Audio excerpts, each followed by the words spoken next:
Check test 1 2. Hello test. Hey hey. 1 1 2. Check. Check testing 1 2. Hello. Check. Hey.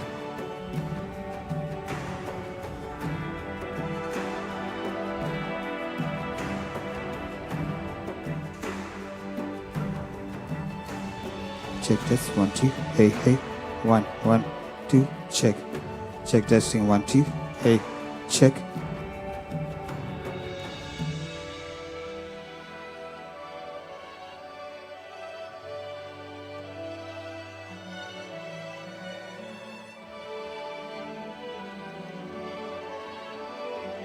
Check test 1 2. Hello test. Hey hey. 1 1 2. Check testing 1 2. Hello check.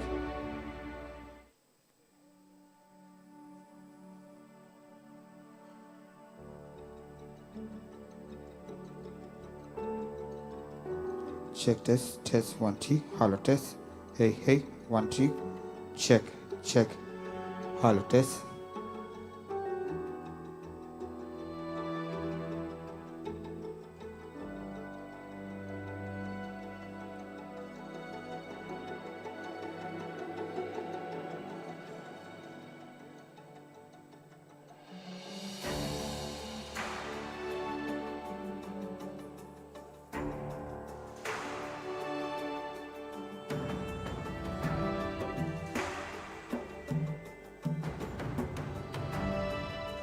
Check testing 1 2. Hello test. Hey hey. 1 2. Check. Check test 1 2.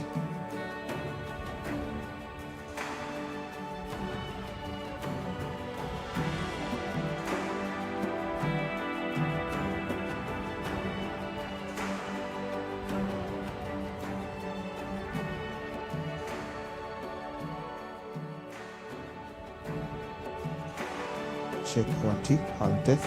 Hey hey. 1 2.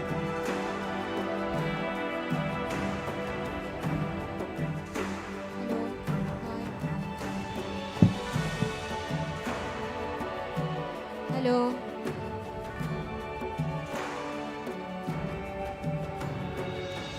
1 2 3 test. 1 2 3. Fine.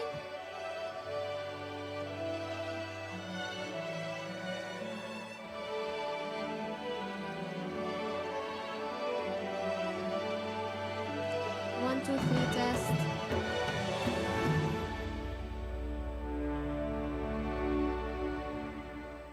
Again? Fine? Okay.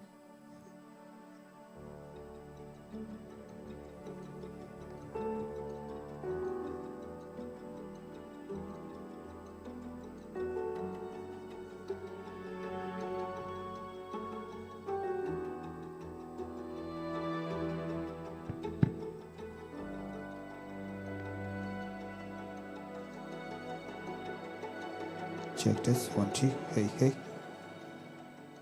Check. Hello test 1 2.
Hello, test 1 2. Hey, hey. Check, check. 1 1 2. Hello, test. Testing 1 2. Hello, check. 1 2. Hey, hey. 1. Check, testing 1 2. Hello, test. Test 1 2. Hey, hey. 1 2. Check, check. Check 1 2. Hello, test. Test 1 2. Hello, hello. Check, check. 1 1 2. Hey, hey. Check.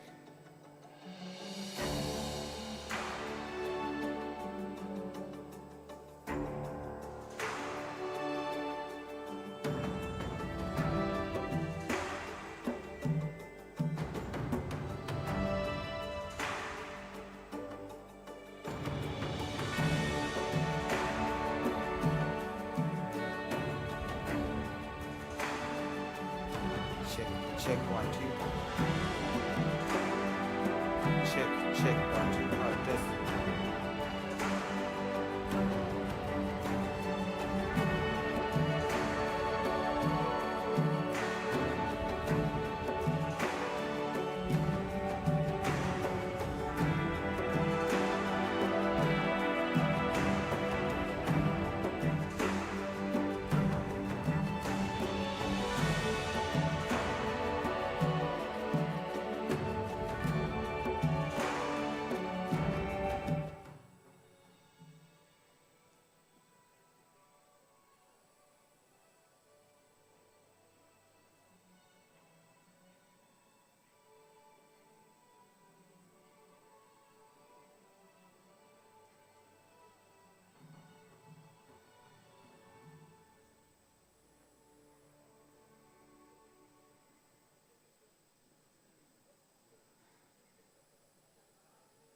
Check. Hello, test 1 2.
Check audio now.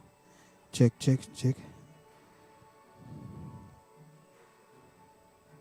Then check. That noise is coming still. Check.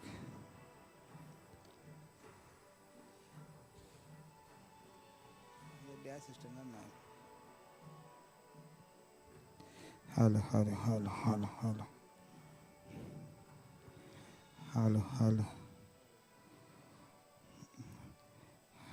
Hello. Then check mic. Check. Hello. Test. 1 2 1 2 1 2. Hello.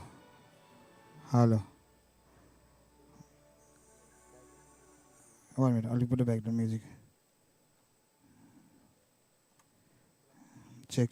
Test. 1 2. Hello. Test. 1 2. That noise is coming. That buzz is gone. The noise is gone. Then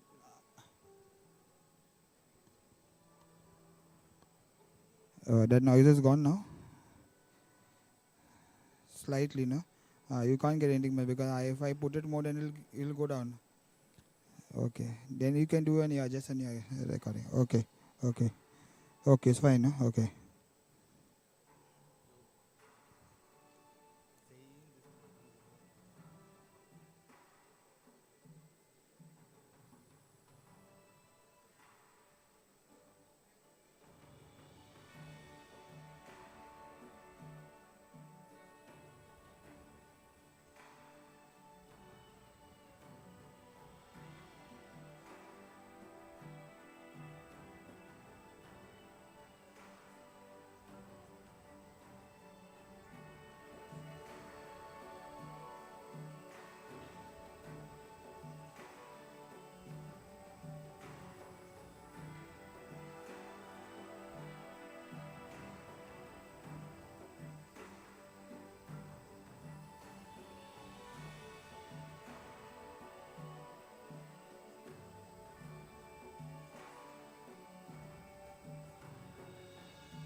probably is just put this over here.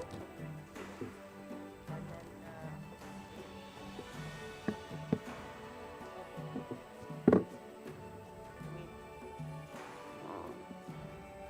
أنا أنتوا ولا؟ أنا حركت هذا شوية.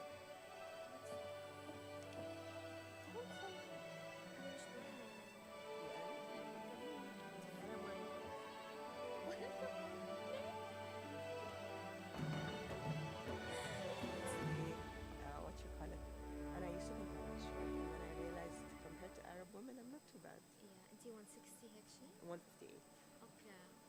Yeah. أنا like 154, 153 هيك شيء. أنا I'm building a pool, and the guys made it very deep في الشارع.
بقيت هنا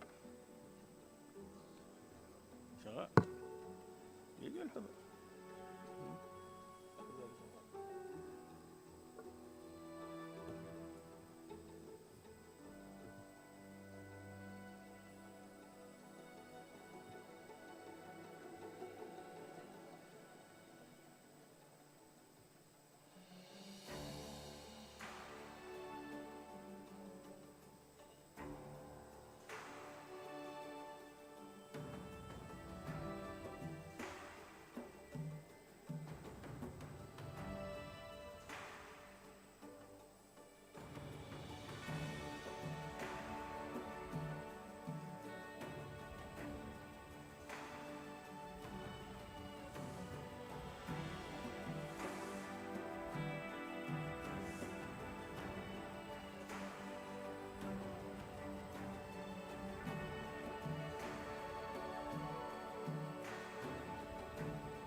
to UITP MENA Conference. Your safety is our top priority. In this brief induction, we will cover essential safety guidelines to ensure a safe environment for everyone. Please familiarize yourself with the emergency exits where it's located and the assembly point is located. The venue is occupied with fire wardens and first aiders. In case of an emergency, follow the instructions of the fire wardens and proceed to the nearest exit. We are committed to ensue a safe and enjoyable experience for all attendees. Thank you for your cooperation.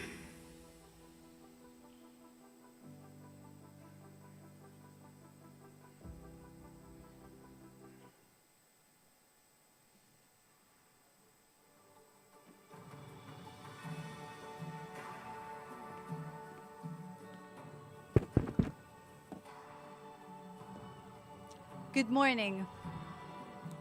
Good? اشتغل? Good morning. Your Highness Sayyid Marwan bin Turki Al Said, Your Excellencies, UITP members, distinguished guests, esteemed colleagues and friends.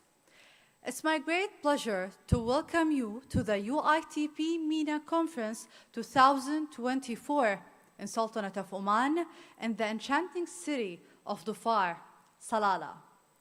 Under the kind patronage of His Highness Sayyid Marwan bin Turki Al Said, the Governor of Dhofar, we are thrilled to gather here in this vibrant setting to explore and discuss the future of the urban mobility in the Middle East and North Africa. This year's conference theme is Smart Transportation for Sustainable Cities, where we will delve into groundbreaking innovation in public transport, focusing on sustainability, decarbonizations, and enhancing the well-being of our communities. We have an exciting program lined up for you, including keynote speeches from leading experts and interactive panel discussions. Topics will be ranged from the latest in electric and autonomous vehicles to smart city infrastructures and policy frameworks that support sustainable transport system. Once again, welcome to the UITP MENA Transport Conference 2024. Let's make the most of this opportunity to learn, connect, and innovate for a sustainable future. Please be noted that there is an interpretation available.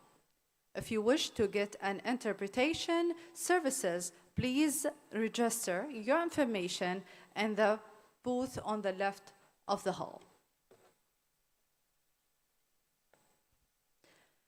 Ladies and gentlemen, please join me in welcoming His Excellency Engineer Saeed bin Hamoud bin Saeed Al Mawali, Minister of Transport, Communication, and Information Technology, to the stage to deliver the keynote speech.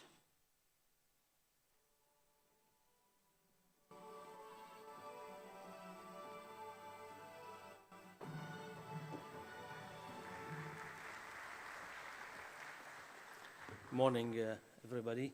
Assalamu alaikum wa rahmatullahi wa barakatuh lil jami'. It's our pleasure to see that the future of transformation or transportation is brought to the city of Salalah. It is fitting that the current transportation developments are all centered around leaps into how do we redesign transportation, but also more importantly, how do we make transportation more green? It was a decision to have this, and a suitable decision to have this conference here in Salalah because of the environment around us here and the mini climate that we want to preserve. It is a reminder to all of us that it is important to be a lot more responsible, a lot more diligent towards the environment in the years to come. And it's also very important to ensure that public transport is encouraged, to ensure that the footprint of the human being, or the carbon print of the human being, is as small as possible. It is a lot of weight upon all of you policymakers that are present here, but it is also something that is doable. I would like to thank you again for coming to Oman. I would like to encourage you to debate, to discuss, and to shape the future of transportation, bearing in mind the two responsibilities that we have currently, extremely important. Encourage public transportation and do it green. Thank you very much.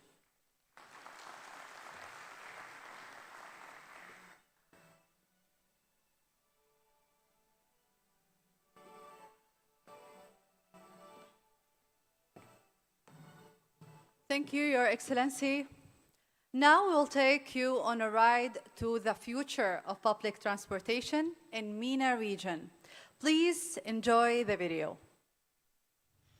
Good morning. It is 7 a.m. I hope you have a day full of achievements. Ready for your ride?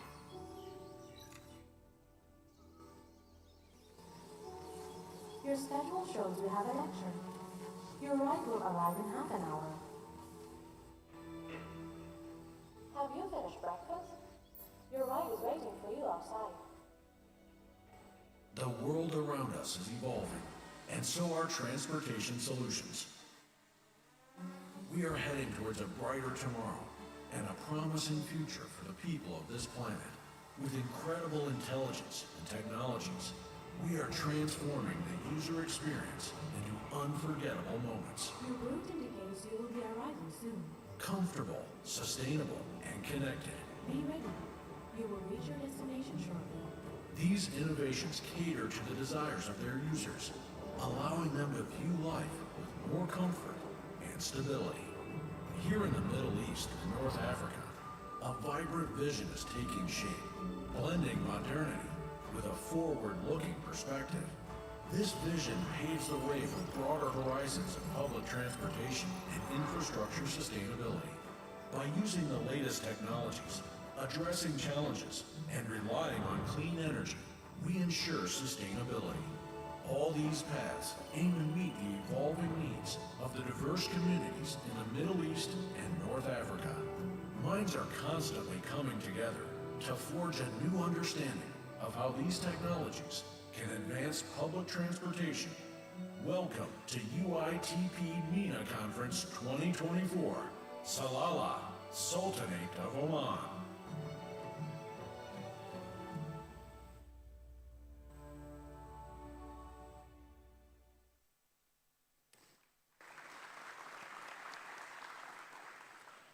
Now, we would like to invite Engineer Badr bin Mohammed Al-Nadabi, Vice Chair of UITP MENA Executive Committee, CEO of Muwasalat Oman, to come on stage and present the welcoming message.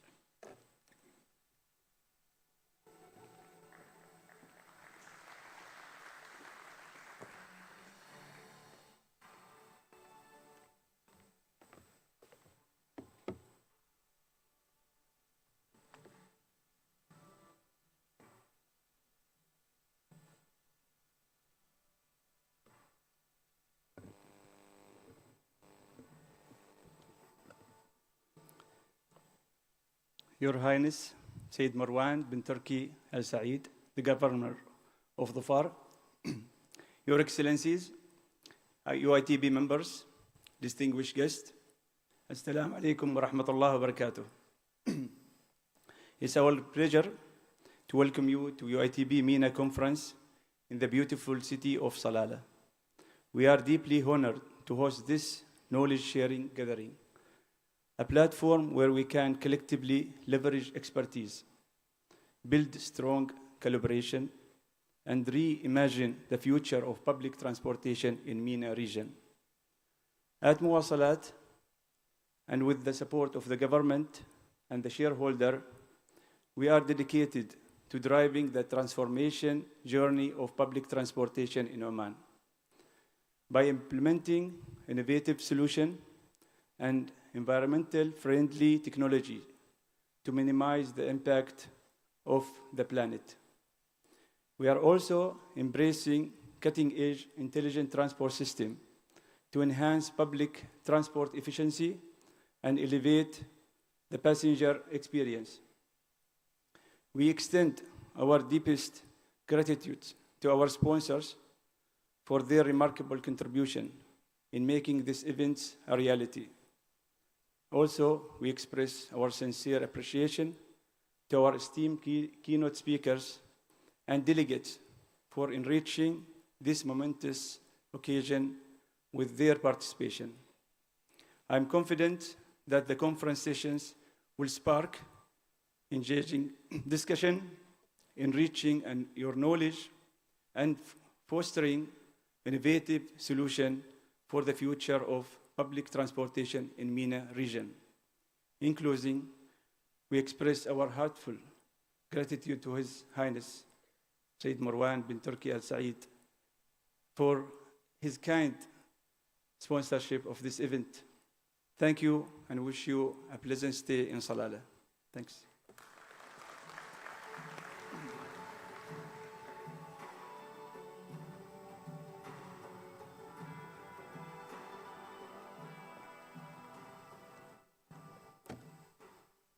Thank you, Engineer Badr.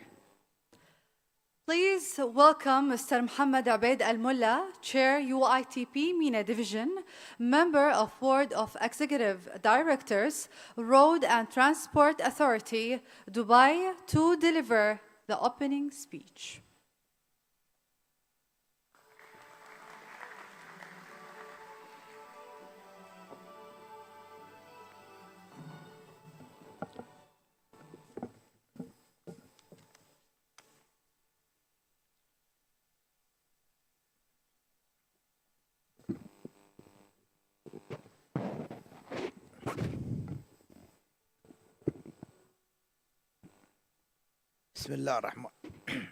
Bismillah ar-Rahman ar-Rahim.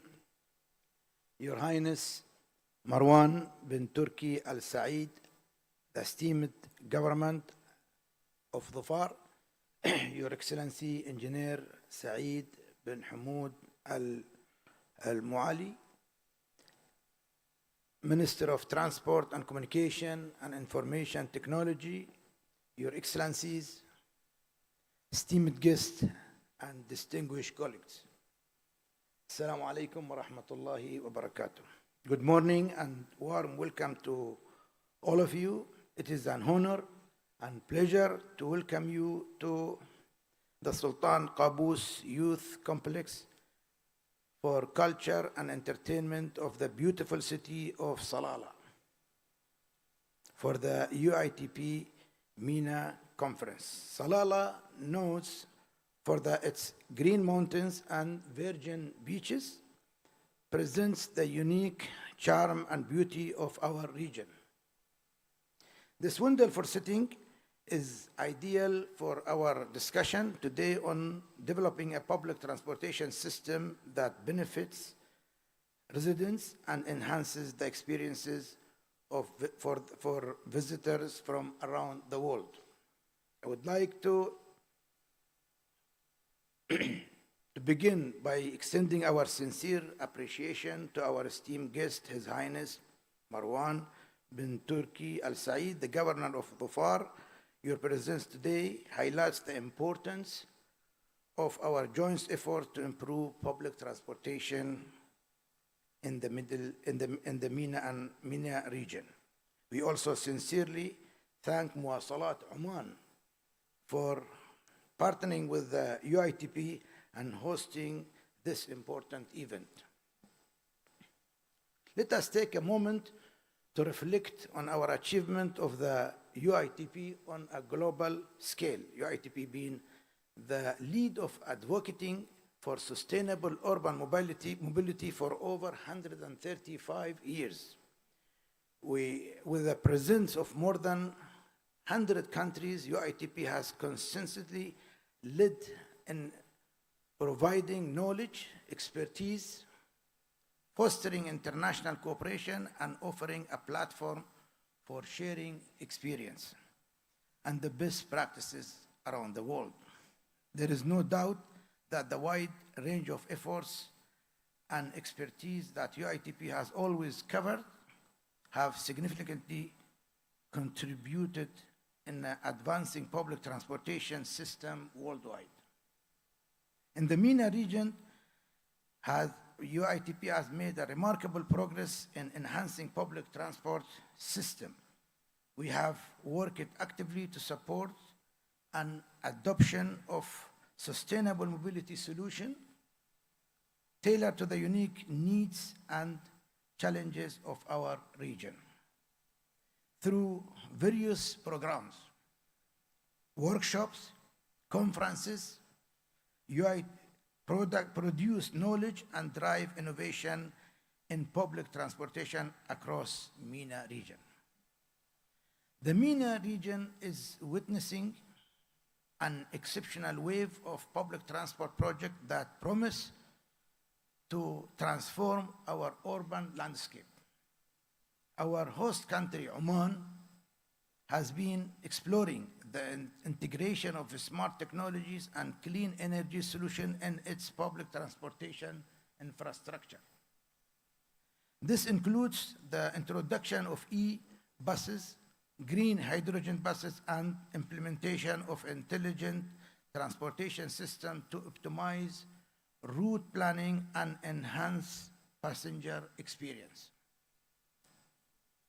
The Etihad Rail has successfully operated for the first mainline passenger service in the UAE between Abu Dhabi and Al Dhanna. Egypt opened 6 new Green Line, 3 metro stations in major suburb of Cairo. Bahrain Metro project is launched and expected to become operational in the upcoming years. Saudi Arabia plans major rail development to connect train networking in Kingdom. The region is also pioneering futuristic transportation with the flying taxis and autonomous vehicle trials. In Dubai, Road and Transport Authority has begun hosting driverless taxis, and air taxis are expected to launch by 2026, promising a quick 10 minutes journey from Dubai airport to the Palm Jumeirah. Looking ahead, the region has the honor to hosting of upcoming UITP Summit 2026 that will be in Dubai, which will be continue to build on our effort to promote sustainable and innovative public transportation solution. The MENA Center of Transport Excellence continues to work on developing the knowledge required by our members. CTE currently working on preparing the 7th edition of MENA Transport Report 2024. This edition will cover 37 cities and across 13 MENA countries and provide a detailed analysis of all passenger transport modes in MENA region. We are also in the phase of launching other targeted research projects to further serve our member needs and expand the UITP network. We will be launching a research project focused on enabling active mobility in the region during this conference. This project underlines the critical needs for comprehensive strategic promote a more inclusive and efficient and environmentally friendly mobility landscape. Going forward with today's conference agenda, we have an exciting program featuring diverse sessions that will explore the latest trends, technologies, and strategies in urban mobility and provide ample opportunity for networking and collaboration. In conclusion, I would like to thank His Highness Marwan bin Turki Al Said, the Governor of Dhofar, and Muwasalat Oman once again for their invaluable support. Thank you to all of you, all of our speakers, panelists, and participants for joining us today. Your ongoing commitment to improving public transportation is truly admirable. I look forward to engaging with you today through the conference and working together to achieve our shared goal. Thank you and have a good day to you.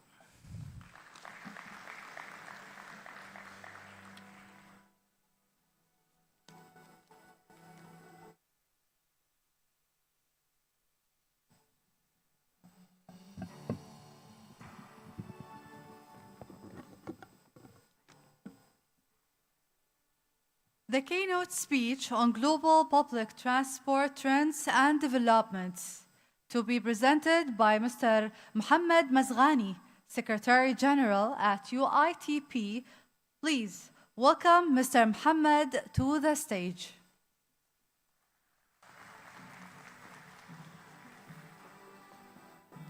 Thank you. Your Highness, Excellencies, ladies and gentlemen, thank you very much for having me here in Salalah. I was born and I grew up in Tunisia, and I was always hearing green Tunisia, Tunis al-Khadra. But I think those who qualify Tunisia as green, they have never visited Salalah. I think this is Salalah al-Khadra, and I'm very happy and proud to be here.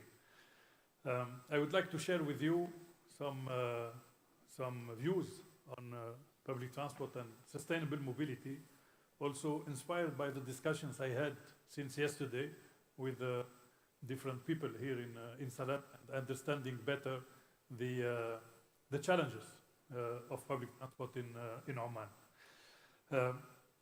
The speech, it's around the title of the event, Smart Transportation for Sustainable Cities, and I highlighted two words, which are smart and sustainable, and I would like to develop around these two words. But first, let me say a word about UITP, the International Association of Public Transport.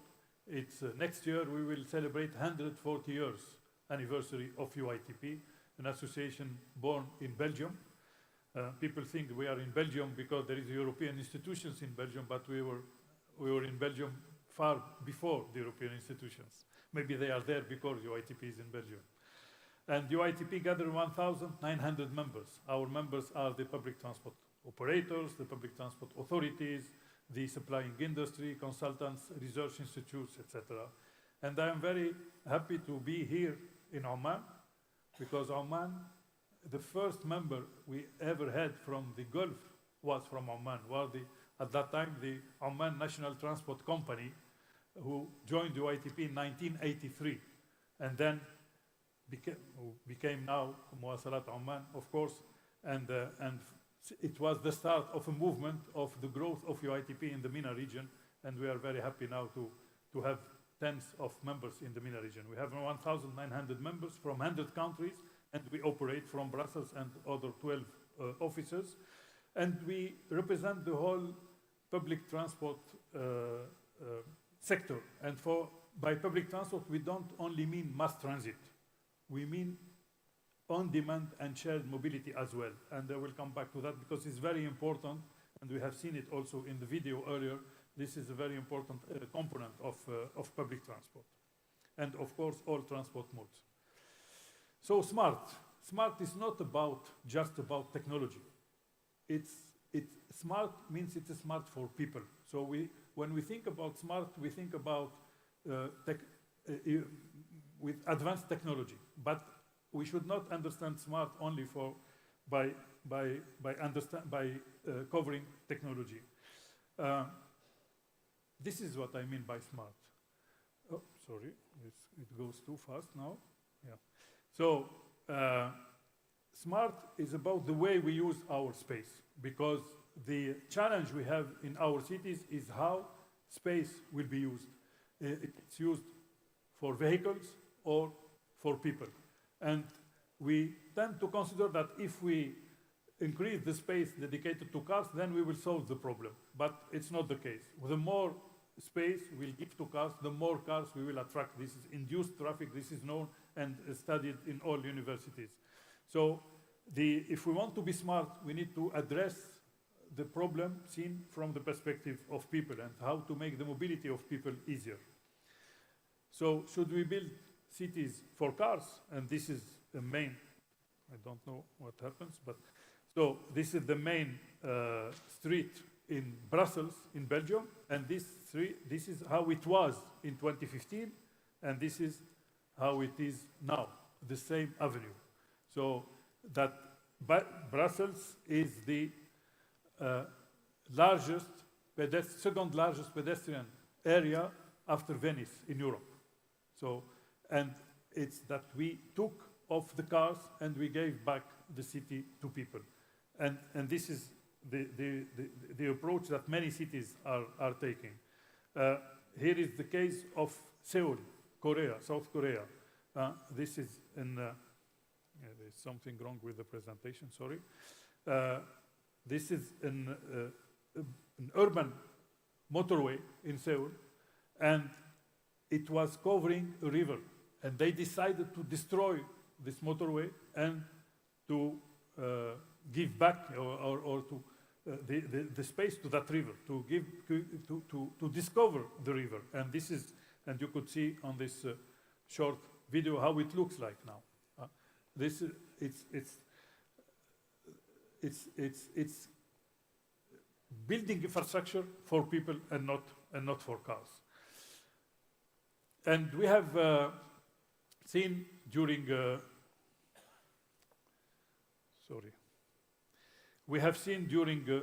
COVID, with all these empty streets and empty roads during the lockdowns, we have seen the space that we dedicate to cars.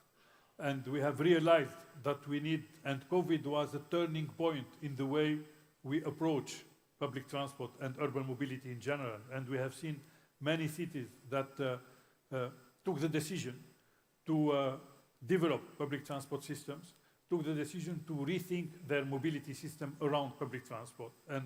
And this was really a turning point. And we have seen that despite the fact that people used less public transport following COVID and during the COVID period, the investments in public transport didn't stop.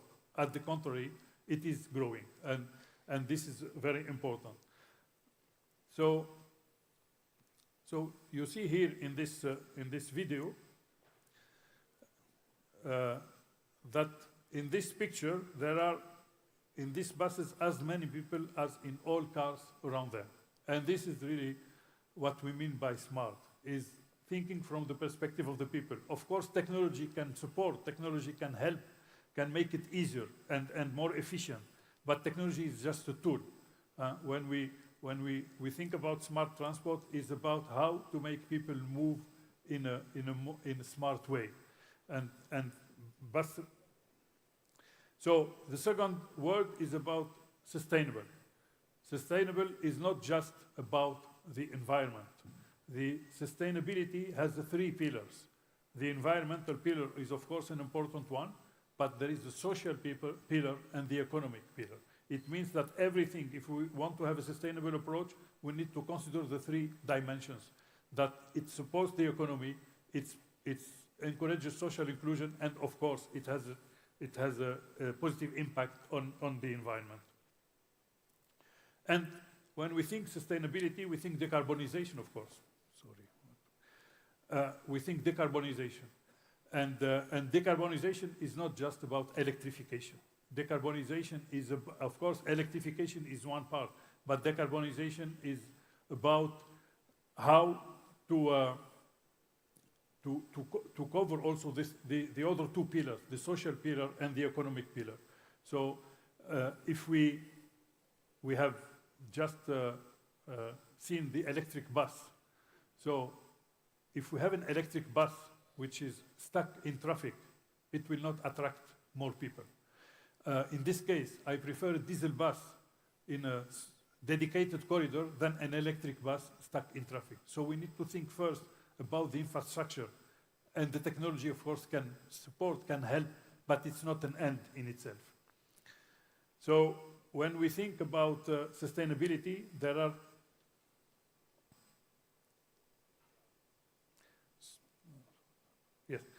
are an approach in three dimensions. The first is about, we call it the avoid, shift, improve approach. Avoid is avoiding to move as much as possible, because maybe there are things that we can do on distance. There are also, if we integrate urban planning together with transport, we can move on shorter distances, we can move less. So this is what we mean by avoid. It's about really thinking long term and designing our cities in a way that we move on shorter distances. We mix activities. We don't have an area for housing, another area for workplaces, another area for leisure, etc., that we mix the activities. Then shift is about shifting towards those modes who will emit less, modes who will occupy less space, modes which will attract more people. It means public transport, walking, of course, cycling, and shared mobility. And then improve is improving each mode. And electrification is this third pillar, is about improve. But it comes third. So we need first to avoid, then shift to modes which are more efficient. And then, of course, it's better if those modes are clean and are decarbonized. And also important when we speak about public transport is to consider how it will be deployed. And again, here there are three levels of considering public transport. We have the strategic level, the tactical level, and the operational level. The strategic level belongs to the policymakers, of course. They define the vision, they define the objectives, the strategic objectives they want to achieve with public transport. The operational level, the third one, belongs to the operator, is what are the resources, the vehicles that we need to deploy to serve the population. The critical level is the tactical level. Who should take care of this? Is it the policymakers, is it the government, or the operator? And in UITP, our approach is to have a transport authority.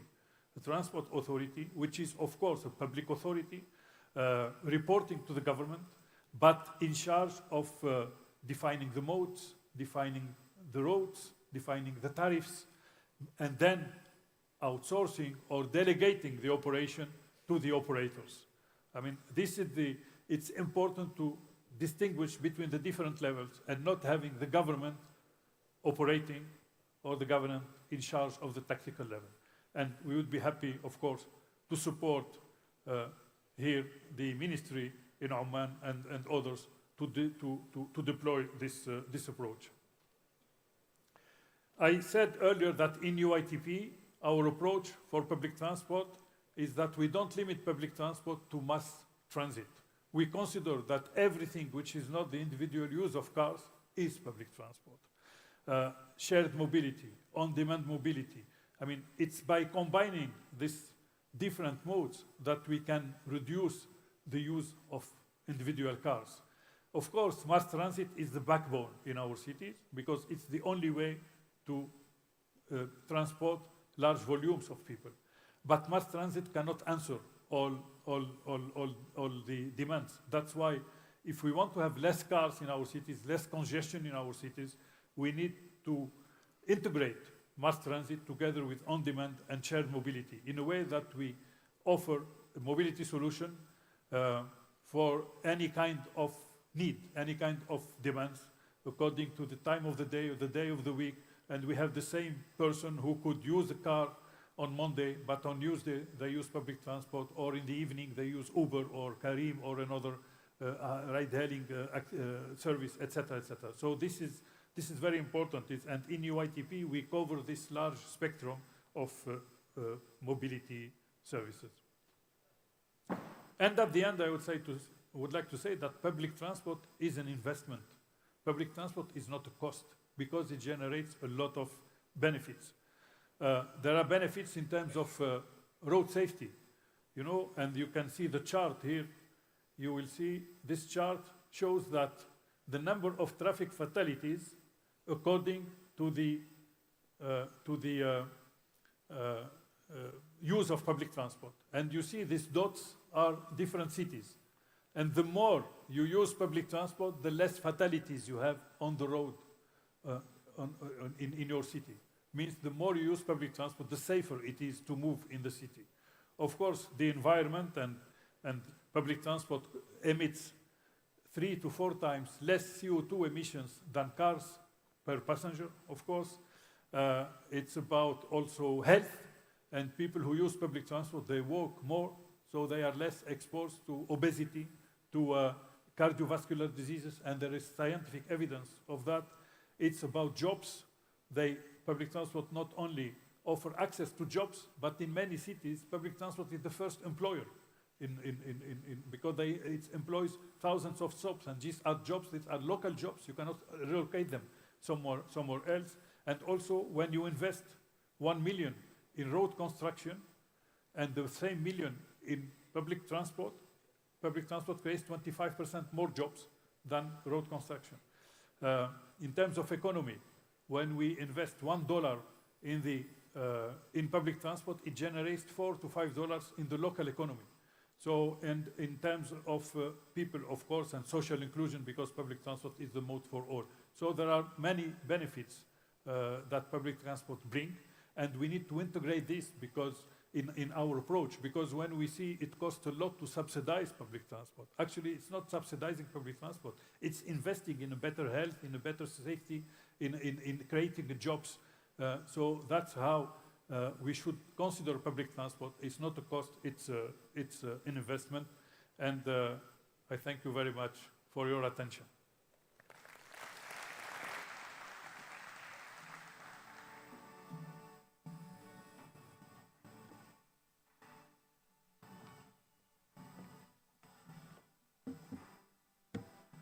Please join me in welcoming Dr. Batul Madani, a dedicated researcher at UITP MENA. Today, she will be launched the UITP MENA Center for Transport Excellence Research Report on the first and last mile, walkability in MENA.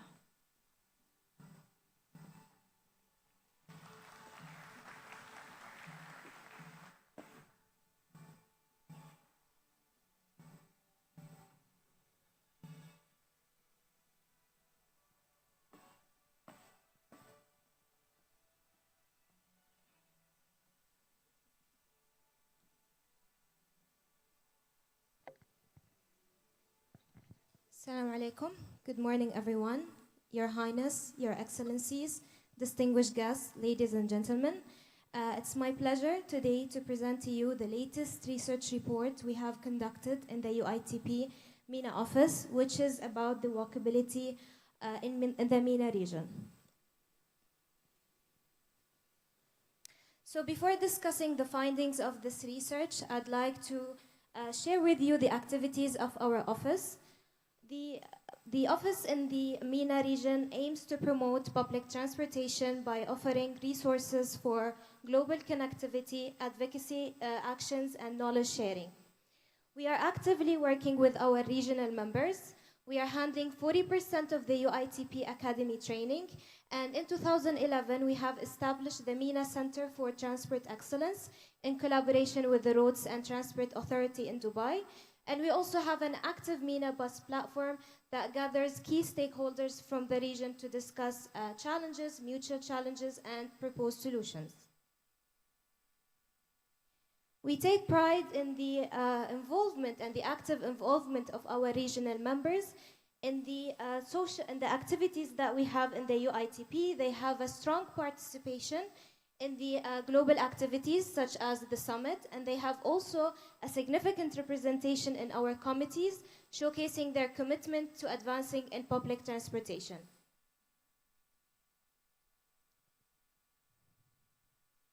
The UITP MENA Center for Transport Excellence mainly produces knowledge and conducts research covering different types of challenges that we have in the field of public transportation. One of our well-known and main deliverable is the MENA Transport Report, which is a comprehensive overview of all the public transport modes we have in the region. And in addition to that, the center has identified this year 3 key topics discussing the walkability, the decarbonization, mainly focusing on the electrification of the buses, and we also have the driver shortage. So moving now to the findings of this project, walkability is becoming an interesting topic to all of us. It's becoming also the central to the city of the future. It aligns with and has a positive impact on the livability and the quality of life.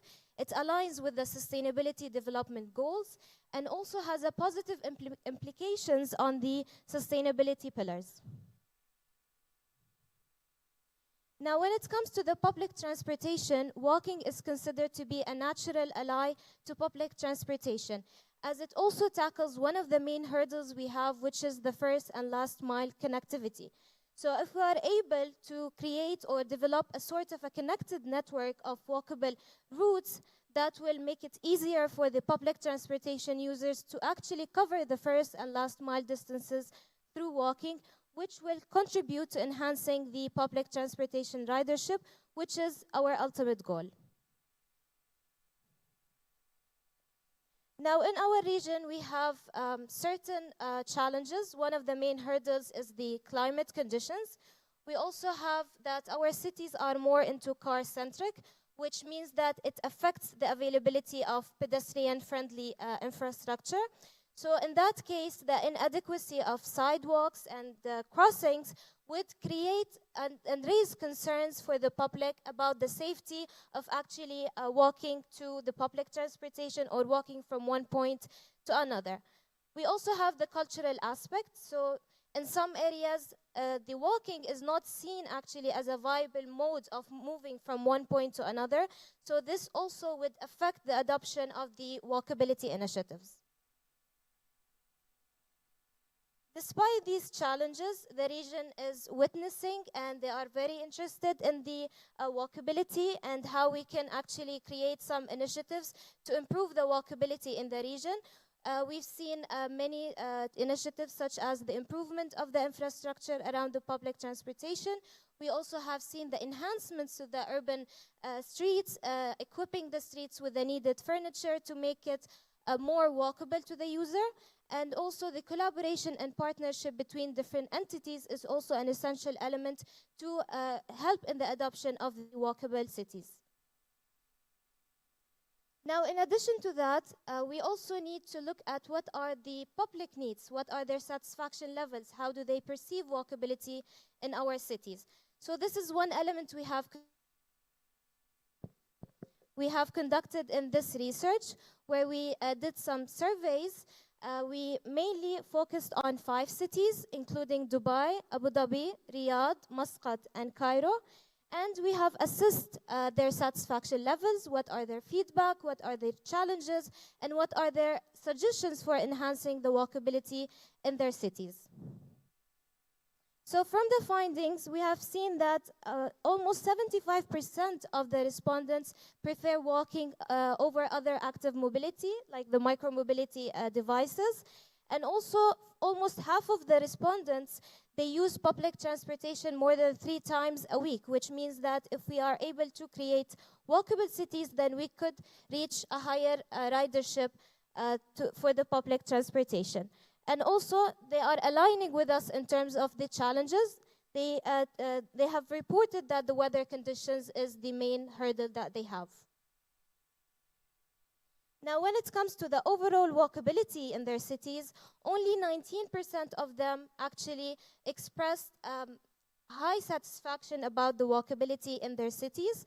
And when it comes to the sheltering and the shading, then we have seen a very low satisfaction, which means that we need to put more emphasis on creating sheltered walkways, creating shading through either planting or the urban design of our streets. And we also looked at other aspects such as the perceived safety and the technology role for the walkability adoption. Throughout this study, we have identified a comprehensive list of factors that influence walkability in the region. And from these factors, we have proposed an actionable roadmap for enhancing the walkability, and it covers several aspects as well. Finally, I'd like to thank our members for their valuable feedback and support throughout this study. And for more information about this project, please contact us at these emails. Thank you, everyone.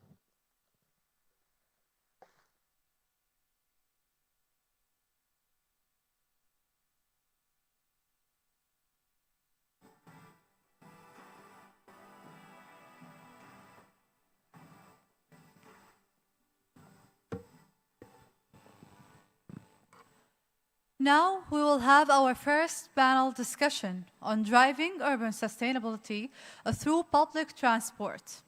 Let us welcome our esteemed panelists who will share their insight and expertise on how public transport plays a crucial role in building a greener and more livable urban environment. Please join me in welcoming our distinguished moderator to the stage, Mr. Mohammed Mazghani, Secretary General, UITP.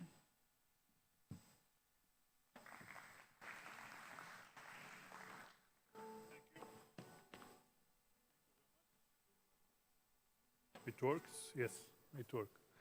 So we'll start our first panel discussion, and it's about sustainability through public transport. So it's I would say also a follow-up of what we have been presenting so far. And for that, I would like to invite the panelists. I will start by His Excellency, Engineer Khamis bin Mohammed Al-Shamakhi. He is the Under Secretary of the Ministry of Transport, Oman. You're welcome. Then His Excellency Engineer Ismail Al-Balushi, Director General Ras Al Khaimah Transport Authority. Then Ms. Hanife Imer, Senior Vice President and Head of ESG at Sohar International, Oman. And then Mr. Rui Silva, General Manager and Executive Board Member, PTC and RATP Dev Middle East, Riyadh, Saudi Arabia.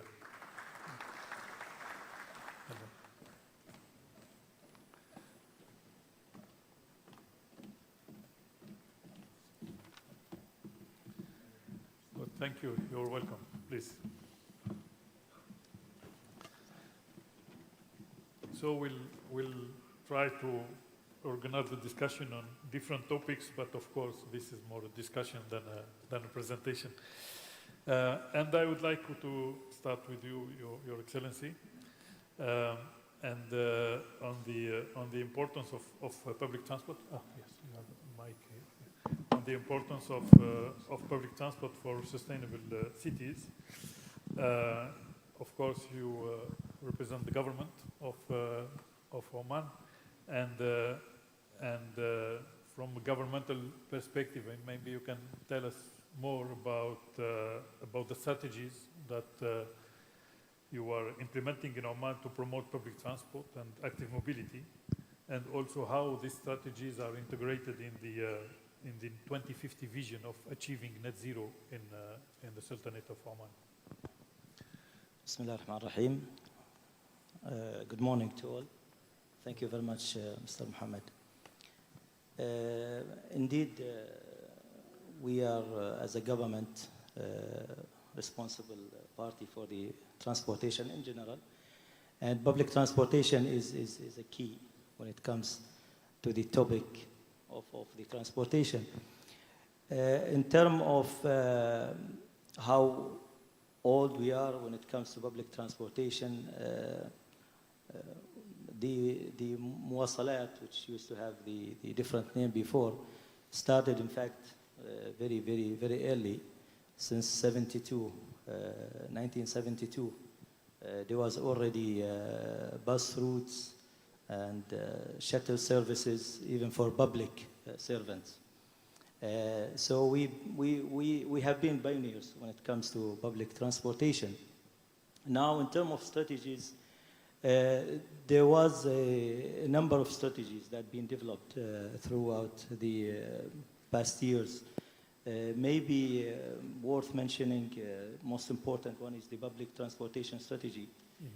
Public transport strategy in 2015.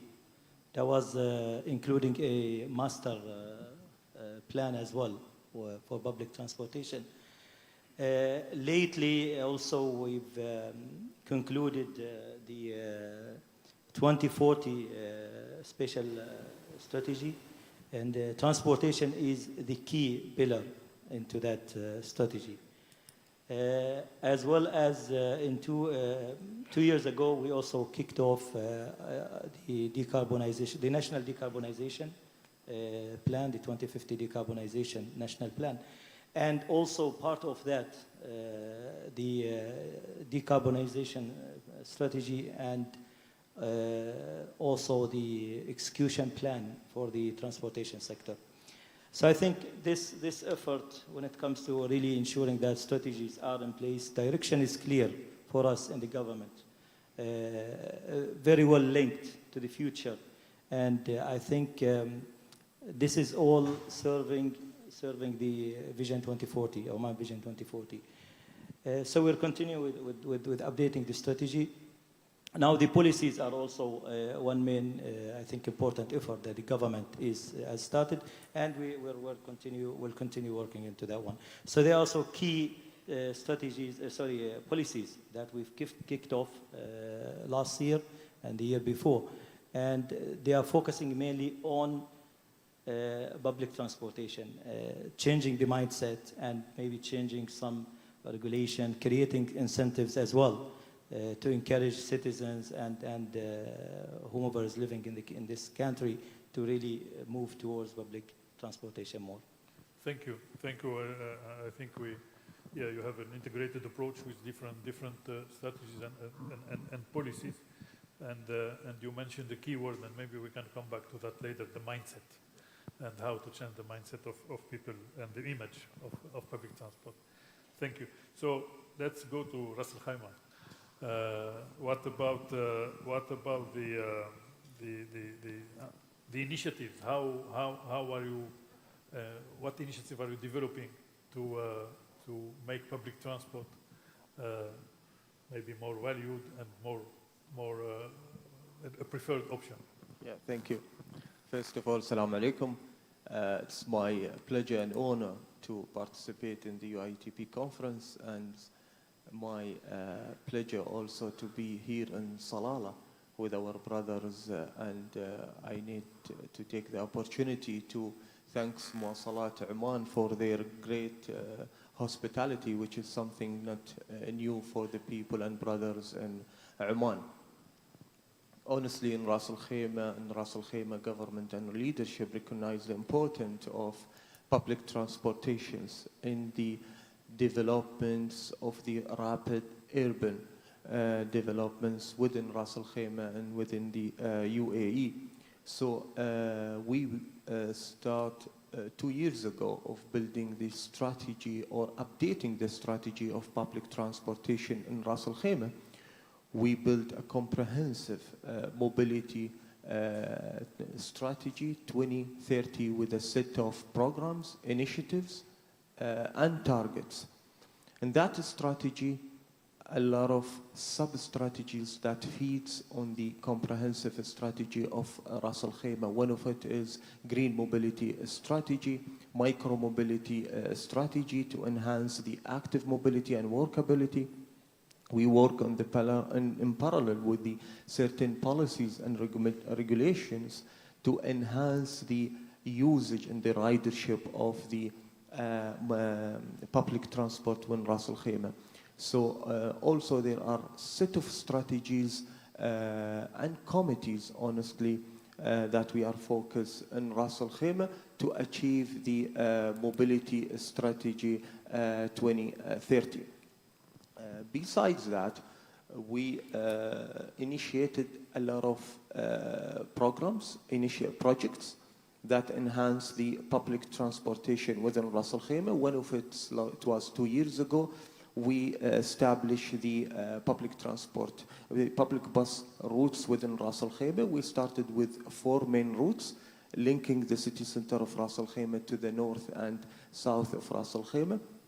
This is was our first projects, where we are trying to build until we reach 70% of the coverage to the network of Ras Al Khaimah within 2030. Almost our target is to reach 8 public buses routes. Also, we are linking Emirates of Ras Al Khaimah with a network of intercity with a frequency of 1 hour between Ras Al Khaimah and the other Emirates. Also, we are very proud. Last year, we started our first international bus routes. It was from Ras Al Khaimah to Musandam. And it has really a very high, it is only in the weekend, and it really has a very high ridership. So we are working comprehensively in enhancing the public transport within Ras Al Khaimah uses the buses. Also, in parallel, we are investing a lot on the sustainability, the green mobility. We are trying to, this year, start the electric buses pilot tests in order to launch it as per the strategy, inshallah, end of this year. Plus, also, we are focusing on smart technologies.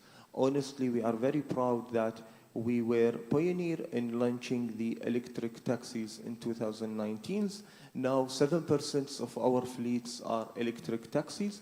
We're actually using Tesla because we are trying to provide quality of service for our people. Also, we are investing in the infrastructure of micromobility.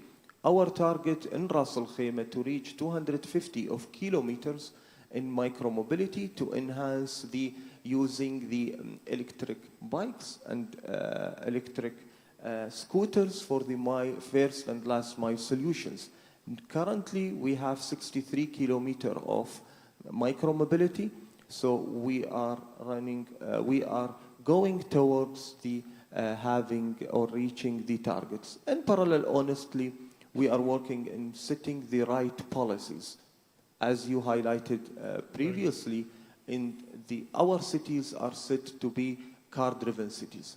So one of our main pillars in this strategy is to work in the smart communities. So we have a high-level committee with our municipality to study about the new design of the cities. Honestly, in Ras Al Khaimah, we are redesigning our sectors to build the cities with a proper infrastructure for the public buses and for the micromobilities. So honestly, we are investing a lot on putting the right efforts, right budgets to redesign our city, our Emirates.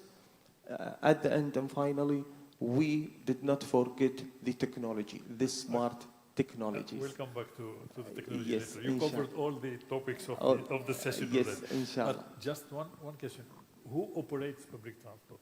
I mean, do Yeah. you operate, is RACTA operating public transport, or is it outsourced to a private operator? Yes, actually in Ras Al Khaimah, we are really proud that we have some certain mechanism different than other Emirates.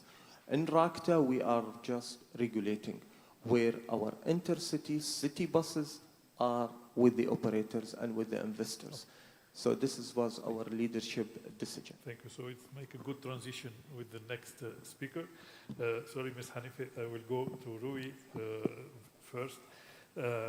Because earlier I said there are 3 levels, you know, the policy level, the authority level, which is the tactical one, and the operator. And here we have the 3 levels represented actually. And I would like to go to the 3rd level and to the operator.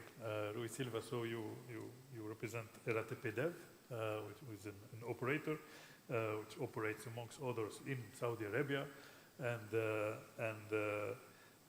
which where public transport is becoming a crucial element in the vision 2030 of Saudi Arabia.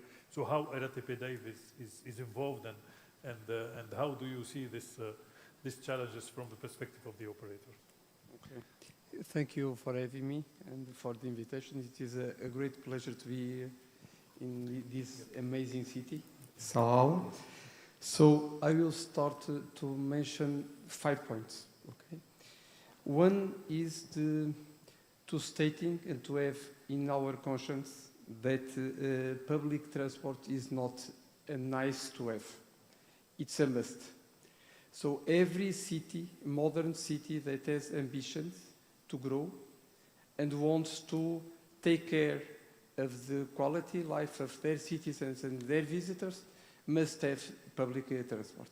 So this is a fact. So we must avoid the stress.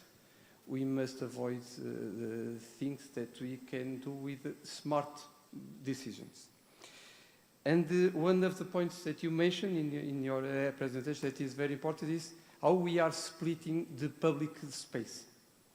So it's true that we must make an effort to return, to give back the public space to people. So that is a point, very important.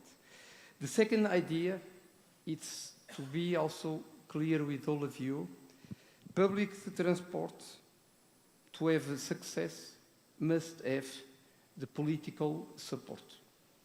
Without political support, we cannot have success in public transport. So we need mobility policies and clear in favor of the public transport, yes, against the private car, is true.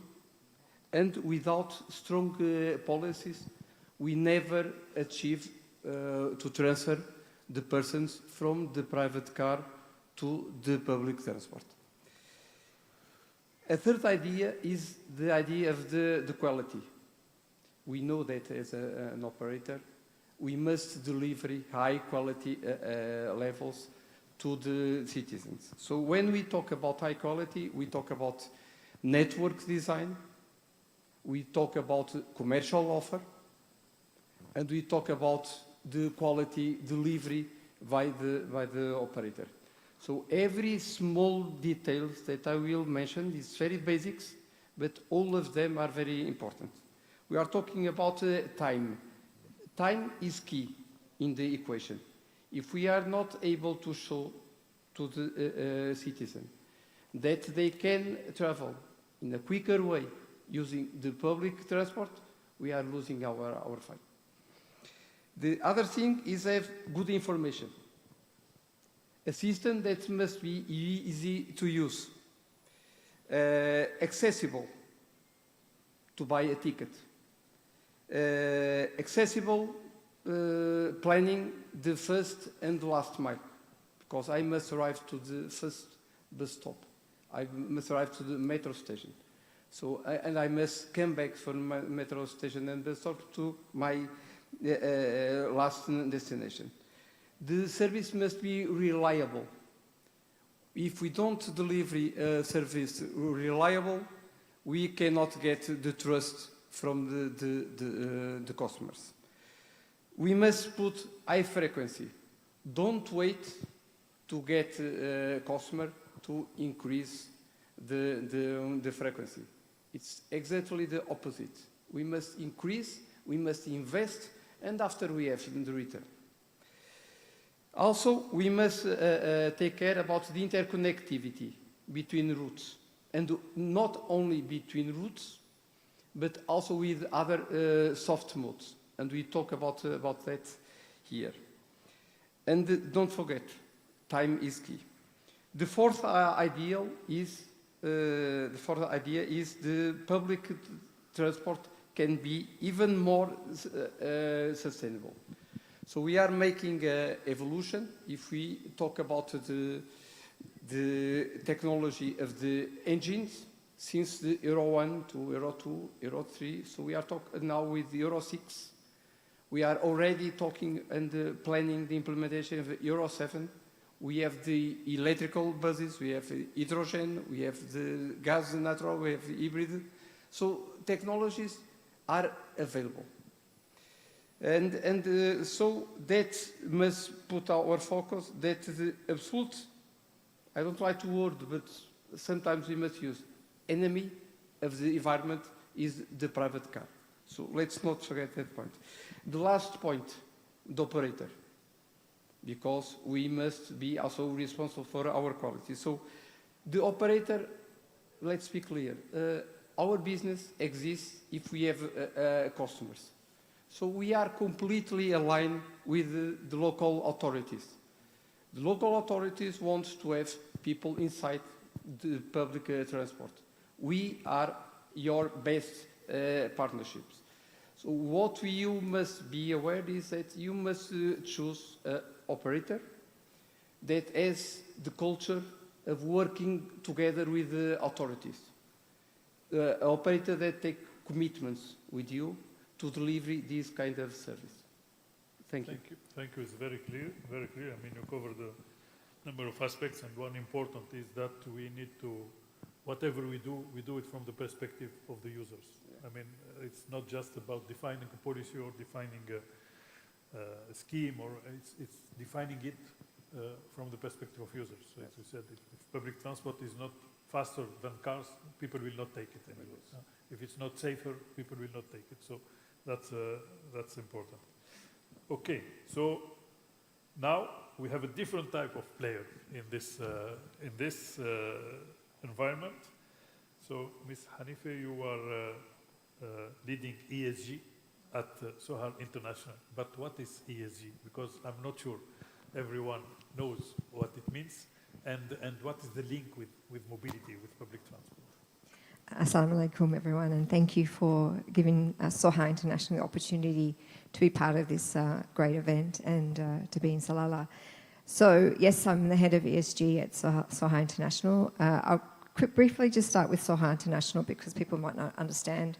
So we're the second largest bank in Oman, and the quickest growing bank in Oman. So, you know, we rebranded in 2018, had a new CEO, and we haven't stopped since. So it's been amazing.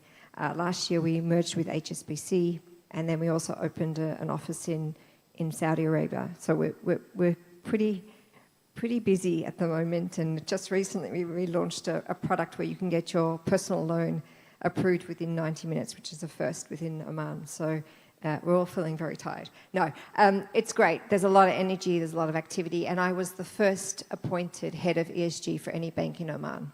So you can see very quickly the commitment from the bank, and also to the point where I will report through to the CEO and to the board, which is very unusual within the region, to be honest. And I come to the role with 25 years experience in sustainability, showing my age. I'm originally from Australia, but I have an Arabic name because my father was originally from Albania, so I get asked that a lot.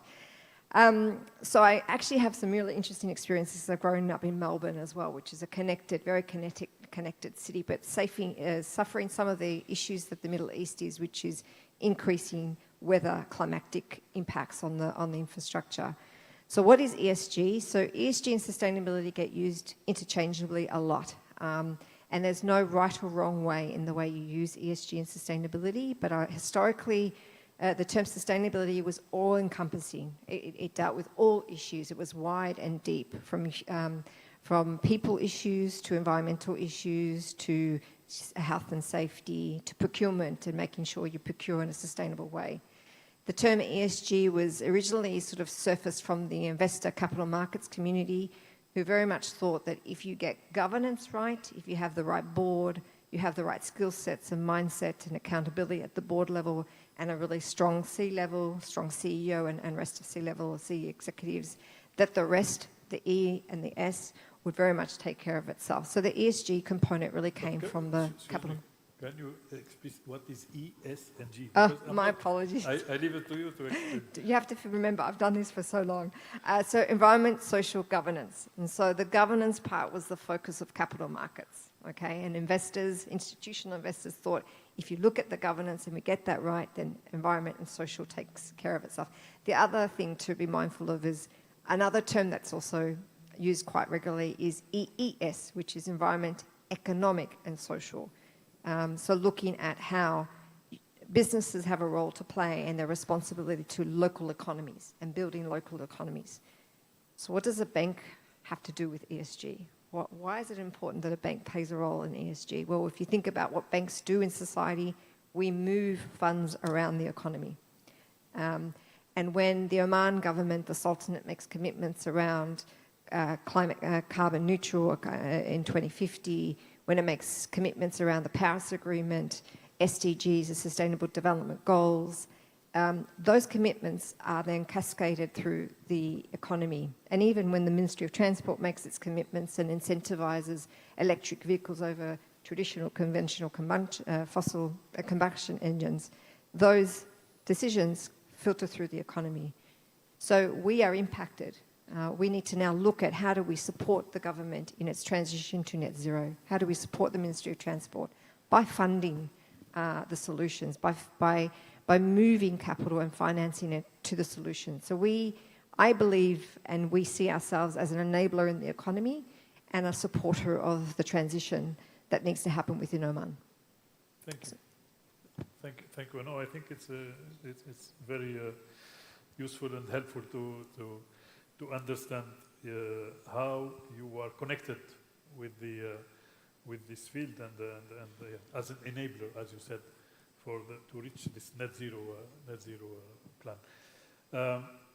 So we have seen earlier this morning the electric bus, first one here in Oman. So electrification and advanced technology in general are very important. And intelligent transport systems are very important. So how do you include this in the Oman transport strategy, and how these technologies will be utilized to enhance mobility in Oman? What's your views on that?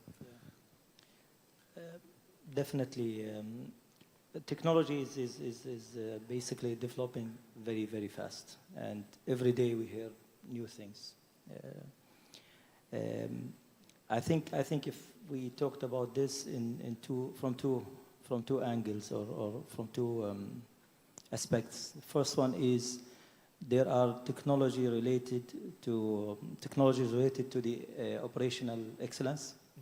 And if we take Muwasalat, for example, as a national operator for public transportation in Oman, today technologies, whether to do with the hardware or the software, ticketing system, the quality of the bus itself, electric buses is the side example as well. So that is one side of it. The other side is that whenever we developed any new policies, then we have really to think about introducing or embracing whatever is coming from the new technology.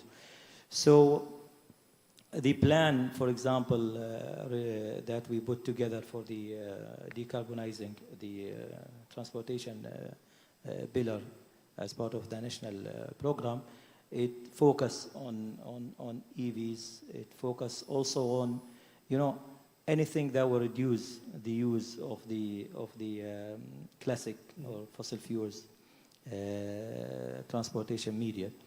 And this is also another vehicle that we are going to really use to make sure that technologies are part of the journey. There are some efforts now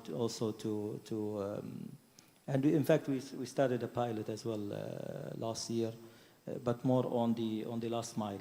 Yeah, and that is also supporting the plan. Using drones and air taxis or air vehicles in last mile. That is also another part that we are looking into. Yeah. Is it a challenge to go towards electrification or these new technologies in an oil producing country? Yeah. Or an economy based on oil? I think the challenge is, well, it's an investment. That's one thing. So there will be a need for putting some cash, to start implementing or getting new technologies. But also there is the mindset as well, yeah? So you can bring technologies in new ways of, of public transportation or even last mile, but mindset of the public need to be focused on, yeah? And that is a key challenge. Another challenge we have is the nature of the city. When it comes to Muscat, Muscat is a different city, so there is a challenge, topographical challenge. There's a the setup of the city itself. So yes, challenges are there, but I think that is maybe another reason that we should really, heading ourselves towards new technologies. Yeah. Certainly, thank you. Thank you, Ms. Hanifi. Are you involved in projects or partnerships around technologies? Not technology specifically for the transport sector. What we are doing is we obviously are financing certain projects at the moment, which I can't go into the particularities, but we have a lot of it focused on transitioning fleets into electric vehicles. So we're helping with the financing of that. I think it's important to understand the mindset change also applies to the financial sector and corporates. So when we talk to clients, it's very early stages of what is sustainable finance. What does financing look like when it's green? What are the benefits and what are the costs that come with that? What are the commitments? So again, for those in the room who don't understand sustainable financing, it's often a financing, it's conventional financing with a layer of sustainability requirements, which sometimes leads to a reduction in the cost of the capital allocated. So it could be a reduced loan rate, for example, over a period of time. And if you continue to meet certain KPIs over a certain period of time, sustainability-related KPIs, then you may get a continued reduction in the cost of the capital allocated. So for us, it's really about it's early on the journey, and for us, I think we haven't limited the discussion. We want to have the discussion with people who are looking at technology, looking at infrastructure to drive smart transportation, green and sustainable and inclusive transportation. We want to have those discussions and really those discussions help create awareness of what's possible from a financing perspective. It also helps internally with our teams to understand that we don't have to necessarily structure financial instruments the same way we have typically. It also helps us engage with our discussions with our risk management team, again, because there's some change in mindset, and also helps us engage with our regulator, which is the Central Bank of Oman and the Capital Markets Authority, about what is possible and how do we change the incentives, not just the mindset, but the incentives. I cannot stress again, as Rui did, that policy and leadership from the top really helps shift where the financial flows go. It actually makes our job a lot easier if we know that there are incentivizers and there's a growing demand for electric vehicles. It helps us easier to finance that. So I think the rest will come in terms of membership around and driving, working groups and working bodies around electric vehicles and smarter transport and other sustainability elements. But at the moment, we're at the very early stages. So we're financing some things, and then we're looking at just continuing to engage and have those discussions to drive the change. Excellent. Thank you. Thank you. And in public transport, we are always happy to see new players who could support the development of public transport. But I agree with you. It's a very complex sector with a multiplicity of actors, private and public, different levels, and so it's not easy to navigate in that sector. Engineer Ahmed, you started talking about technology earlier. Would you like to add something and how you are embracing new technologies in the projects you are implementing? Yeah, actually, in Ras Al Khaimah, we believe on the smart technology and how it's gonna accelerate our achieving our vision. Our vision is to have an accessible, integrated, safe, and smart transportation for all people within Ras Al Khaimah, residents, visitors, and tourists. Honestly, we set a mobility technology strategy within Ras Al Khaimah towards how to have a mass platform within Ras Al Khaimah. We started with RAK bus application this application link provide the service of intercity, where the people can book their seats, see the tickets, track the bus live through the application of Rakbus, and to see the schedule that linking the intercity services between Ras Al Khaimah and other Emirates. Also, this is from the bus sector or public bus sectors. Through the taxi sector, we collaborated with Kareem and Hala, and we are providing the limousine and taxi services through Kareem. And the good thing that we are really proud of, the estimated time arrival of the taxi within Ras Al Khaimah is 3.5 minutes. So through this technology, we are trying to reach the satisfaction rate for our people within Ras Al Khaimah. So honestly, we believe in technology and how we have the private and the public sector partnerships to provide the best technologies within the Ras Al Khaimah. So we have a number of technology providers here, industry suppliers here in the room. Any message you want to convey to them? I mean, yes. Thank you for that. What shall they do to succeed to work with you? Actually, one of the main pillars for the technology is the shared mobility, bus on demands. So bus on demand is one of the shared mobility technology. We are focusing now on how to have the mass platform to have the shared mobility technology within our city. Honestly, to rely only on the bus technologies or let us say the e-hail technology within like Kareem or Uber, this is something that good for segment customers. But for the whole city, we are looking for on-demand services. So the people who has the technology of on-demand services, we are open in Ras Al Khaimah for the discussion, because our future depends on the shared mobility and on-demand services. Very clear message. Rui Silva, so do you have concrete examples on how you are using new technologies in the operation of public transport, or in relation to the customers, or in making public transport more efficient at the end? Okay. I think that technology is not the issue, because technology are available more and more.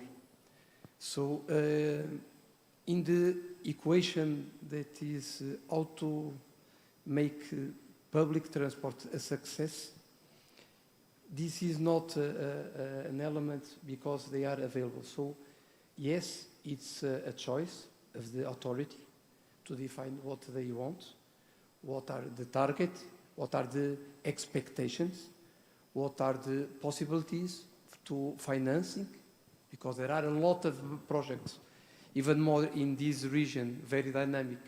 There are a lot of projects requesting public funds. So it's very difficult to manage where we must put the money that we have, because we don't have unlimited funds, even with the partnership with the banks. But we must put in the equation perhaps also the private sector.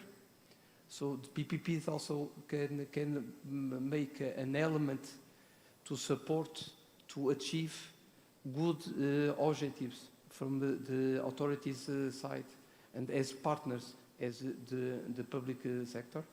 But we have good examples of technology, but not only technology, but also the efforts, because as you said in your presentation, the carbonization is not electrification. So we need also to think about other things. So we are working with other targets. We are using solar energy to be more sustainable. We are making efforts to reduce the consumption of the water in our activity to defend our climate. We are putting all our efforts in these kind of measures that we can do it, not only technology, but with the availability of the new solutions, to make the equation with a better impact for the environment. We have cases, different realities. I give you an example. On the US, LATP is operating 100 electric buses. It is good, but it represents only 1% of our fleet. 10%, sorry, of our fleet. But this is an option of the authority that make the investment. In London, for instance, we have 30% of our fleet is electric in a multiple depot strategy. And the city took the decision to move 100% of electric buses till 2034. And also they took the engagement to transfer to the operator this kind of commitment. So the operator is also a part of this commitment to take, to help the public side to achieve this kind of targets. In Italy, in Tuscany, we operate a big network, as you know, and we have 1% of electric buses only, because the public authority think that making an improvement from Euro 4 to Euro 5 or Euro 5 to Euro 6, improving a little, it's already good to the climate. So the importance is to put people leaving their car out of the equation and using the public transport. This is a big challenge that we have. Human behavior is very difficult to change. So it's a good that transition, because to talk about the challenge. Usually we start talking about the challenge at the beginning, but here we want to talk towards the end, because we said technology is ready, you know, we know the solutions, we know how to do, but why it is not done? I mean, what's the problem? You mentioned earlier the mindset, you know, is it a mindset issue? Is it the lack of funds? Is it we need to increase the awareness of the people? Why we don't see more public transport investments? It's a lot to do with the mindset. And when we say mindset, then we're talking about the mindset of the decision maker. So decision maker also get into the question, where should I put the money? Should I widen the roads? Or should I put more bridges or under buses? Or should I, you know, move into public transport? Increase buses or, you know, public stations, whatever. So the decision maker mindset is one part, and the society, the mindset of the society. And so the decision maker more to do with the fund, you know, and the society is more to do with what is in there for me, you know, to do it. Plus, this is a hot place, you know, I can't wait, I can't walk. You have to give me a shade. You have, you know, it has to be air conditioned in order to reach, and so on and so forth. But this, it might sound, you know, silly, but this is the thinking that is, you know, we're receiving from the street. So the mindset, I think, it's not. This is not just in Oman. I'm sure it's everywhere. There are pilots and trials, you know, to convince the public to use. When we say public, means the society, but also the public workers as well. Yeah, and you try to convince them, please come and use the public transport. But at the same time, you made it very easy for them not to use the public transport. Yeah, by making it very easy for them to own cars. Very easy for them, you know, to get a car park slot, you know.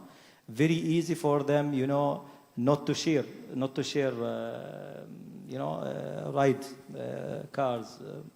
Your Excellency, you've mentioned the shared buses. So I think it's a lot to do with the mindset. It required just a decision. And again, that's why I started with the mindset of the decision makers. And this is, I think, a big role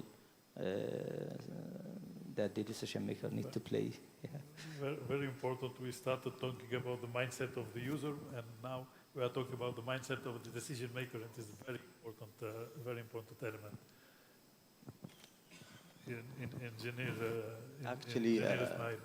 I 100% agree with His Excellency's challenges because we are almost share the same. So I totally agree about the perception of the people, especially in our region. The perception of the people to ride the public bus, we honestly and transparently feels here, and the people in the GCC especially feels that the public transport for the lower income people. This perceptions, we are really in the government side finding a lot of challenges to change this mindset. So honestly, we put awareness campaigns, we try to raise the quality of service, enhancing the infrastructure. So the second challenge that in my personal point of view feel that the infrastructure, the urban planning, especially having dedicated right-of-way for the public buses to make it accessible, faster, and honestly, in a level of people, for the people in GCC can use the public transport. So it comes back to the urban planning. So these are the second challenges. Third challenges is the putting the investments, the right investments and beliefs on the public transport. Again, it's gonna honestly cost a lot. So the study of cost effective is something that we need to focus on, to put the right projects for the public transport to be aligned with the urban planning, and to make sure that it is within the set of minds and the perceptions of the residents within our region. And it's maybe also a question of carrots and sticks, means we cannot just develop better public transport, we need also to restrict the use of cars. And the experience shows in the cities that have a good mobility system is that, you know, either they have congestion charging, or they have very strict rules on parking, or they have a traffic system that will not allow cars to cross the city, but they have to take, you know, ring roads, etc. So you need this carrots and sticks. I mean, the carrot is a good public transport system and shared mobility, and the stick is the restriction on the use of cars. 100%. Honestly, it's required a comprehensive view through different pillars, from policymakers, from policies, from infrastructures, from the new communities, from the investment. So it's a comprehensive view should be put in order to enhance the public transport, especially within our region. Excellent. Ms. Hanife, so for ESG, what are the challenges you there's so many, but in the public transport context and as a financier, I think, you know, these are, as you said, capital-intensive assets and infrastructure. They have a long lead time, so, you know, there needs to be confidence in terms of the financials. So if you look at just pure conventional financing and investment, that the numbers need to stack up still. I mean, you know, we are heavily regulated. We have capital adequacy requirements set by the central bank. So that the risk side, so I guess in a sense, we need to de-risk some of these projects, and that's where governments step in to help de-risk it and make the private sector, it becomes more appealing when the government de-risks some of these projects. So that helps move the capital. I think structures that we've seen more recently, again, sustainable bonds or green bonds, again, which are traditional conventional bonds but have requirements around sustainability KPIs, or need to have in the bond assets that are green or technically meet the taxonomy or requirements for green, have been more suited to transport infrastructure and transport assets. So that's something, that's another vehicle, another element. But within those, inherently, there are also other challenges. So we need information, we need people to report more differently, more transparently on sustainability performance of these assets. So it's not fine just to have electric vehicles, but if it's not coming with a transition plan aligned with net zero commitments by. So again, one of the other things that we need to be mindful of is when a country makes a net zero commitment, what happens to the inefficient assets in that economy? Do they also start to become redundant? Those are assets we may have on our books. What happens to the value of those assets on our books? So we need to engage and work to try and transition our asset portfolio. And again, there are mandates that are coming down from our regulator to start looking at the emissions intensity of our loan books. And what does that mean? Not just the emissions intensity, but also the physical impacts of climate change on our loan books. So, you know, electric vehicles are fantastic, electric buses are fantastic, but do they actually stack up against a long-term climatic scenario within Oman? You know, we know that within the region, humidity is an issue, not actually temperature increase, but humidity. So if we're wanting people to be able to commute between different pieces of transport, we can't have them outside for too long, because when you have increasing humidity, it's harder for people to be outside. It becomes a health risk, actually. So again, even in Melbourne, I can give you an example where I grew up. Melbourne has extreme temperatures for very long periods of time, and I would even say it's actually, when we have the 45-degree heat in Melbourne, I would say it's actually even hotter than it is in the region. Believe it or not, because the sun is a lot stronger. The rail, the public transport system in Melbourne, the infrastructure started to buckle under the heat. The train tracks started to buckle. So that, again, the public transport system didn't foresee that happening. So we had no transport for a certain amount of time, and that does a lot to an economy. So it's I think we're all coming from the same way. This is not a cost. It's actually, it's a need within not just cities, but within the economy, I think. It raises the issue of resilience of the infrastructure, which is becoming more and more important now. Because electric vehicles drain a lot of air conditioning, drains a lot of and we are still wedded to the air conditioning in our cars, just as I am. So we're having conversations about hydrogen buses. You know, they work for longer distances, but the infrastructure that's needed to get hydrogen buses, you know, refueling stations, etc., in place, again, is capital intensive. So there's a lot of challenges, but they're good challenges and they're good conversations to have. And as long as there are challenges, there is innovation, work and innovation, exactly. And hope to find solutions. Rui Costa, regarding the challenges, anything you would like to add? One point is clear, and we know that it's not because we put electrical buses that we will catch more customers. That is an illusion. And we must be very clear in our mind. Second point is that we must be very rational in our decisions that we take. And sometimes we must keep our feet, you know, on the ground to make what is possible. I know that it's very difficult to be in the political side, where also it's a must to manage the expectations of the old stakeholders. But we must need to do that, because if not, we will not achieve.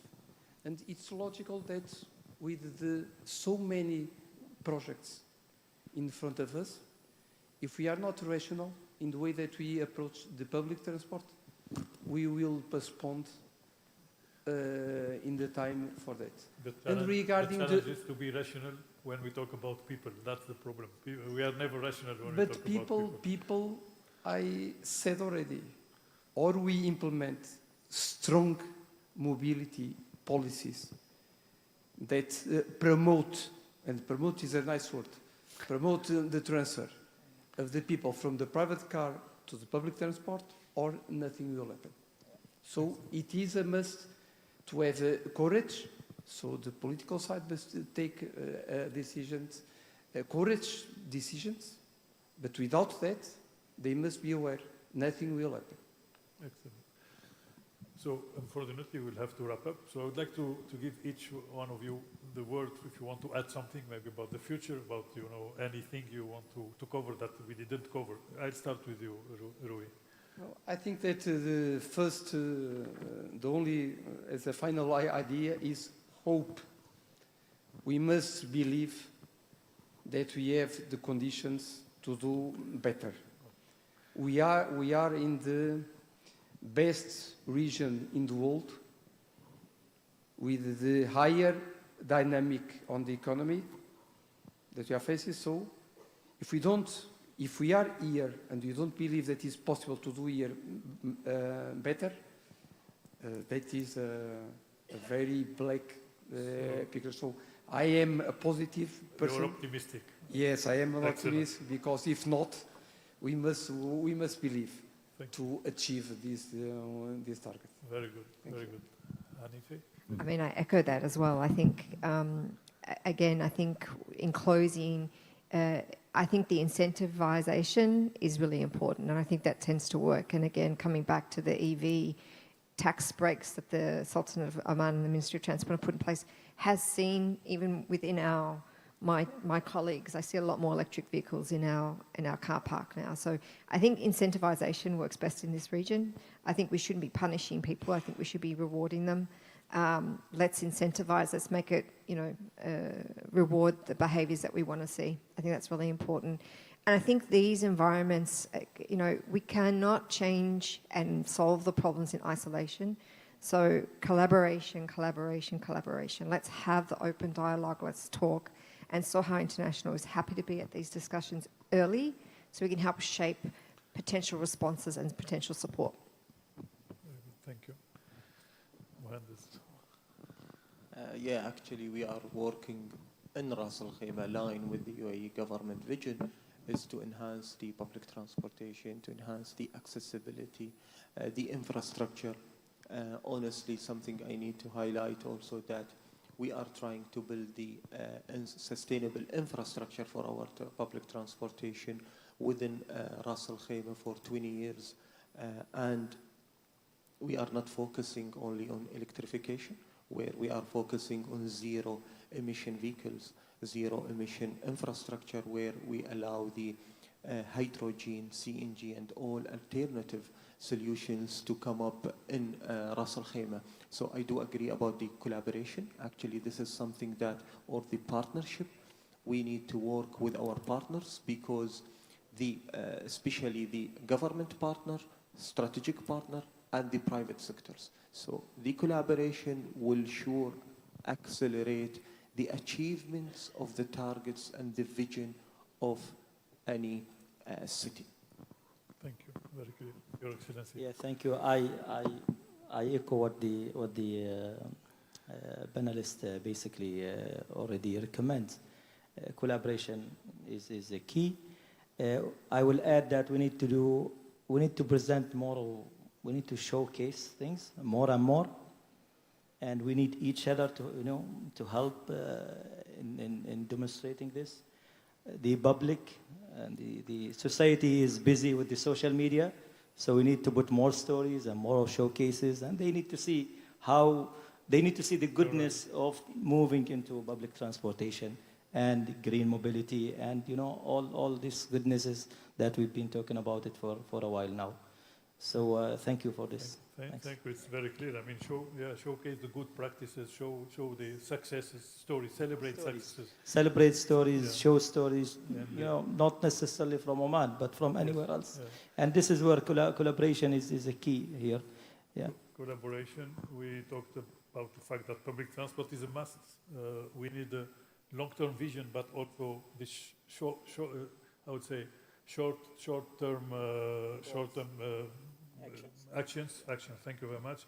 Political support also is very important. But public transport should be developed with quality. It's not just public transport for those who have no choice, but public transport for everyone. And work on the mindset of the users, but also mindset of the policymakers, of decision makers. Yeah, a lot of interesting takeaways. I hope you benefited from this discussion. I would like to thank all the panelists, and I will end with this with a quote from a former mayor of that advanced country is not a country where poor people have cars. It's a country where rich people use public transport. So thank you very much for your attention.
Now,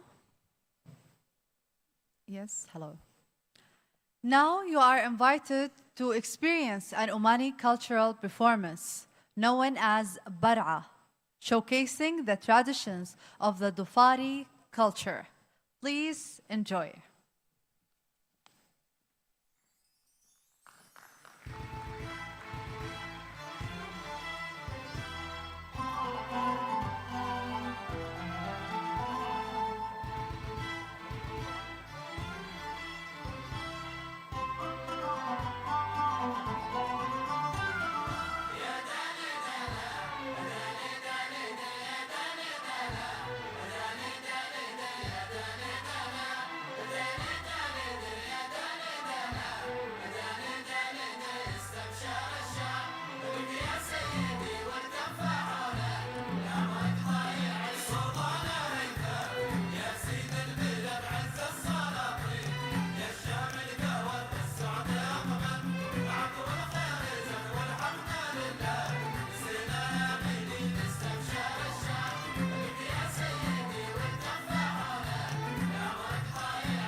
I hope you enjoyed the Bar'a. In order to showcase its commitment to sustainability and enhancing its services, and in line with this objective, Muwasalat is set to sign a memorandum of cooperation and understanding. Firstly, Muwasalat Oman and Odis Aviation.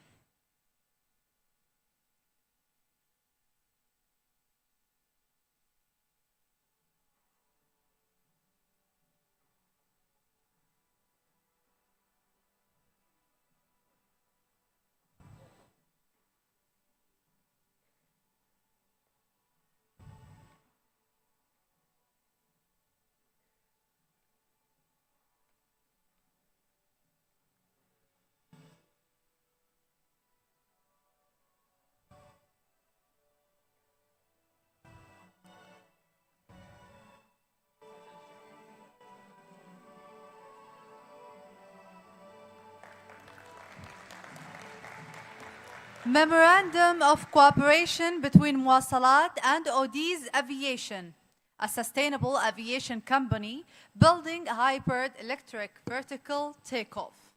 The agreement is focused on collaboration in research and development, sharing knowledge, creating innovative solutions, and to collaborate on pilot programs for unmanned aircraft system UAS.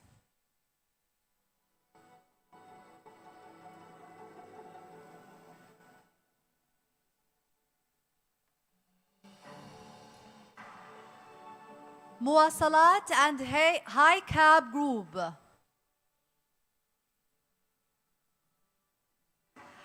Memorandum of Understanding between Muwasalat and High Cab Group in a significant move toward achieving net zero emissions. Both parties have a landmark agreement to decarbonize Oman's commercial mobility sector.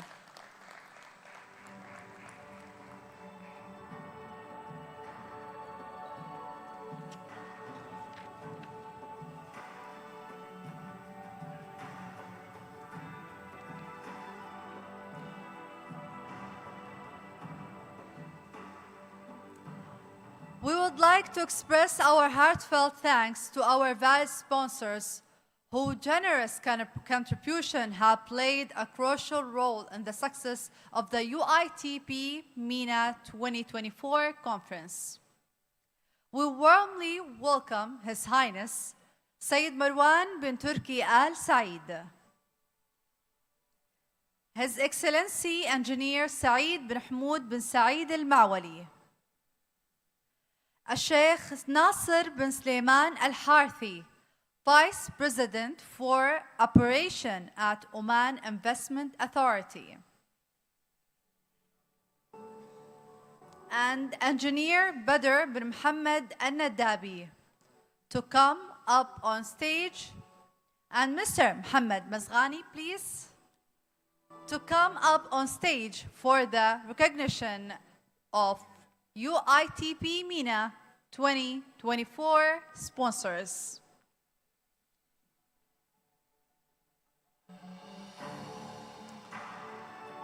The main sponsors: Vodafone,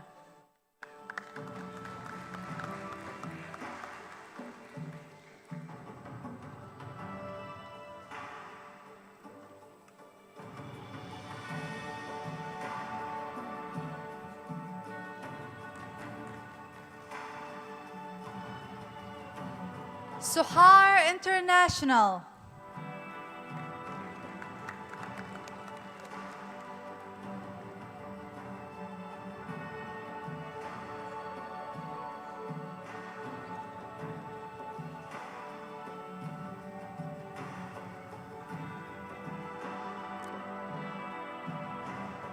Al-Maha Petroleum,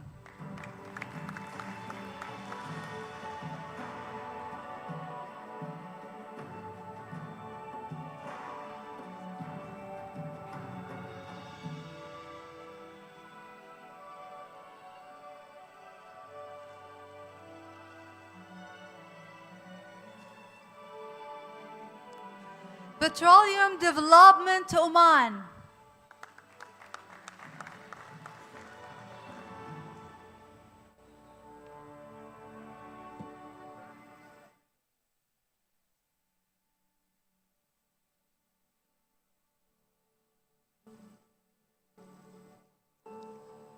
participant sponsors: Annabuda,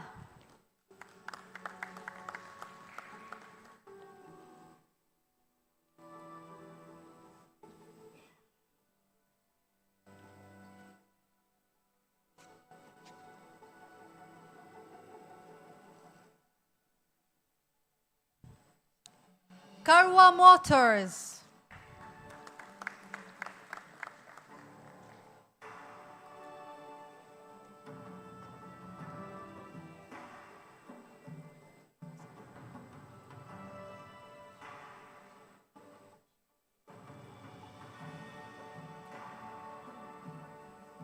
Man.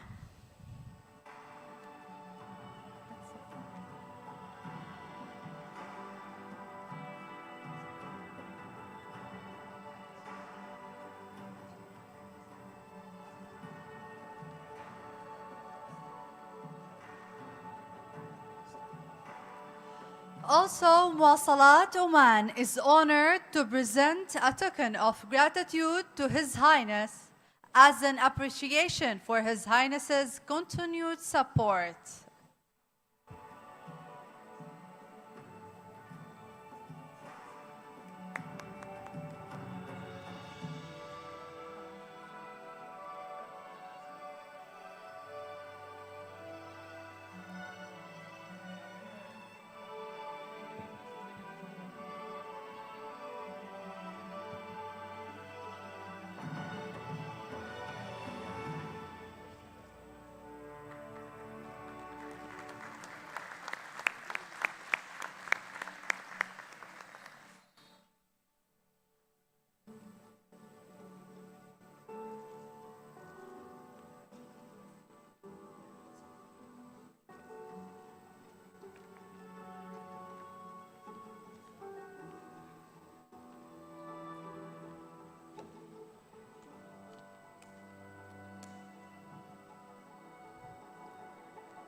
Now we'll be taking a 20-minute break. Please enjoy the break and make your way back to your seats for the upcoming sessions. Thank you.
2 minutes, break, end. Your attention, please. Kindly make your way back to your seats as we will start the upcoming session in 2 minutes.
يمكن كذا.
بقول لهم الحين.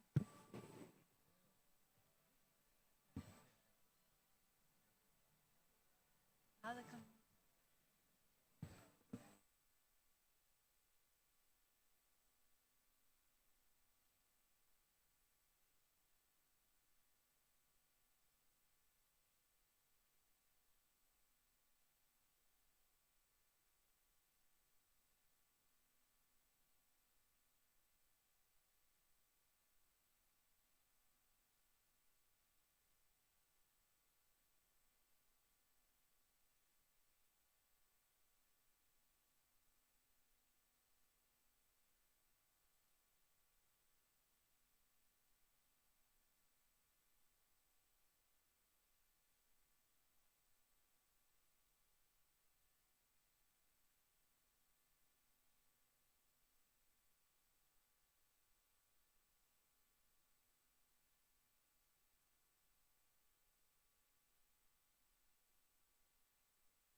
Your attention, please.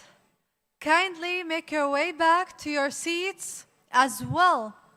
We'll start the upcoming session in 2 minutes.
I hope you had a pleasant coffee break.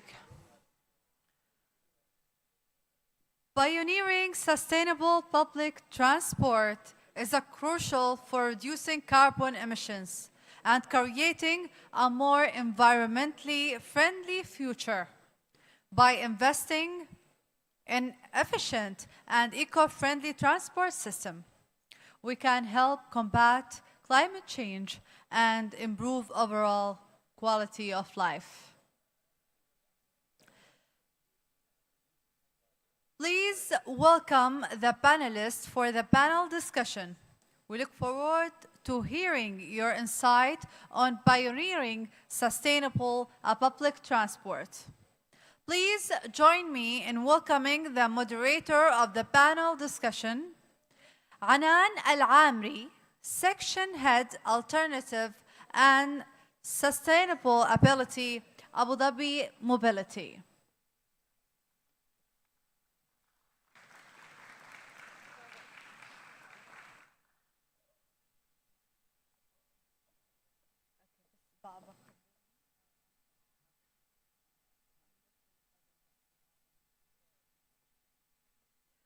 Once again, there is an interpretation available.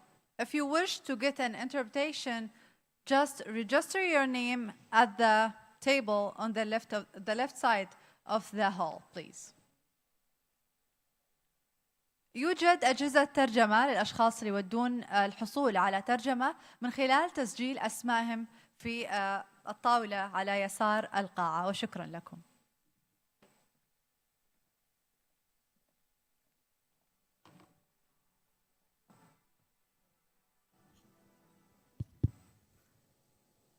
Good afternoon.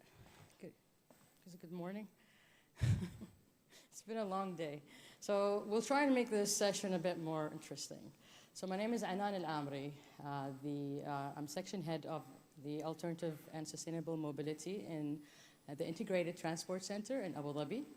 And today it's my pleasure to welcome you to this session of the green technologies pioneering sustainable public transport. Now, in this session, we will explore the latest innovation in public transport with focus on clean technologies. We will hear from esteemed speakers about the electric buses, advancements in EV technologies, and the benefits of green fleets, including lower emissions. Now, let's begin with introducing our speakers. May I please have the speakers come to the stage? So we have Engineer Abdullah Al-Busaidi. He's the Director General of the Oman Logistics Centers, Net Zero Consultant at the Ministry of Transport Communication, please. And Engineer Abdullah has a background in mechanical engineering and petroleum engineering, and now leads efforts towards achieving zero carbon emissions in Oman logistics sector.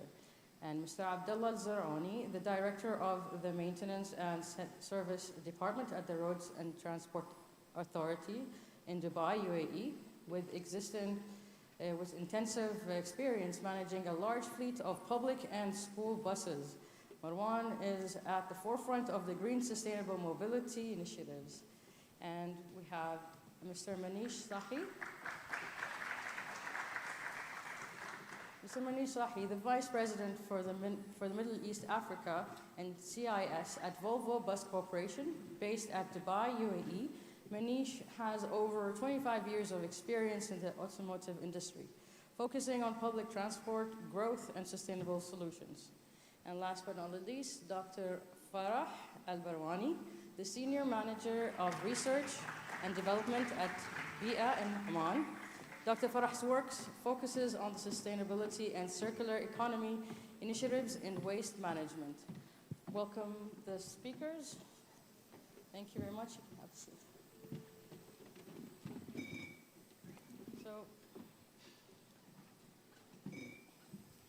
I'd like to introduce our first speaker, Engineer Abdullah Al-Busaidi.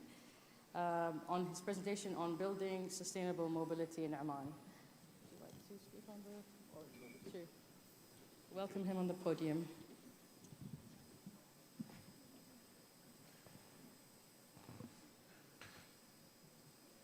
Assalamu alaikum. Good morning. I'm glad to be here and presenting on behalf of Ministry of Transport, Communication and Information Technology into the subject of green mobility for public transport in specific.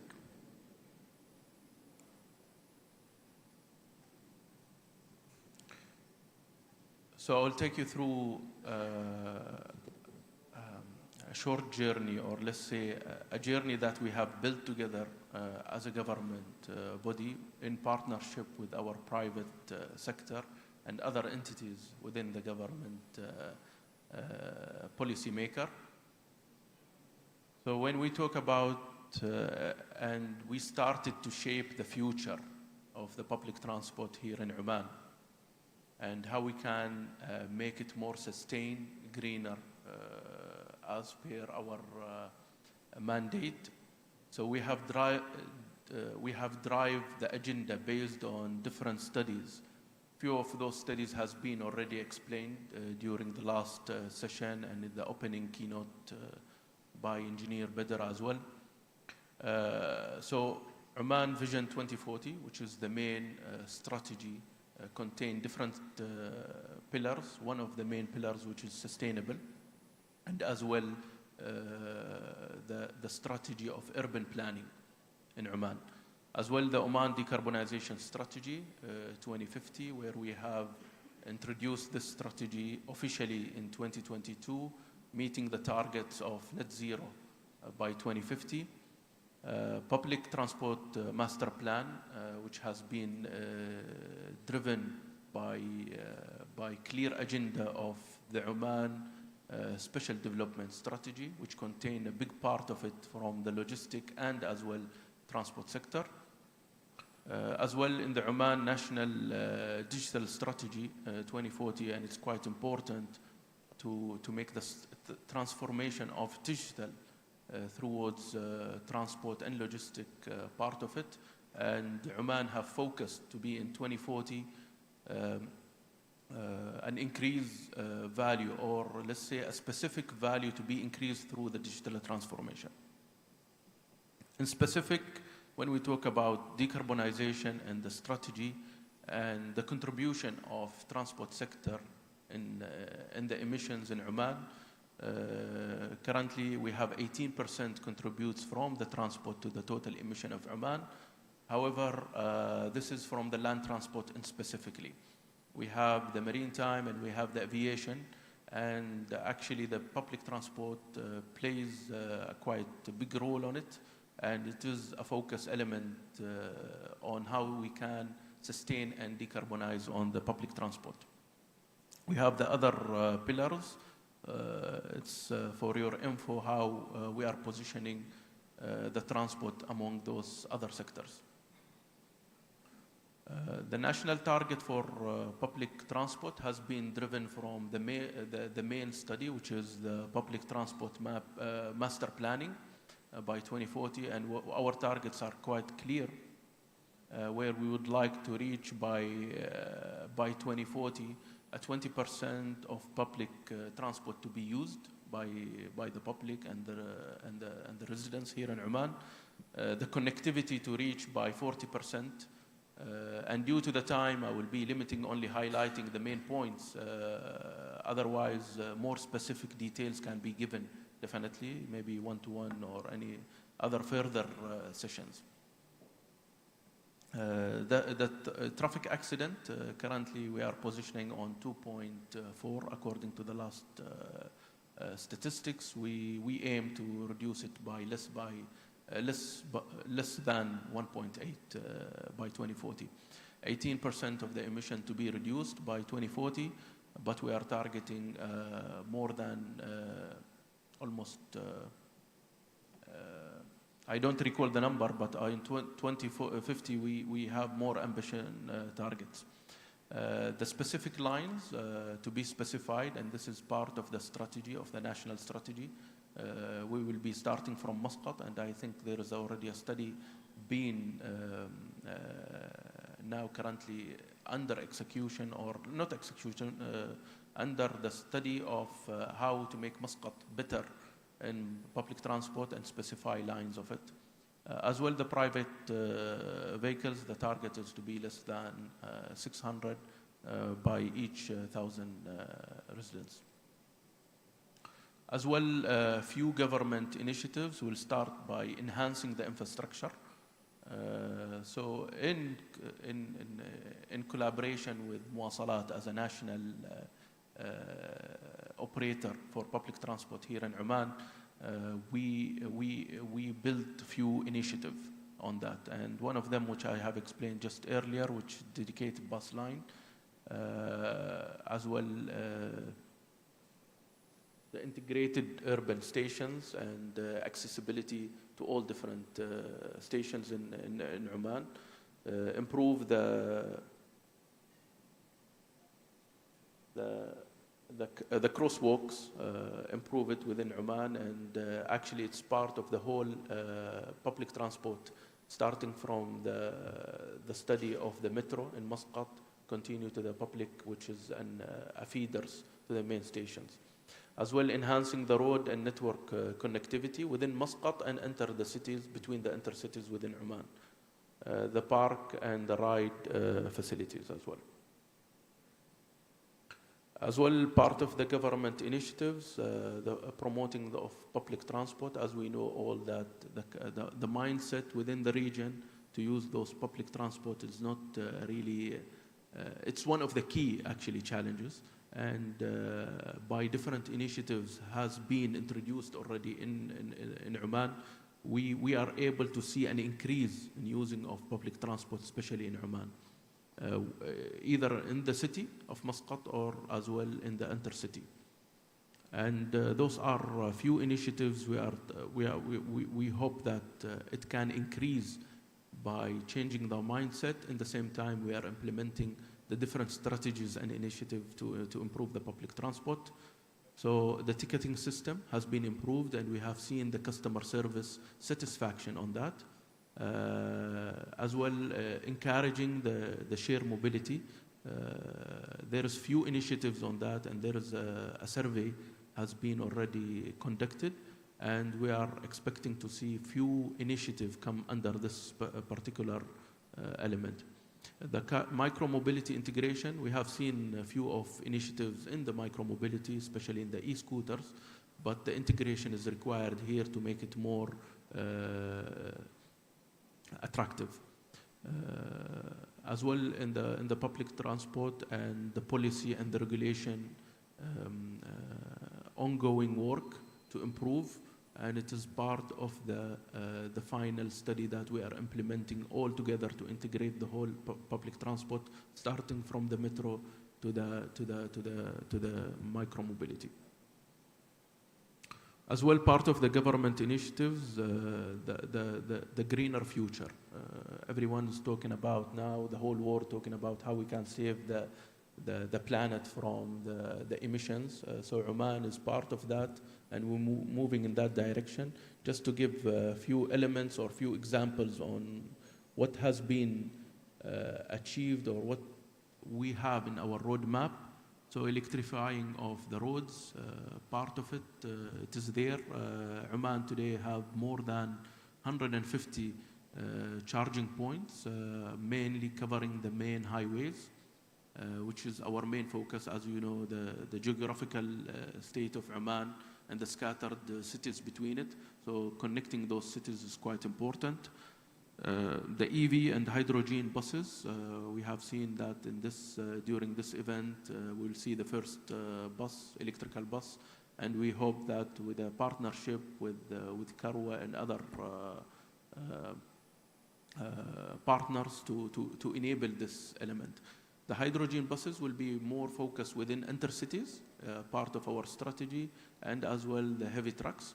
But the electrical buses, definitely it's a key for us to move forward. Hydrogen station, maybe you have heard that we are expecting to operationalize it by October, I think so, October, November this year, inshallah, the first hydrogen station. It will be located in Muscat, and Muwasalat will be part of it. More details will be definitely announced within the time. Solar energy integration, how to power the facilities. We have seen multiple bus station has been already installed with the solar.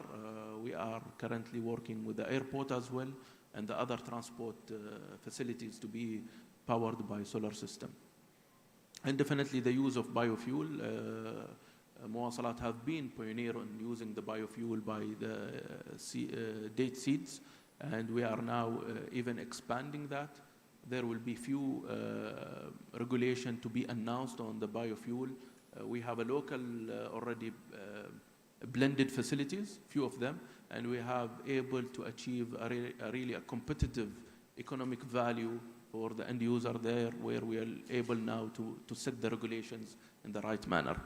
I think that's my last slide. Thank you very much, and please, I believe the sessions of Q&A will be later, right? That's right. Okay, thank you. Thank you, Engineer Abdullah. And our second presentation will be by Marwan al-Zaraoni. It will be on RTA's journey towards greener future. Assalamu alaikum.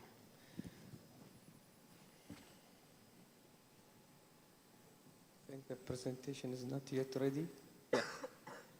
So, first of all, Your Excellencies and distinguished guests, thank you very much for giving us this opportunity and to share with you our humble story of being green towards green in RTA in Dubai, Roads and Transport Authorities. Maybe in the beginning, I would say that RTA and Dubai specifically, we have a solid and clear strategy to achieve 100% green by 2050, which is committed by the government and stakeholders. And to moving through that in any procurement cycle or replacement cycle of the buses in general, we have to make sure that it's minimum 10%, and I will share with you the next step of that as well. So the strategy and the commitment is there. Just as an introduction, this is our story where we started the first trial of electric buses. And when I say electric buses, we doesn't mean we just try the bus. There is a bus, there is a complete ecosystem, the charging, from wireless charging while the bus is moving, we tried, from the depot charging, plug charging, from opportunity and the pantograph and overhead charging as well. In addition to that, various type of buses where the technology was not mature that time, especially when you say in GCC with the challenges that we are facing. And also in addition to that, in COP28, where we have tried another 10 buses just to make sure that, yes, we are ready to operate it in this region with these challenges. Moving forward as well, we have developed from these all trials, from OEM discussions, from benchmarking, we have developed our own technical and operational specifications for electric buses in Dubai, the complete ecosystem from operation, charging, routes, etc. And then finally, just 2 weeks back, the award has been published for 40 buses that it will be streamlined operated in Dubai in 2025.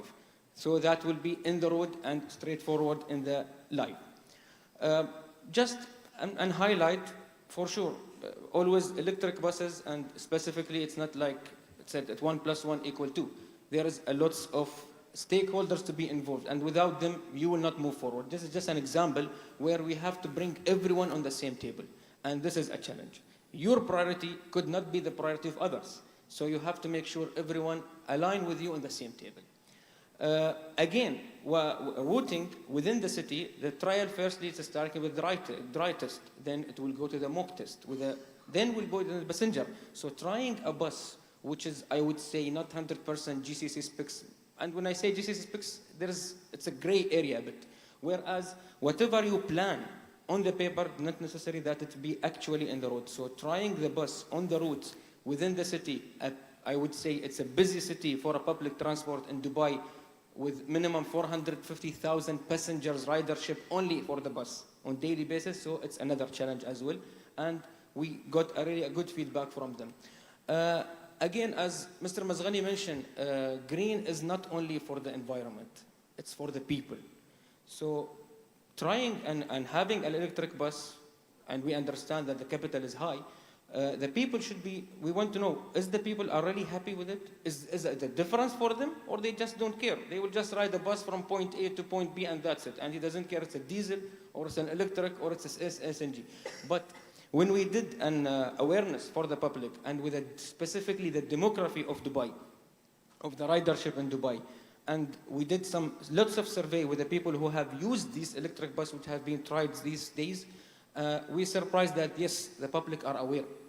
They want green, they want electric bus, not just because it's comfortable and there is almost no vibration and no comparable to the combustion engine diesel buses, but it's also for they know that the green is the future and it's a good for everyone. Moving forward, I will not go through this slide very details, but these are one of the results that shows that yes, using a bus or utilizing a bus in Dubai in the peak summer, the results are positive. The charging, the temperature, the AC specifically temperature, when you are running the AC with a 50-degree and the delta T is 25, it's successful and it can work further. And also, when I mentioned that we are mentioning or we have developed our own specification, for sure it's aligned with an international or European as well standards, plus the GCO standards. So our standards or our specification, which is being made within Dubai, for Dubai, it has been aligned with all the international standards. What is next?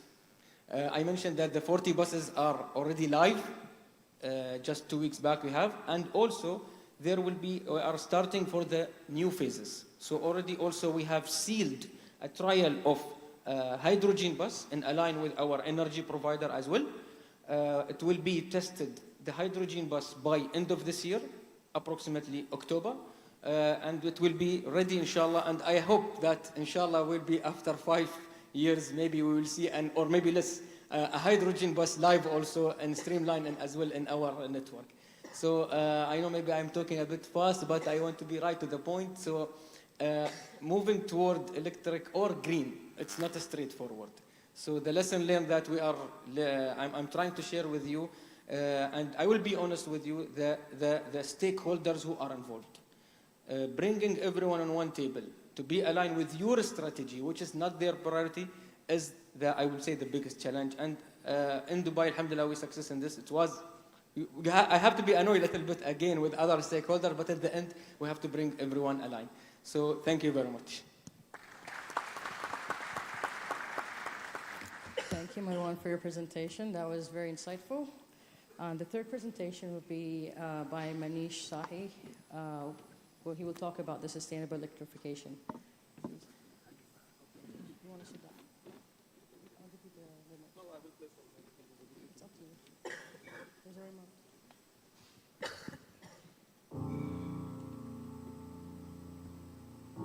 Dear Jackie, we haven't met yet, but we've been getting ready for your arrival. We want to make your world safe, and we want you to enjoy it. You might not always notice us, but every day our products move goods around the world. They deliver food and medicine, take people to work, and construct roads and buildings. By the time you start school, our ambition is that a third of all the vehicles we sell will be electric. A sustainable transportation system would improve the world for everyone. We hope you win, Jackie, and we know you'll play fair. We will do the same. We promise to take action and lead by example. By the time you finish school, we want all of the vehicles we sell to be fossils free.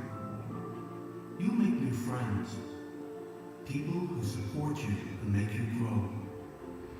So will we. Together, we will transform our world. Dear Jackie, we know that time is critical, and that we must act now.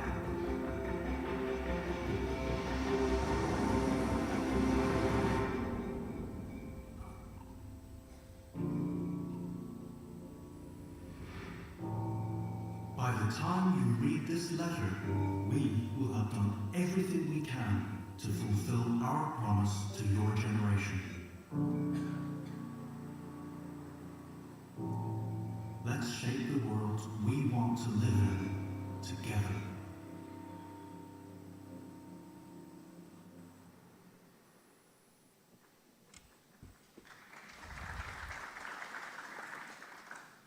Good morning, distinguished guests, ladies and gentlemen. It's my honor and pleasure to be here with you today to talk about sustainable electrification, which is a topic which I hold very close to my heart. Before we jump into the presentation, now you can't hear? Okay, thank you for pointing out. Before we jump into the presentation, a quick word about us as Volvo. We are into commercial vehicles, trucks, buses, construction equipment, and marine engines. About 104,000 employees. We operate in 190 markets, and our basic objective is to make our products 100% safe, 100% cleaner, and 100% more efficient. I think all of us in this room will agree that our world is changing. There is growing urbanization, there is growing population, and there is increasing need for e-commerce. And all this is adding to the transportation requirements of the world.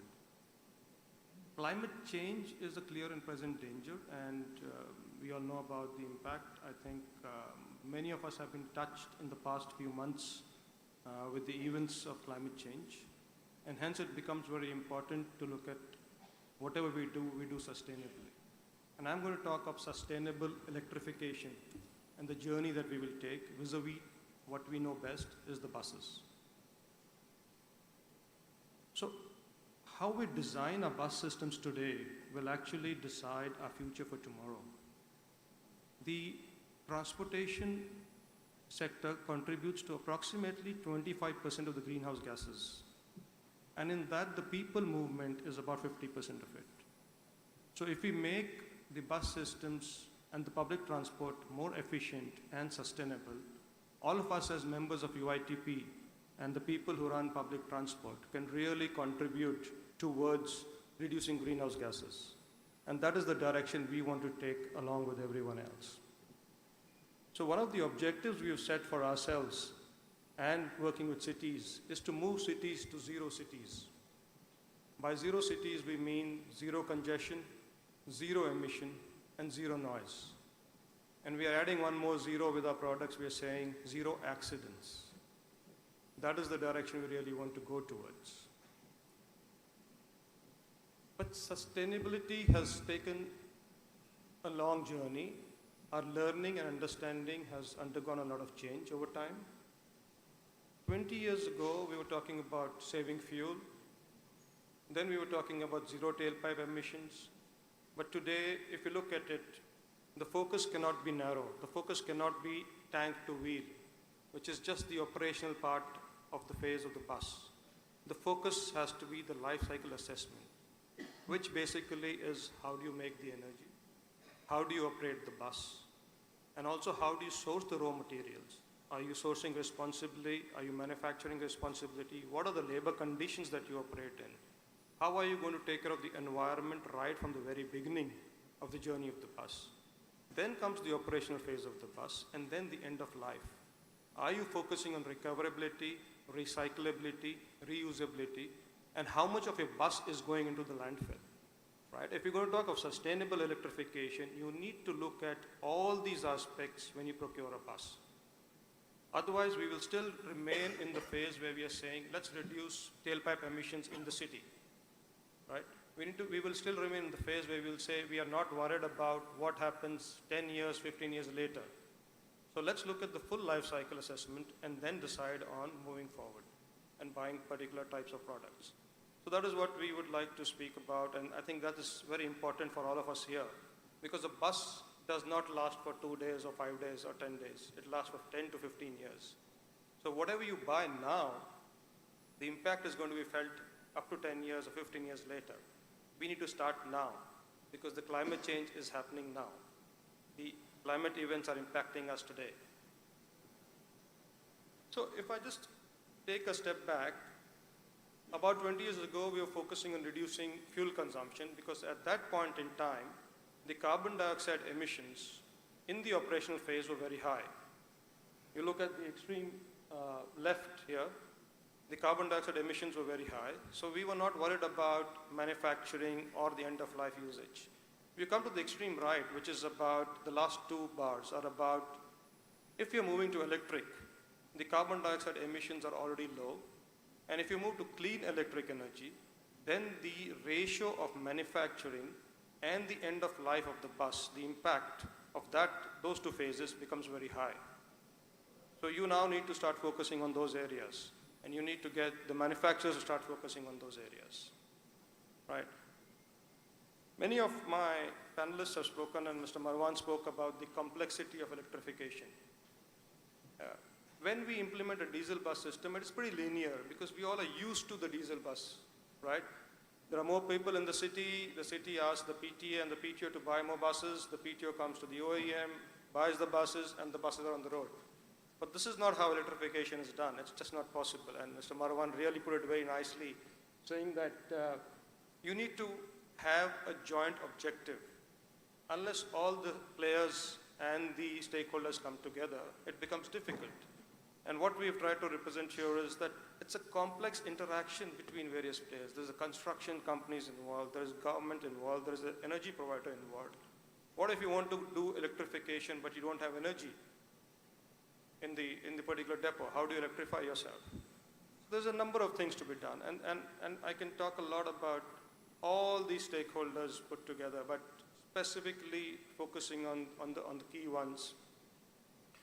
I would say that it's about a sustainability mindset from the very beginning.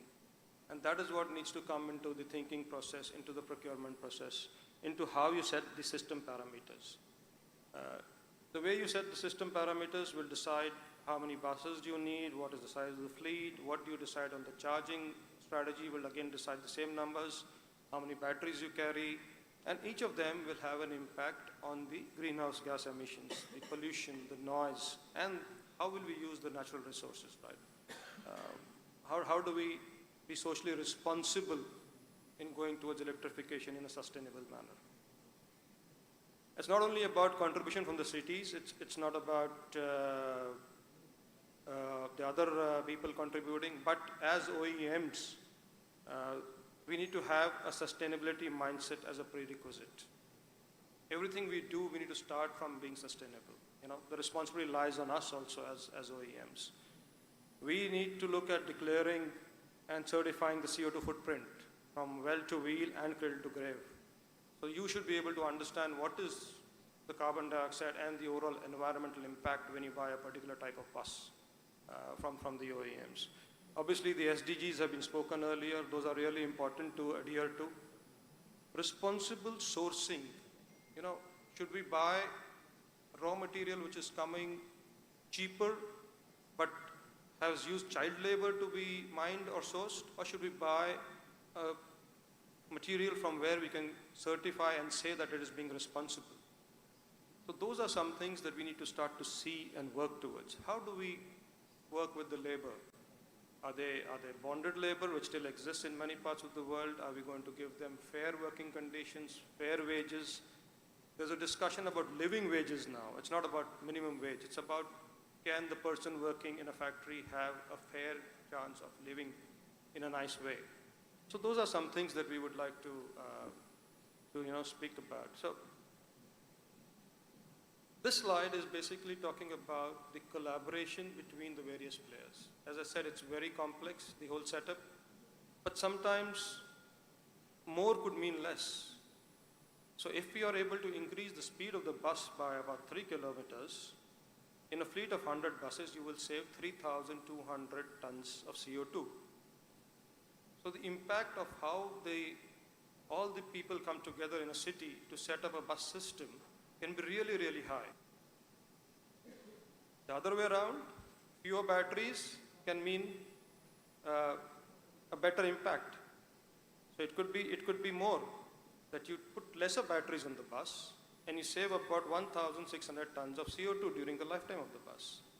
So these are the parameters that we can work on a sustainable electrification journey. And there are many, many other examples to talk about, and we can discuss that during a break or something, but there is a time limit put by the moderator, so we need to stick to that.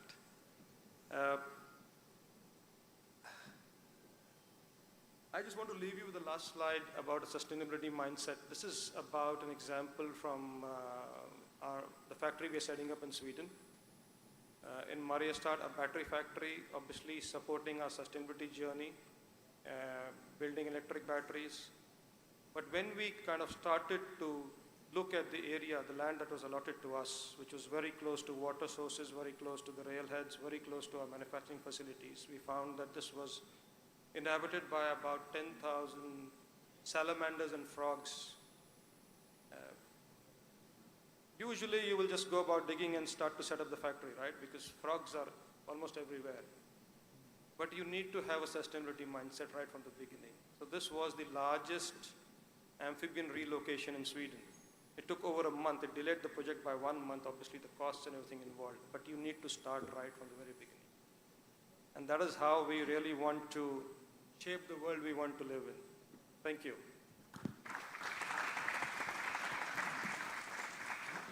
Thank you very much, Mr. Manish.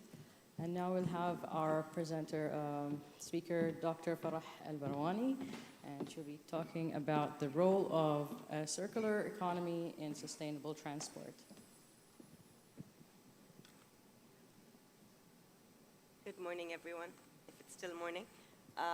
Thank you all thank you for the invitation. Thank you all for the presentations that have come before.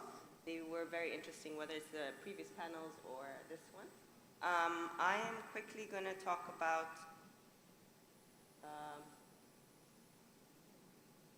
okay. So I've already been introduced, but I work for BIA, which is the company responsible for solid waste management in Oman, specifically in the Center for Sustainability and Circular Economy, where we're focusing on supporting that BIA change as well as the national change towards a sustainable and circular economy. So why circular economy? Currently, we are in a linear economy. It's not just Oman, it's globally. We take resources, and a lot of presenters were talking about that. We make our products and services, and then we dispose of them at the end. CO2 is generated, very little, oh, sorry. You can't hear? Okay. Very little, sorry, CO2 is generated, very little is recycled, and at the end of the day, we don't have much of a circular economy. So what we want to do is transition to a circular economy, and that will help us move towards sustainability. Sustainability, I don't need to define it. Everybody here knows about it, but really it's looking at economic, society, and the environment. So, circular economy. Essentially, if we reduce the raw materials that go into the economy, keep them circulating for as long as possible, and have less waste produced at the end. So a lot of the time when people think circular economy, reducing waste, people think recycling, right? We always look at the end, but if you look at this, actually very little should be at the end. It's all about changing how we design, how we produce, how we distribute, consume, and manufacture. At the end, keeping things circulating in the economy so you have very little waste generated at the end. And us as BIA then handle that waste at the end. So essentially, that's why we have the Center for Sustainability and Circular Economy, because if we do not have changes made earlier in the economy, if we don't have changes made at a corporate level, at a national level, then we cannot control the waste that comes to us at the end, and it makes it harder to recycle it. So how do we transition to a circular economy? Another way of visualizing a circular economy is looking at the waste management hierarchy. So currently, what do we do more of? Landfill, right? Very little recovery, recycling, and so on. What we should have is we should be turning this upside down. So landfilling should be the last resort, we should be focusing on refusing to consume. And I think that was covered at the beginning in the first session when we were talking about avoid, shift, and improve. So refusing is the avoid, reduce, and then, as you can see, recycle is at the end. So let's take a step and look at these different elements here. So we have refuse and reduce. Refuse and reduce is essentially the job of public transport, right? You offer solutions to allow people to refuse to have their own vehicles, to reduce their own consumption. So that's excellent, but how do we enhance that? There was a presentation earlier that did talk about the use of big data and AI to optimize bus routes. That leads to a reduced consumption, but it also leads to increased efficiency, which attracts more people to public transport. And so the benefits are substantial there. And there are studies in different countries that have shown this. Then we talk about redesigning buses to use greener fuel sources, and there have been multiple presentations that have talked about that in all of our countries within MENA. Now, on to the next level. If we can't refuse and if we can't reduce, we need to reuse. So reusing, first of all, I guess before we get there, preventative maintenance. How do we keep buses on the road for as long as possible, or whatever vehicles that we have on the road for as long as possible?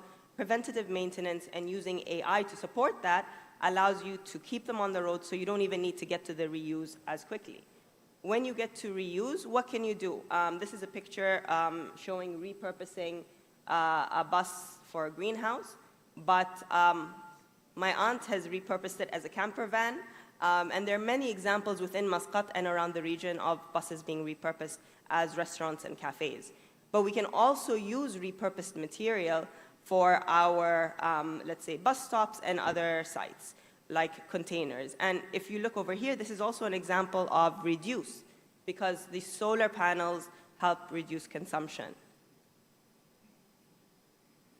Now recycle. Now, again, most of the time when we think about waste management, when we think about circularity, people think recycling is at the top. We're almost at the end at the moment, and we've only just started talking about recycling. However, how do we make recycling more feasible? I'll give a few examples on vehicle manufacturing that is designed to be more recycling friendly. MAN has a policy of 90% waste recycling from the production side of the vehicle manufacturing, and that was from 2021. BMW ensures that 85% of the vehicle is able to be recycled. So as we move towards vehicles that are recyclable by nature, that makes it easier. And I'm sure Volvo has statistics as well that maybe you can share with me later. There are components that are very good examples of recyclable components, like lead-acid batteries. 92% of material from lab can be recycled, and it's a global success story. In fact, that picture is from an agreement between Muwasalat and BIA to ensure that we have sustainable lead-acid battery in Oman. But as we transition to electric vehicles, hydrogen vehicles, the technologies of the future, we're going to be generating new waste. And we need to be planning for those waste streams. Otherwise, we will have stockpiles that are generated in 5, 10, 15 years. An example is, we've talked about the success of lead-acid batteries, but at the moment, lithium-ion batteries are only recycled at less than 5% globally. So you see the difference between over 90% and less than 5%. Then we move to recovery. If we can't recycle, let's recover. There, the focus is mainly on energy recovery. There's examples throughout the different countries, but I'll focus on an example from Oman, which is biodiesel from date seeds powering bus, and that was in collaboration with Muwasalat and other entities. But you can also look at it within our infrastructure. So there are multiple pilots around the world that are using technology to harvest energy from roads. So whether you're talking about solar energy, vibration energy, how do we harvest energy to allow us to recover that and utilize it? If you notice, a lot of this is all requiring innovation. It's new technologies. We cannot create a new future, a new economy without new tools. And as we start transitioning, as we start creating our strategies, we will be developing and pushing innovation. Of course, the last thing is landfill. And I'm not even going to spend much time talking about this. They need to be designed so that they are sustainable and have limited impact on the environment, but we should be at zero waste, especially if we're talking about vehicles. And in Oman, we do not put any end-life vehicles within our landfill. However, we still don't have the infrastructure to really recycle and extract the benefit, not without those changes within the economy and the collaboration that the other speakers were talking about.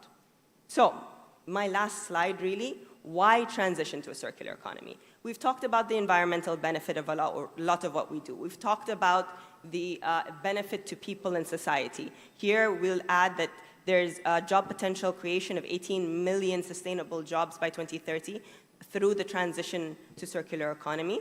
But there's also the financial. So there's a potential 4.5 trillion in economic benefits to GDP until 2030 with the strategies that are out there with circular economy. And then there's the material cost. So as we move towards reducing our consumption, that does reduce our cost eventually. So there's a potential 7 billion in annual material cost annually, and 32% reduction of primary material by 2030. And again, it drives innovation and it uses innovation. They come hand in hand. So thank you very much for the space to present. And thank you very much, Dr. Farah. That was a very interesting presentations coming from different fields, from authority to ministries to logistics, environment, and manufacture, and they all speak they speak the same, right? So there's hope for the future. I can say that. I have a few questions for some of the speakers. First question is to Marwan. Marwan, I'd like to start.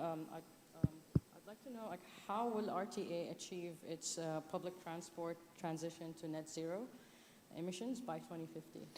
As I mentioned, working in brownfield is not the same when you are working in greenfield. So adoption of green within the city that has been working, or all cities that has been used, I would say the diesel and normal fuels, it's not a normal, I would say, practice. In order to have it cascaded from the top till down, we are all working under the higher committee of green economy. It is headed by His Highness Sheikh Ahmed bin Saeed. So this committee is leading the main strategy, which is 2050, that bringing everyone on the same table, which when I mean same table, the municipality, the roads and transport authorities, the energy providers, and such as. So this is the main drive, and moving forward, we are dedicated to 10% minimum of each procurement cycle till we reach 2050. So any procurement cycle will be moving forward will be 20% electric, but I will not say electric, I will say green, because hydrogen could be introduced soon. And this is the main things on how we are moving it. Again, we have to make sure everyone aligns. And we have to keep chasing. This is the main thing. Thank you. Thank you very much for your insights. I just have one more question for Dr. Farah. How do we facilitate and enable a transition towards a circular economy? So, I mean, a lot of the tools that we need have been covered, right? You need the policies, you need awareness, whether you talk about public awareness or you talk about government entities. Researchers need to be investing time to innovate. We talked about the importance of innovation. All of those need to go hand in hand. And in fact, that's why the Center for Sustainability and Circular Economy at BEA has all of those as part of its pillars or its functions, so that we can work with local and international entities, whether it's the private sector or the public sector, to support that transition. And I would say it's not only something that happens at a national level or at a sector level, it is something that you can do as a company as well. And one of the first steps, I would say, is taking a data-centric approach. And what we do and are currently actually working on at the moment is looking at the material flow. What do you consume? How does it go through your economy or your process or your company? And what waste do you generate at the end? And part of that waste is emissions, carbon emissions, but it's also other waste. And as you can visualize the data, start prioritizing these projects, it allows you to select the most relevant and the most efficient technologies for, let's say, your organization or your sector. Please feel free to contact me if you have any comments or are interested in collaborating towards this end. Thank you very much, Dr. Farah. Well, we're here going to be concluding our session. I'd like to thank our speakers for their insightful presentations and sharing the knowledge with all the audience here. And thank you as well for being here. And hope you enjoy your day today. Thank you very much.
Now we will move to our next session.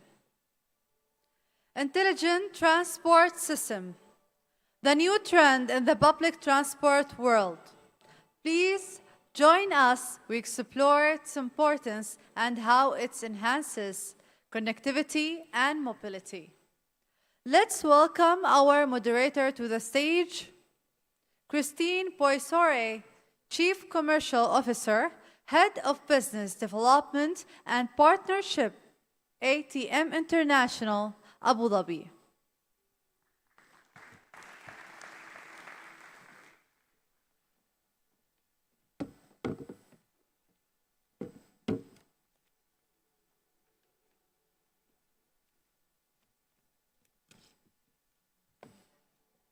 Your Excellencies, ladies and gentlemen, so I think we are running a little bit out of time, so we are going to show you how ITS can be flexible and adaptable in this session. So as for me, I am Mrs. Christine Boissery. I am French, as you can hear, but I've been in the region for over 20 years, so I really have witnessed actually also changes in terms of public transportation. So from my previous roles within French embassies in Turkey, Tunisia, Saudi Arabia, and the UAE, where I was monitoring infrastructure projects, to now my current position with ATM International Abu Dhabi, a French company specialized in ITS solution. I have really been like a proper witness of this transformative progress of public transportation. We are going to talk today about ITS, which stands for Intelligent Transport Systems. So we are going to explore how ITS can really impact positively the transformation of public transport, not only from a cost-effective point of view or revenue-generating point of view, that for sure, but also and mostly for the users and for the user's experience, I would say. So through real-time information system, through CCTV providing safety to the passengers, through all kind of ticketing and easy accessibility of ticketing and payment system, all those ITS solutions enabled to actually enhance the experience of the users. I'm going to invite our panelists to join me on the stage. So for today, we will have actually 2 presentations, and then there will be some discussion with the rest of the panelists. And we will discuss at the same time the role of the ITS in public transportation, the applications of ITS, the challenges faced within the phase of implementation of ITS, and the conditions for a successful adoption of ITS in public transportation. So let's start I welcome our guests and panelists, and I will first welcome Engineer Badar Mohammed Al-Nadabi to join us on the stage.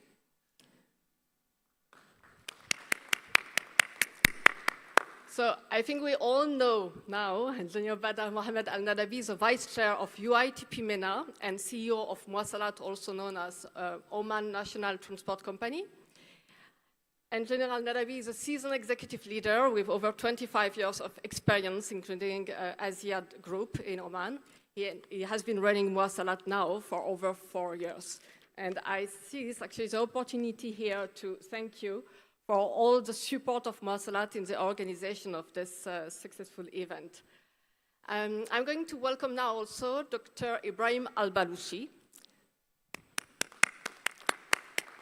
CEO of Kawa Motors, an Omani manufacturer and CEO since 2020, and seasoned expert in project management, value engineering, and business development, with over 20 years of experience also in mobility. As the CEO of Kawa Motors, Dr. Ibrahim Al-Balushi has also contributed to the production of 100 buses for the FIFA World Cup 2022. We are also honored today to have with us Dr. Ryan Harazmi, that I invite to join us.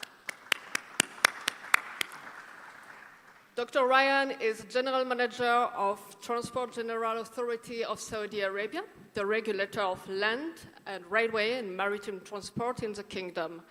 So Dr. Ryan Harazmi is also a seasoned expert in traffic and transportation, with an international background also from his experience in Washington, D.C., and he has been serving within TGA since 2022.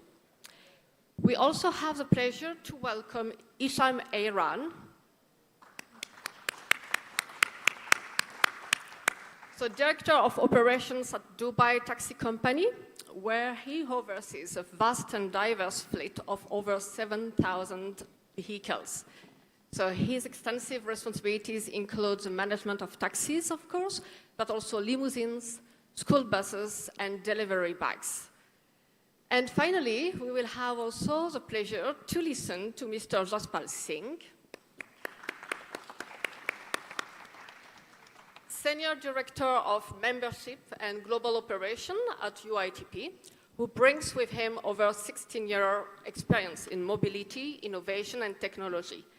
Jaspal also holds the position of head of the UITP North America office after serving as the manager of the IT and Innovation Committee in the past, and as the head of the UITP India office also. So, but let's start immediately, since we are running a little bit out of time, and I would invite actually Mr. Hisham Ayran to present the Smart Operation and Control Center of Dubai Taxi Company.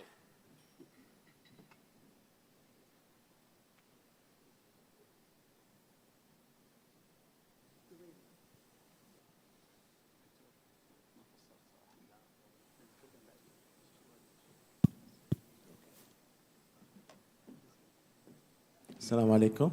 Good afternoon. Your Excellencies, ladies and gentlemen. Thank you very much for this opportunity to let me present on behalf of my company, Dubai Taxi Company from Dubai, about how are we using ITS and improving our mobility services. When I'm saying mobility services, it is more than just taxi. The name says Dubai Taxi Company, but we have several services in addition to the taxis that we have added through the years since 1995, when we have started as Dubai Transport, we were a taxi company. And after that, in 2005, there was the establishment of Roads and Transport Authority, which is the regulator of mobility services in Dubai. And then in 2007, Dubai Taxi Corporation were established. After that, we started to add more verticals or more business verticals to our company. In 2015, we have established the school bus transport. And in 2019, establishment of DTC app, the smart applications for taxi and mobility services as well. In 2021, there was the establishment of delivery services. We are hiring delivery bikes and working through the different platforms. And in 2023, we have the successful launch of our IPO and transformation to a BJSC company. So since 2023, we were called Dubai Taxi Company after we have been called Dubai Taxi Corporation. So the story where we able to use ITS to deliver these services or to manage and improve these services started from this place, which is our operation and control center, to manage a fleet of more than 7,800 vehicles with the less number of employees. We are talking about 3 to 5 employees per shift managing 7,800 vehicles. In addition to the information technology systems which we are being using that helped us to manage such number of fleet, and even if with our expansions and increasing number of fleet, we are not increasing in employees because we have invested in better technologies. So our vision is to be pioneers in safe and sustainable digital transport services. How the story started with the challenges, as we have said, we are expanding and the number of fleet is increasing, the number of vehicles, the number of services, also management requirements like to requiring more data, more reports to do some informed decisions. So we need more systems to be in place. We have allocated different systems that takes data from IoT devices which are in vehicles, GPS and cameras, and based on that, we have created several workflows. For example, if the GPS detected that the vehicle is moving and the camera detected that there's a passenger in the car and the meter is off, the meter will be switched on automatically. This is one of the systems or one of the workflows that we have created to improve the safety and also the driving behavior. In addition to this, also, we have created different workflows based on requirements. For example, in the previous raining session, which we have in UAE last month, we have created a workflow, on-time workflow that will alert the drivers of the places where it has high floods, so they will not approach such places. And on the other place also, if any vehicle have approached these places, our operation and control center will be alerted, so they will provide the help or the required help for the drivers. The story of our operation and control center have won several awards in the last 2 years after formation in 2022, international awards, local awards, and regional awards as well. These are some samples of the systems that we are using. For example, if we look at the right, at the bottom right, there is the fatigue system, where ITS can monitor the driver fatigue and will alert the operation and control center if there is a driver who is not being alert on the road, so we can give him the support that he needs. And the photo on the left, it shows how our fleet is distributed according to the demand. This is something which is done automatically. The demand and the distribution of the fleet, it will give an alert for other drivers to move around, so we cover all the city with our taxi services. And if we go to other vertical, which is the school bus system, our ITS solutions can alert the parents if there is any student left over or student did not pick up on time or he was dropped off at the wrong location, so where operations center has to take an action. So all of these systems is installed in each of our school bus transport systems.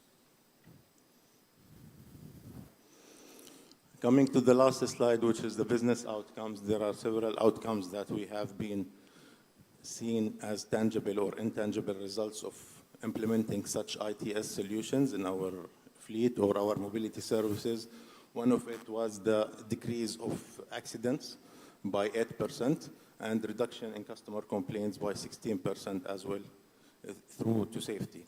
And one additional thing is at DTC or Dubai Taxi Services, we almost have 0 lost items because of the systems that we are using as well to alert the customer or also the cameras so we can return any lost item on time as well. Cost reduction, as we have said in the beginning, there were lots of employees reduction and employees focusing on more strategic things than the day-to-day tasks that can be done by systems. These are some of the results that we had in our operation and control center. Thank you very much for listening.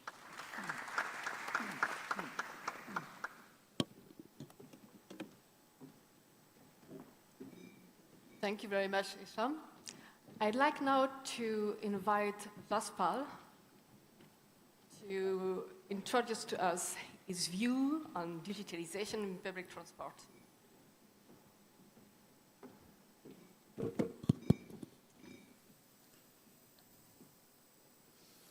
Hello, good afternoon.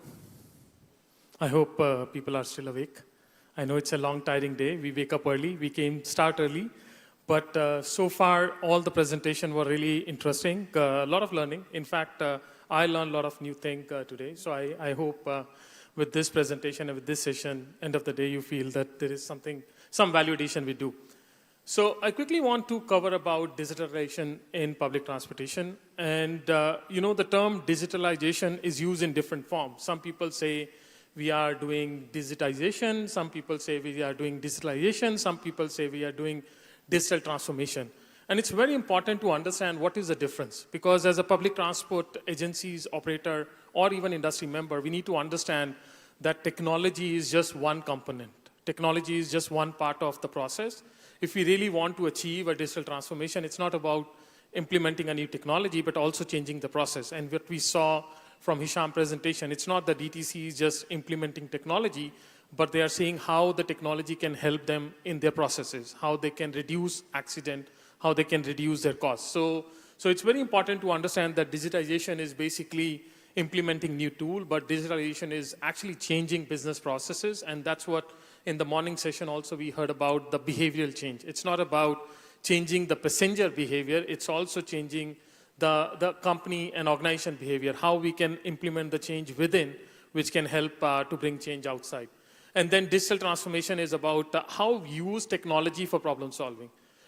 I always tell people technology will never solve your problem. Even if you can have best of the phone in your pocket, but if you don't use it, it make no use of it. So whenever as an agency, as an authority or an operator, you buy a technology, you need to think about what problem I'm solving. And it was very interesting to listen to the previous session about the electrification. It's not just about bringing electric buses, but what exactly we want to solve. Is it the emission? Is it bringing behavior change? Is it to attract new user to the public transit? Is it to make system more optimized? I think that's what is important. And today I just want to share more about what UITP is doing. We heard in the morning what UITP is. It's an association. We have members in 100 countries around the world. And in UITP, we try to bring the best practices from around the world.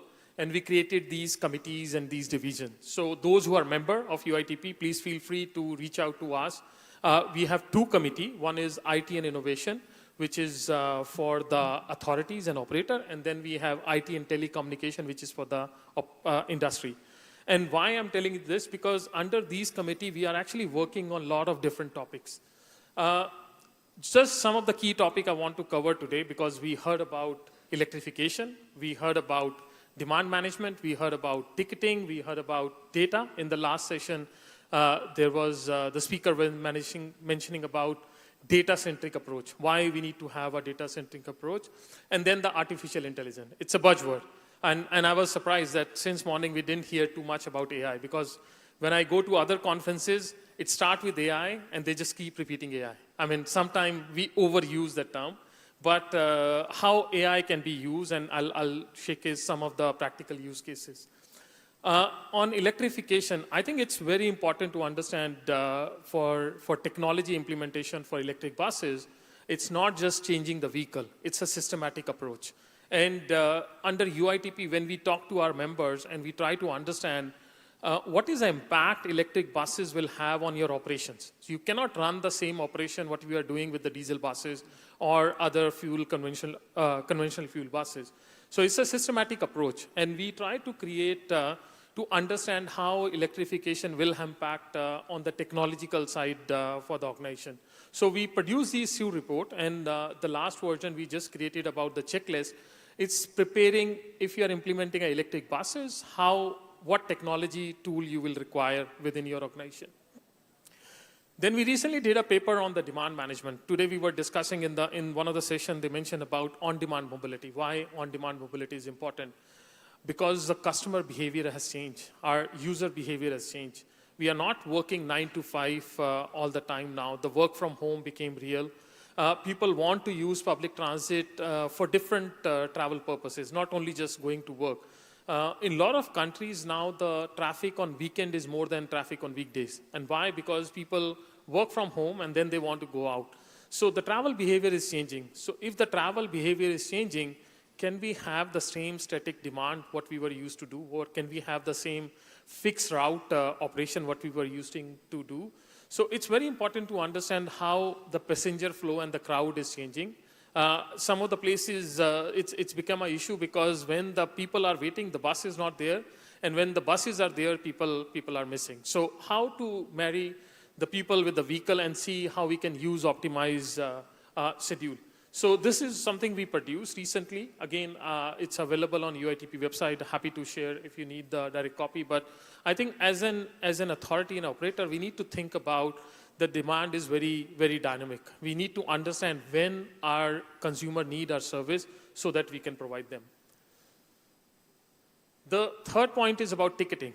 You know, a lot of time when you ask people ticketing, why we have ticketing, they just say the fare collection. But actually, it's not true. Ticketing is more about understanding your customer. And that's what we try to do. In the morning, Russell came, I was mentioning that they want to implement mobility as a service because they have a mobility app, but they also want to add other feature. So in UITP, we actually produced a lot of knowledge on ticketing.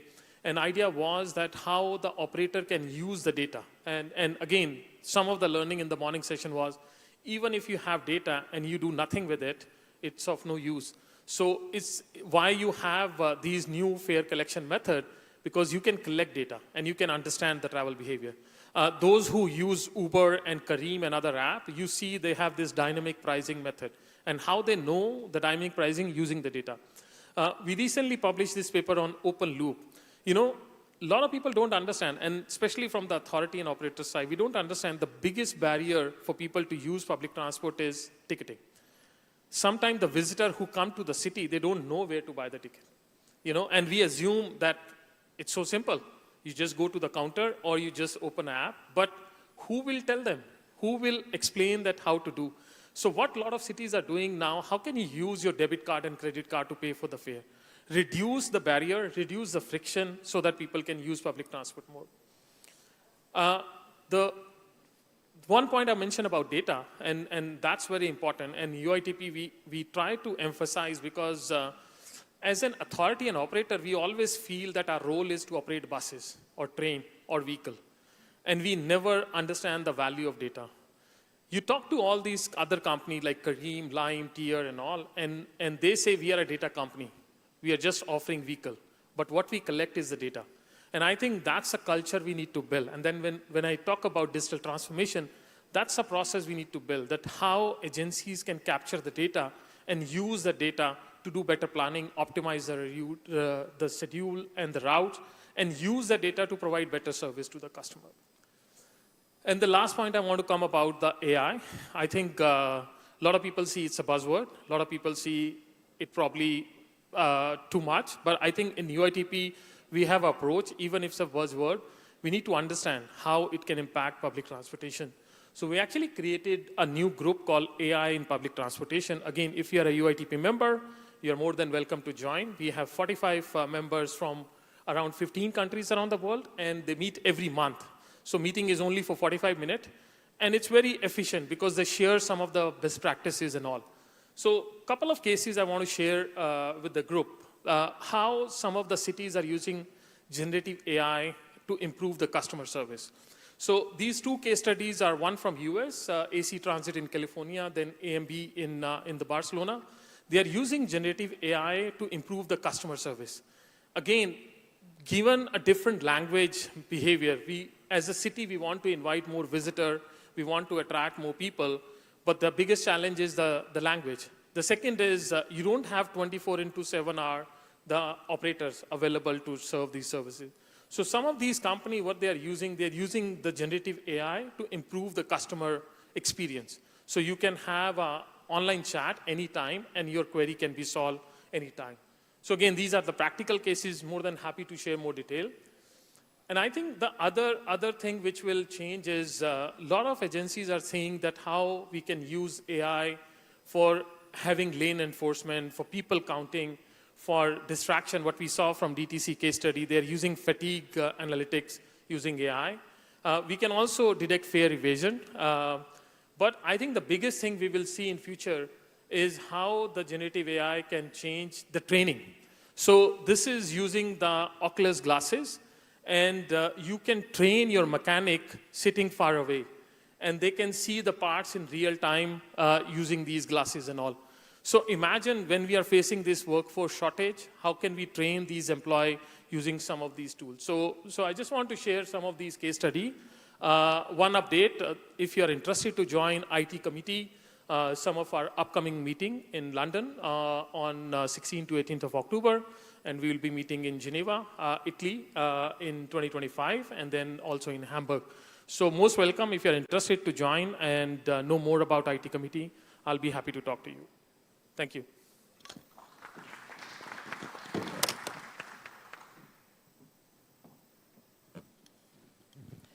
Thank you very much, Jaspal, for this very insightful overview of different ITS systems and solutions. I think it will help us to start immediately this panel discussion. And since we have also distinguished guests with us today, I'd like to address now my first question to Engineer Badr Al-Nadabi regarding the role of ITS in public transportation. So what role does ITS play in Oman's public transportation strategy, and what are the strategic goals for Muwasalat in leverage ITS to improve urban transport in Oman? Okay, thank you. Thank you for this question. I will go back maybe 5 years back, 2018, when we started investing in ITS. We were like more of like confused to go with the existing practice, more of like hardware-based like technology or asset-light technology.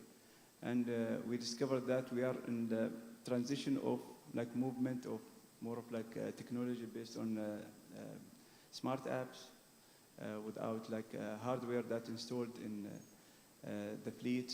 And that was, I think, critical decision for us to realize that this direction save millions of Omani riyals by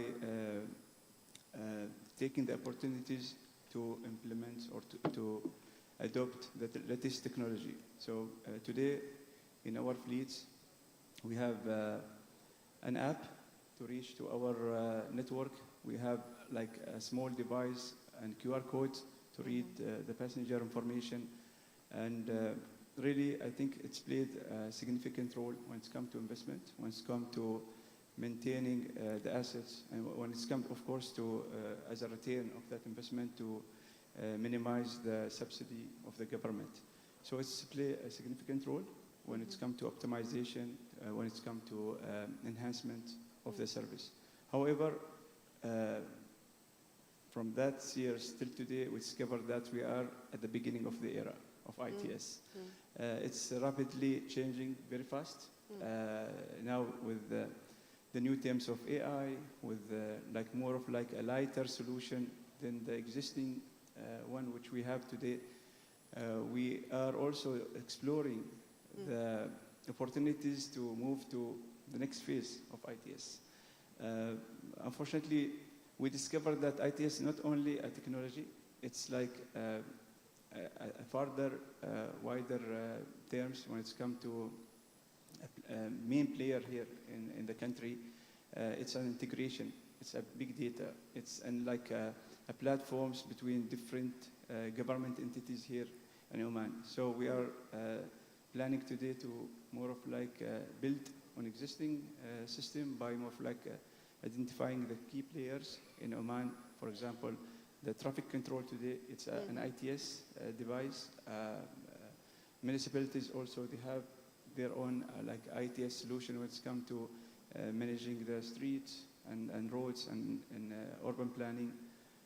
Minister of Housing, they have their own planning to maybe capitalize on ITS. So again, ITS, it has a wider term today. It's like a partners, it's more of like, you cannot execute or implement an ITS solution without the key partners in the country, authorities, key players, operators, and others.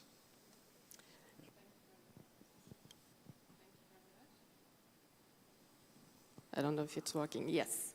So, Dr. Ibrahim Al-Balushi, as a manufacturer, and I would like to ask you, how do you advance ITS adoption in public transport for Karwa Motors? Yes, thank you very much for this question. As my colleague Badr said, now AI becomes what's called well demanded in the region, not only for the public transportation, but either for the private transportation. In Karwa, we started adoptions of the application of the ITS in variety of the software and hardware since we started the production of the 100 FIFA buses. So before starting the production, there was a clear plan from our client as well as the shareholder to start doing the implementation of the ITS in different type of the products. And one of the main product was the product which has already been supplied by Karwa Motor to the FIFA. So although there are a lot of the challenges that we are having right now in the terms of the compatibility between the technology which we are having in these type of the products as well as the infrastructure, but the plan of the Karwa Motor is to start making the ITS as a part of the product itself. This is what currently is demanding in the market. In addition to that, we created our own departments inside the Karwa Motor for the development, and it is I don't want to say it is a part of R&D department, but it's a part of the business development which is related for the customization of the different types of the ITS, which is supposed to be based on the requirement of the different clients. In Karwa Motor, we are dealing with the different clients in the region as well as in the country, and each is having their own specification, their own criteria for the different types of the ITS. But so far, we already started the implementation of and adoptions of these type of the plans, and in the future we are having also a good plan from our side, whereas the project of the school buses is going to be used for these type of the implementation. But yes, I can say that we are a part of the stockholders, which is really working in this subject. And if I wanted to go a little bit more in detail with some examples, so how does the integration of ITS solutions such as big data, IoT, IOV, enhance operational efficiency and safety of your vehicles, for instance?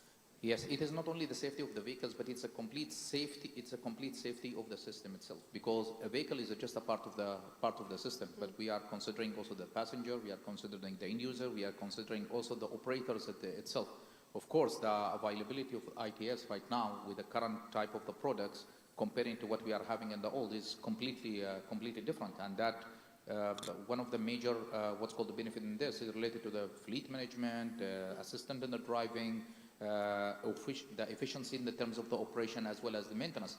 And one of the particular matters which we are also trying to implement it right now in the school bus, which is related to the performance of the driver and the monitoring and the controlling system for that, because that could be also one of the key elements which is needed for the vehicle safety. I have a problem with my microphone. Thank you very much. Dr. Ryan Al-Azmi, let's jump now to Saudi Arabia, and how does actually ITS contribute to sustainability goals in Saudi Arabia? First of all, I would like to thank everyone. Thank you, Mwasalat, for the warm welcome, and thank you for the presenter for the insightful presentations. Honestly, all of us, we would like to have systems that efficient, safe, and sustainable. I think the only tools that we could use to boost that solution is having a tech solutions that boosts our system and connected and integrated people, technology, and infrastructure. Based on the National Transportation and Logistics Strategy, we have ambitious number to increase the ridership in public transit. So ITS became standard, became requirements, all those contracts and tenders that we do have across the Kingdom of Saudi Arabia. If we dig deeply on the public transit system that we do have real-time information that should be in papercast, that should be reflected in digital platform and should be accessible for all those passengers. And also, AVL system. In order to track and you manage your system, you have to have an AVL system that's connected with the GPS, connected with the command centers, and connected with digital platforms to adjust and the passes system if you face any closure or congestions, etc. Also, the fare collection system, which is one of the biggest challenges of all those public transit systems. 100 million of transactions every single day. You don't want those queuing system.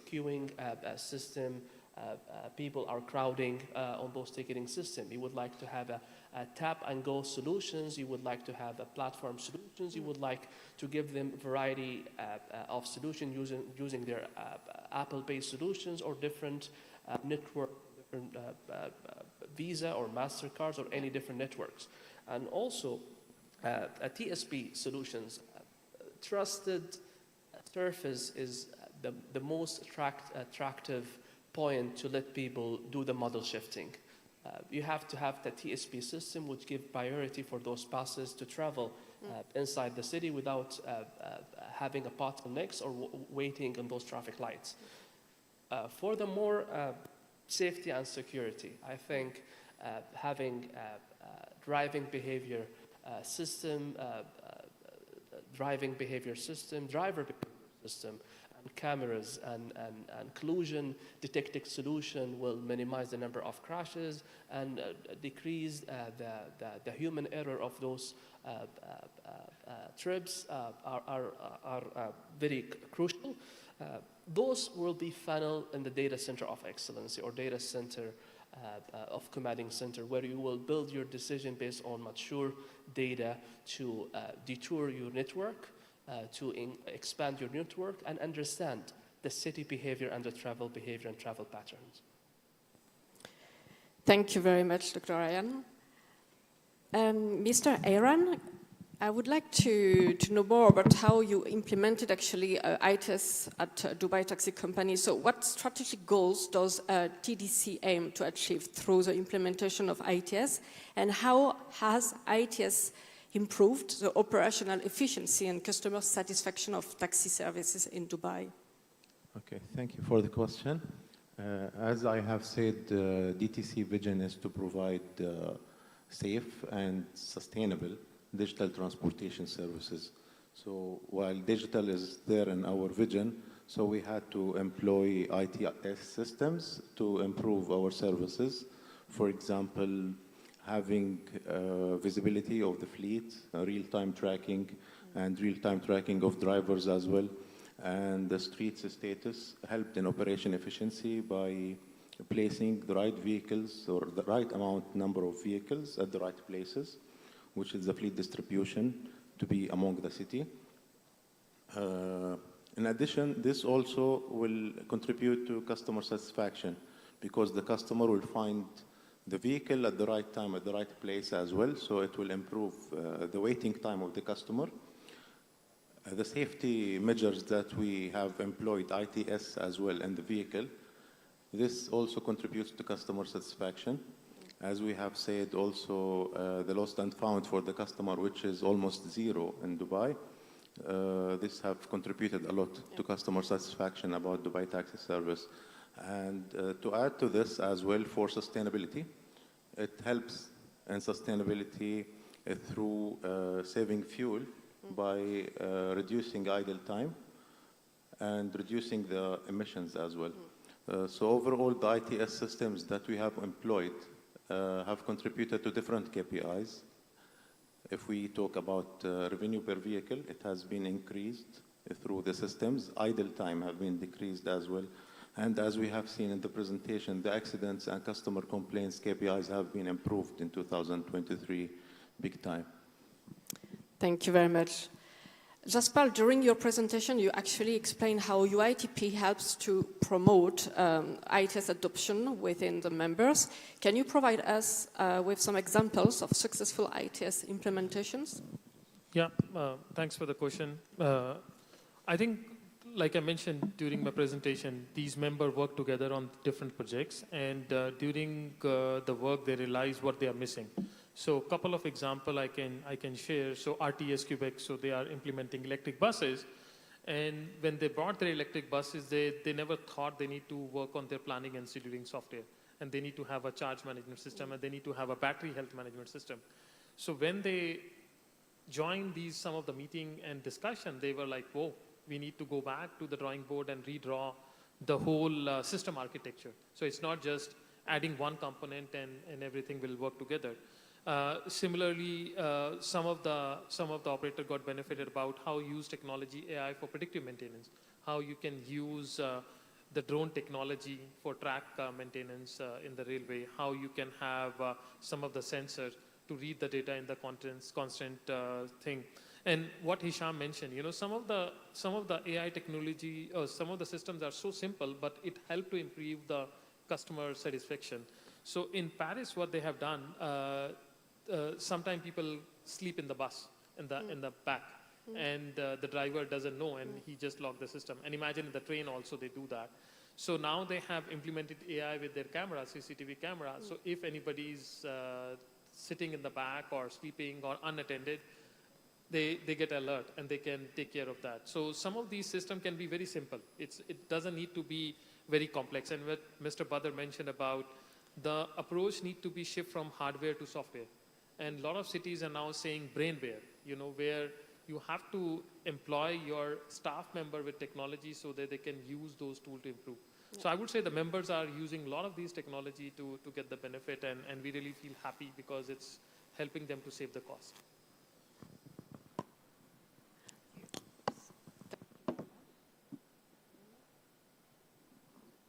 Yeah, so thank you very much. Yeah, and just to go on with those examples of applications, maybe of ITS, Engineer Bara Al-Nadabi, can you maybe provide us with examples of specific ITS applications that have been particularly effective and successful in Muwasalat's operations? Yes, frankly speaking, we are also learning from others when we are benchmarking different areas. We are exploring several options for us, but when it's come to today implementation, the most effective elements of ITS is like the OCC part, the Operation Control Center, where you can monitor the fleets and you can monitor the captain behavior, the bus driver, and also when you can plan when future planning or enhancement of the existing routes. So the main elements among all these sites is the data itself. So if you have a well-structured data, and that data could be converted to a knowledge, that's, I think, the most valuable elements of ITS. So this is why we are trying to build our big data in Muwasalat with more of integration, more of having a dashboard to different decision maker, to operation side, to planning side, to management side. We can see a high level satellite view about what's going on and how to react or try to maybe actively enhance the service by utilizing such data. And again, that's, I think, the main asset of ITS. Without big data, I don't think you can more like capitalize of the technology behind the data itself. Speaking of enhancement, so if we consider the enhancement for the overall passenger experience in Oman's public transport network, so you have launched in 2021 the smart transportation system. So in what ways has IT solutions enhanced the passenger experience? In different ways. When it's come today the accessibility, it's by accessing the app, it's very to track the route, the buses, and identify the specific timetable for the passenger. And that was not available before implementation or launching the new ITS system. From other side, also the technology what we are today having, we can like identify the passenger who are waiting for us in the street. So that's like an advance, more of like planning where you can dynamically change the frequency. So in some like occasion where there is like an holiday, we expect sometimes people maybe having like a request or demands to move from different area with like more of a mass movement. So the technology itself showing some kind of like an advanced information about that people movement in our system. That's very, very useful for operation side and also from the passenger side.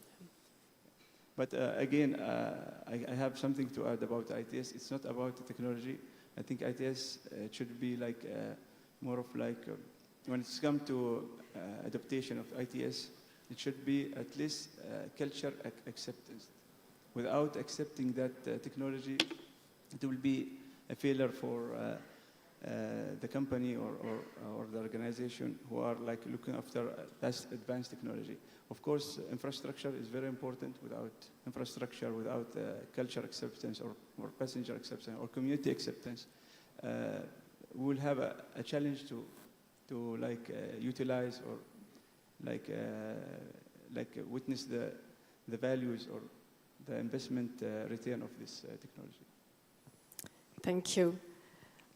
Dr. Ibrahim Al-Balushi, can you discuss any recent technological innovations from Carwa Motors that enhance the functionality of ITS in the public transport vehicles?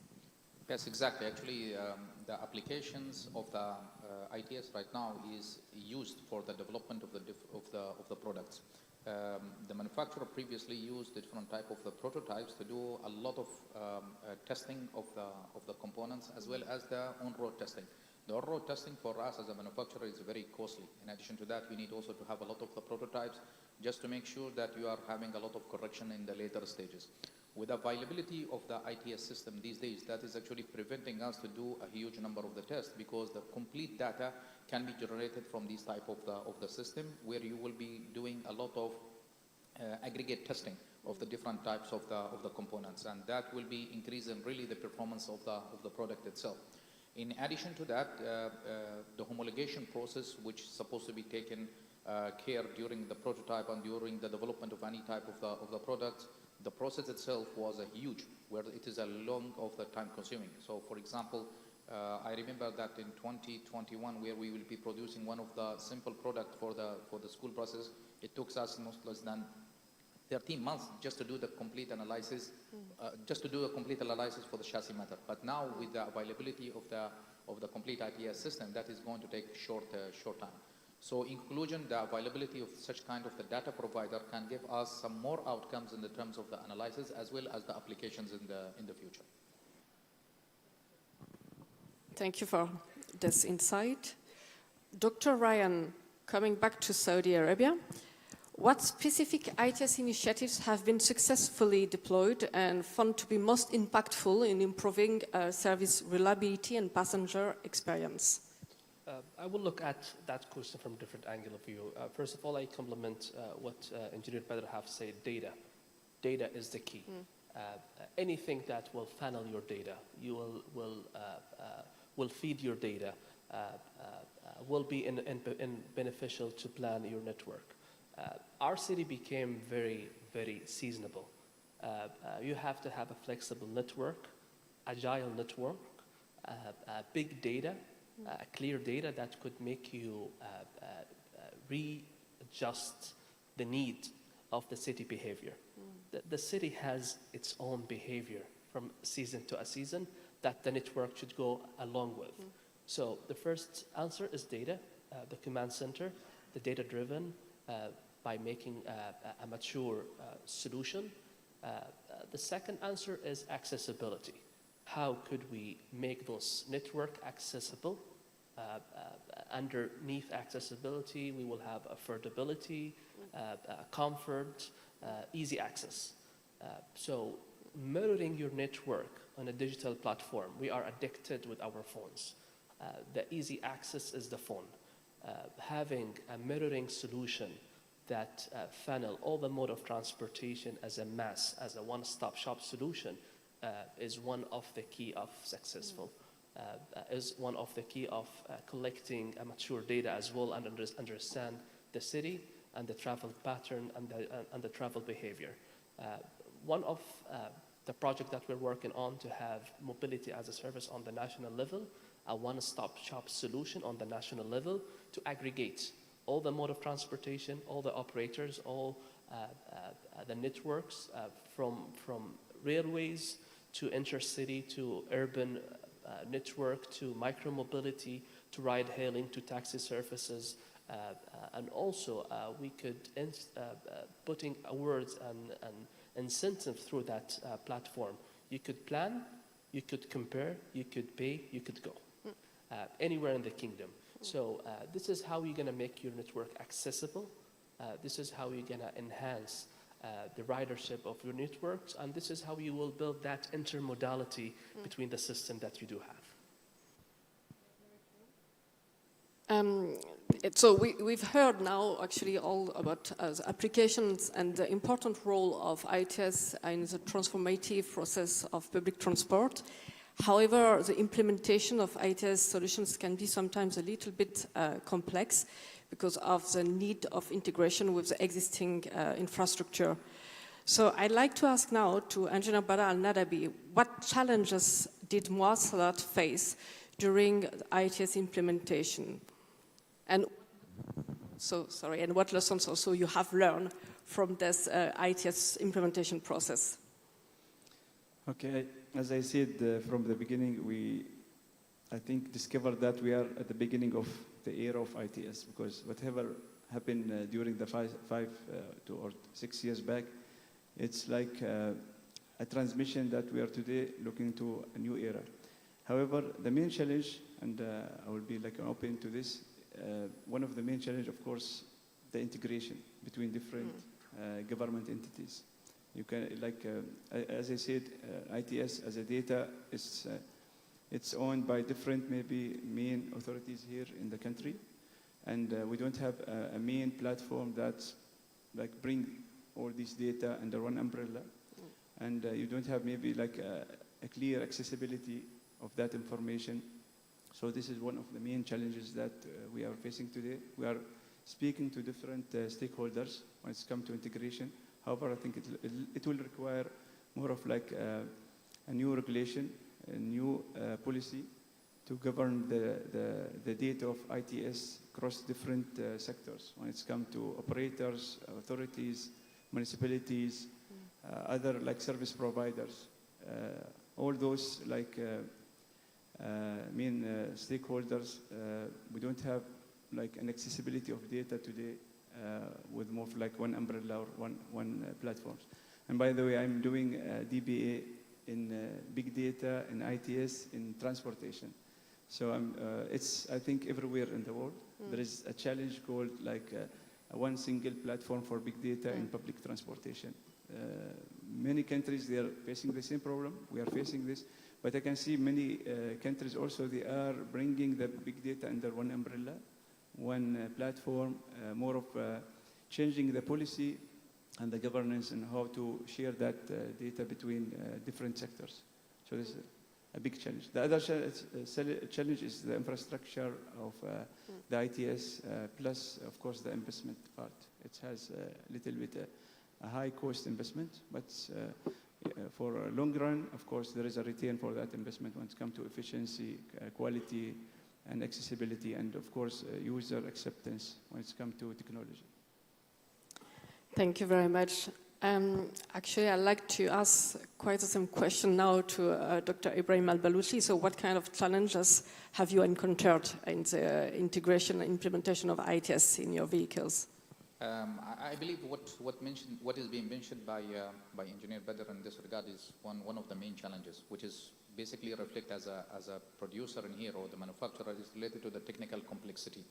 And the development of the AI right now and the technology is going in the faster track, and either not giving the chance for some of the OEMs, like the hardware OEMs actually, and the designer also to comply or to be aligned with the fast development which is going in this regard.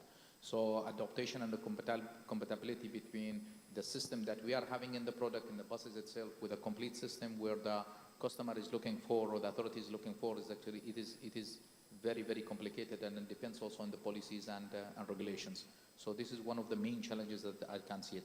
The second challenge is, of course, the cost restraint, the cost itself, because to adopt the complete system of the ITS itself, it is very costly, and it needs also to pay a lot of cost for the infrastructure, for the equipments, and that type of the cost is not a small cost comparing to what we are having currently. There is also one of the matter which is related to the resistance to the change. As the human being, we mostly adopted to what we are having, and we could be also very relaxed with what we are having. But what AI is generating, revolution is generating for us, then we have to go for fast speed. So there is a resistance sometimes from the end users as well as from some authorities to go for that change.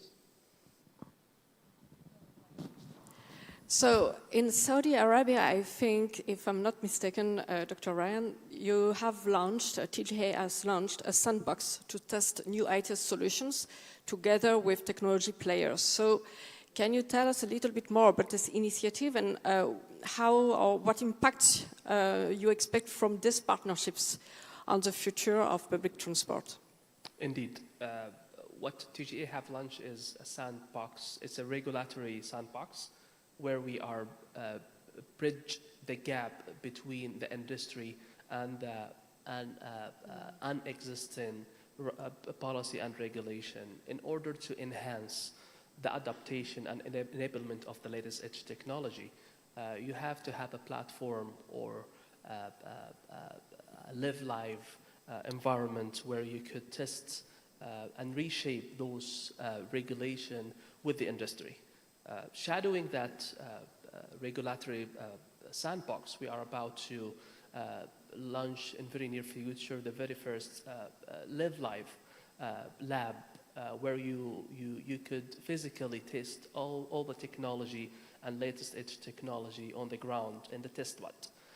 Shadowing that, we are shadowing that with the Center of Excellency, the very first mobility center of excellency, where you're having researchers, investors, stakeholders, innovators sitting in one table to incubate their solution and accelerate it. Then you implement it under your wing, and by that time you reshape and you update your policy and regulation. We say we have that we have a say in TGA. We always say that we are building our engine while we are taking off. The industry is taking off. We have to shadow their flight. We have to shadow the fast pace that we see in transportation industry and the revolution that we're seeing now. I'd like now to jump to Dubai, actually, and ask Mr. Iran what were the key challenges DTC faced in implementing the AI systems to monitor routes and drivers' behaviors. Okay. First of all, I do agree with what has been said about data. Data is the main factor of any ITS system, but it is the first challenge as well that we have faced in DTC. due to the large amount of data that we are receiving from different sources, such as GPS cameras and the trackers, which we are having in vehicles.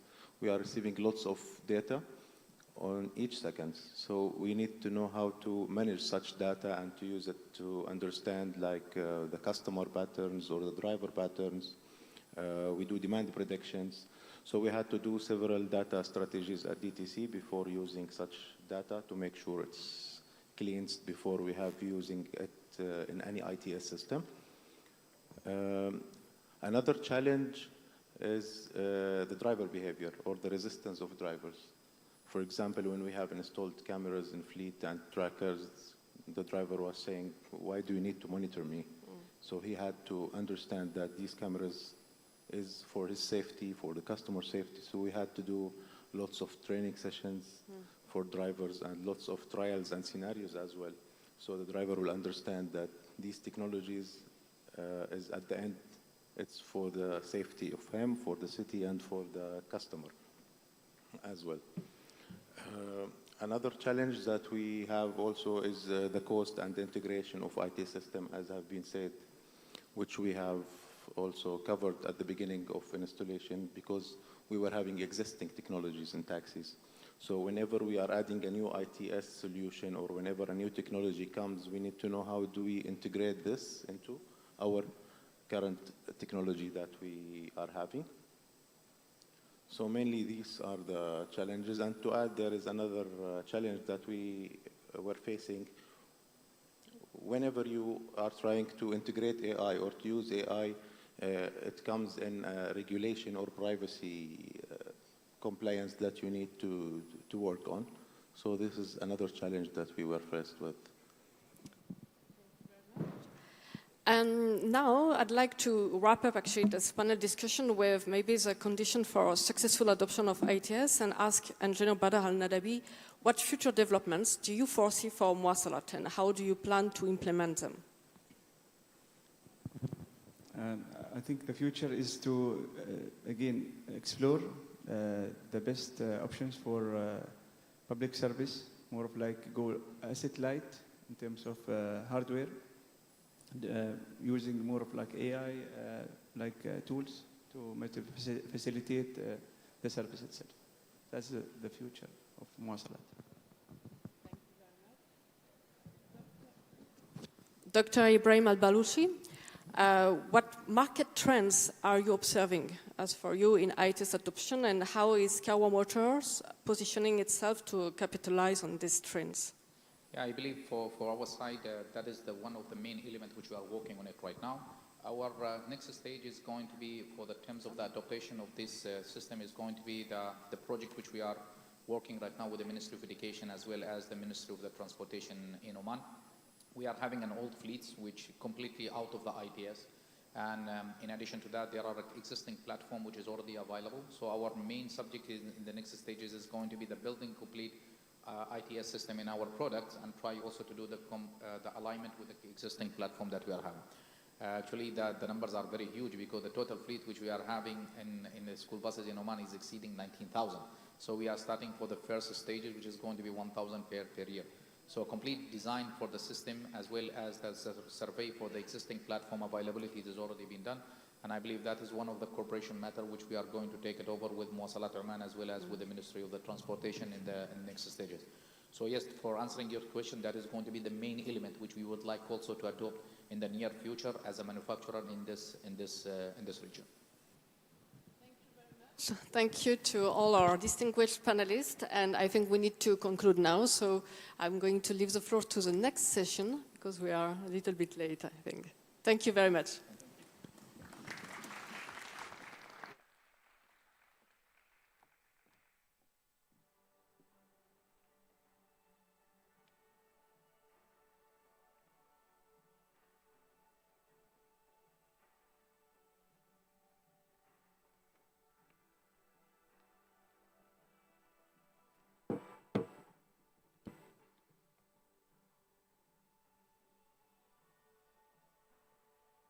We are now ready to proceed with our final presentations and panel discussion, focusing on the development of public transport and infrastructure. Please join me in welcoming our moderator, Rachel Hawks, Director, Serpent Consulting.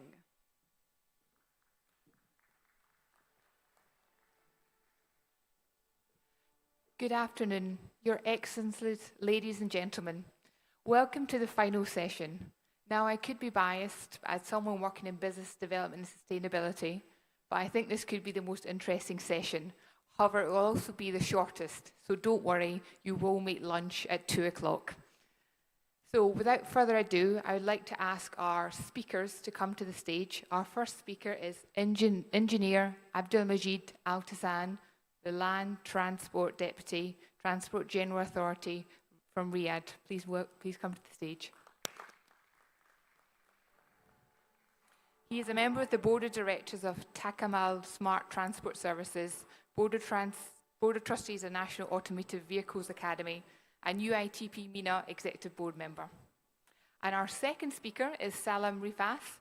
He's an international expert in transport and international development.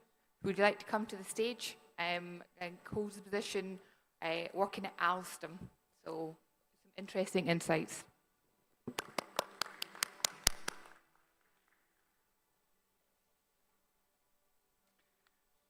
Our third panelist is Engineer Sami Al-Jalaf, Executive Director, Public Transport and Licensing Corporation, Ajman Transport Authority,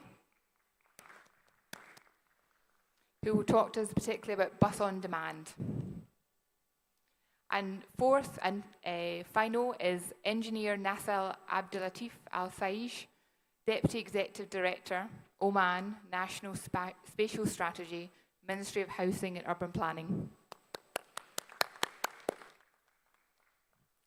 So as I said, we will be finishing by 2. So without further ado, I would like to ask Engineer Abdelmajid Al-Tassan to present.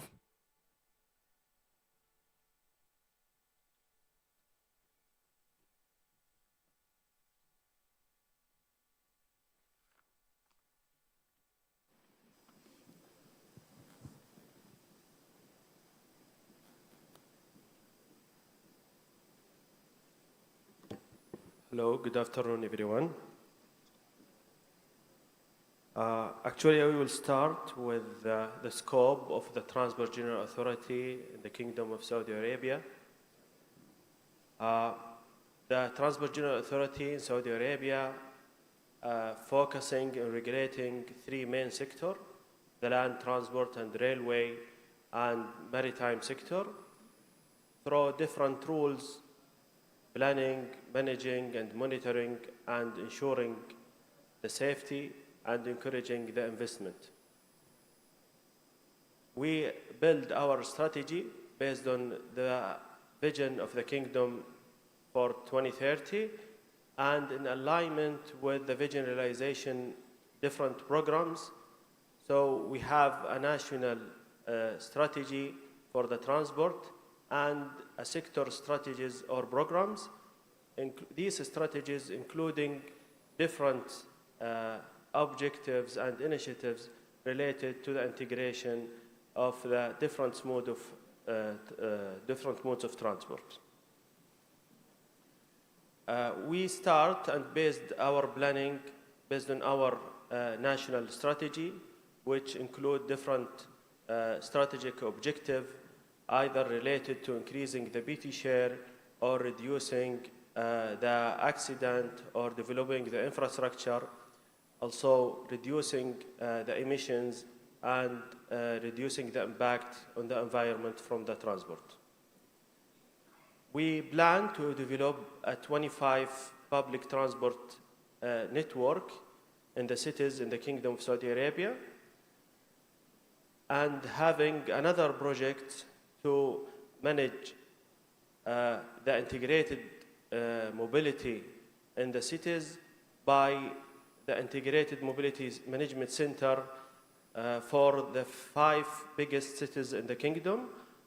Also, another project for the mass mobility to make sure that the user experience is seamless and improve the user experience for using these public transport services.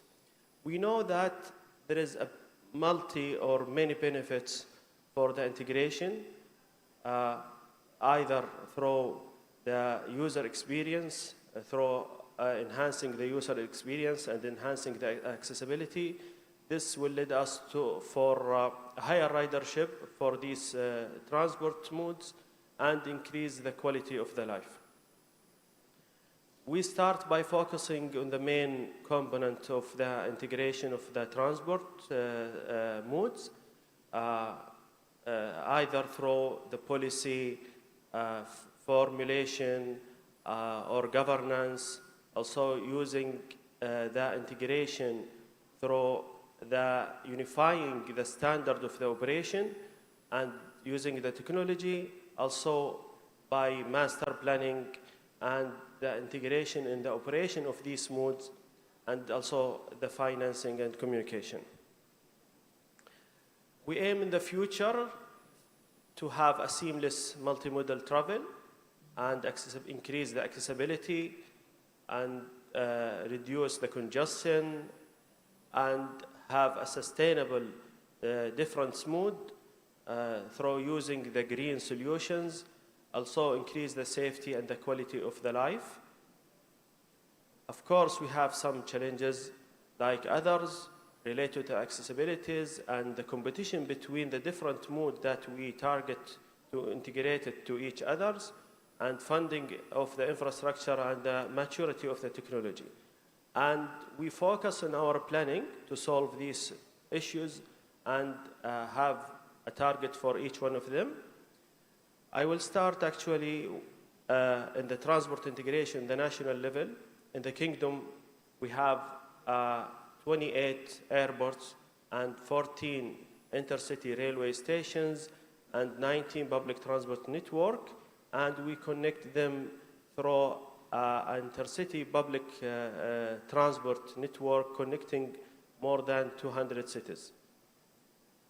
Also, we have an effort related to a national level through establishing a regulatory sandbox and also unifying the standard of the ticketing system for these networks and having a mass platform in the national level.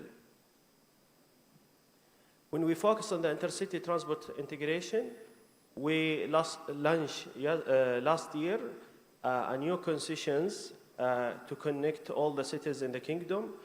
We have now 3 concessions in the 3 regions in the kingdom, connecting more than 200 cities through 19 lines. In the urban network side, we try and target in each cities that have a public transport to connect all the modes of the transport with each others. For example, in Riyadh, now we are connecting 6 modes in the cities together. For Mecca also, the other cities, for example, in Dammam, Jeddah, have 5 modes of integration. Taif also, Medina. These all the cities that already have an operated public transport project. Also, we are under signing a new contract for another cities in Abha and Al-Ahsa, and also in the expansion in Jeddah and Tabuk city. This is a review of a little bit of the integration projects that we have in the kingdom, and I will let the table for my college, and thank you all.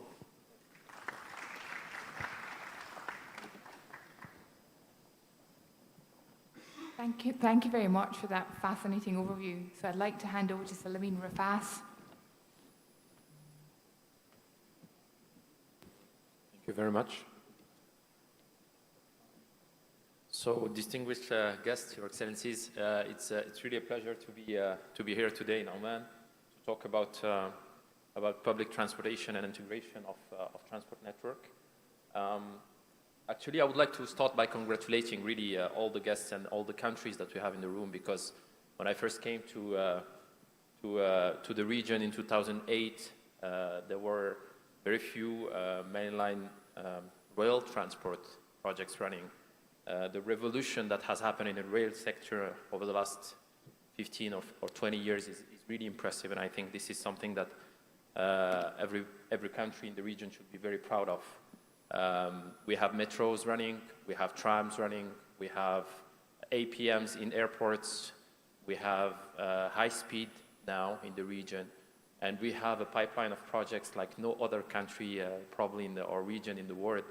And this is really a very high ambition in the rail sector, but also a very high execution capabilities that the countries are developing. Clients are developing really a strong expertise. TGA is one of our authorities in Saudi Arabia, but over the whole region we see authorities developing expertise in rail. We see standards being developed, we see discussion, and I think this is really the integration we're talking about.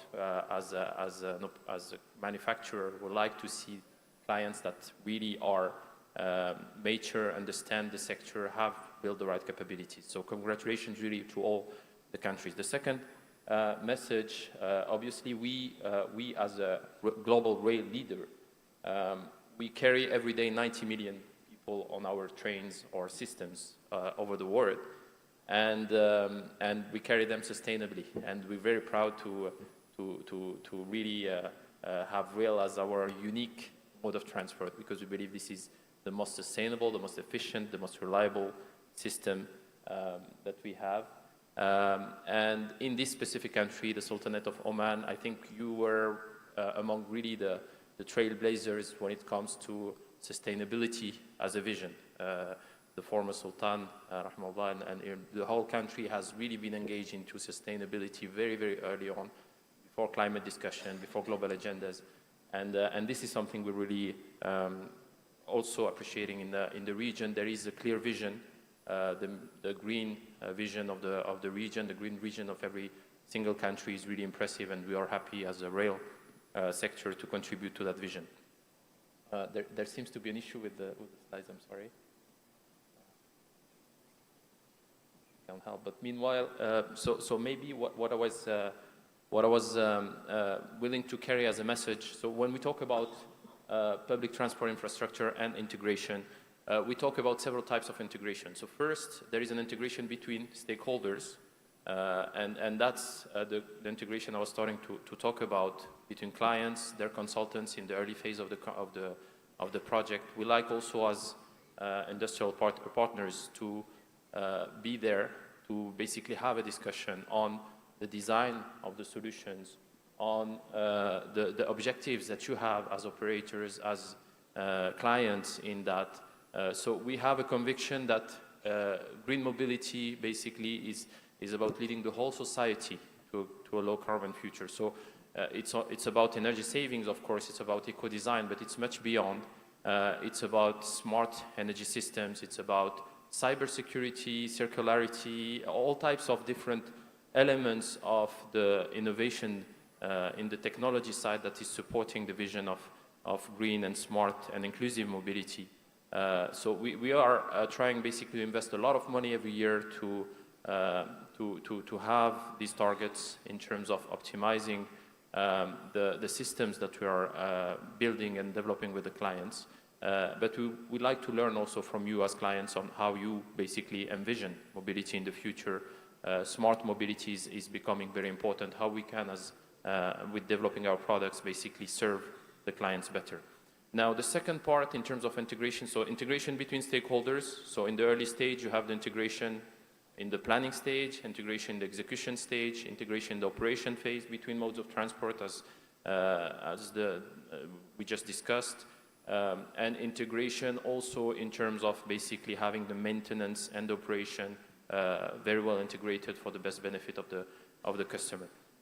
We also have an integrated turnkey approach. We like to have projects where we cover everything, so the infrastructure and the rolling stock and the systems. This is where basically we have developed an expertise. You save time on projects, you have less risks, and you have also an easier financing because basically you have more clarity and simple contract structure. So integrated turnkey approaches are very important for the clients to get the best value for money.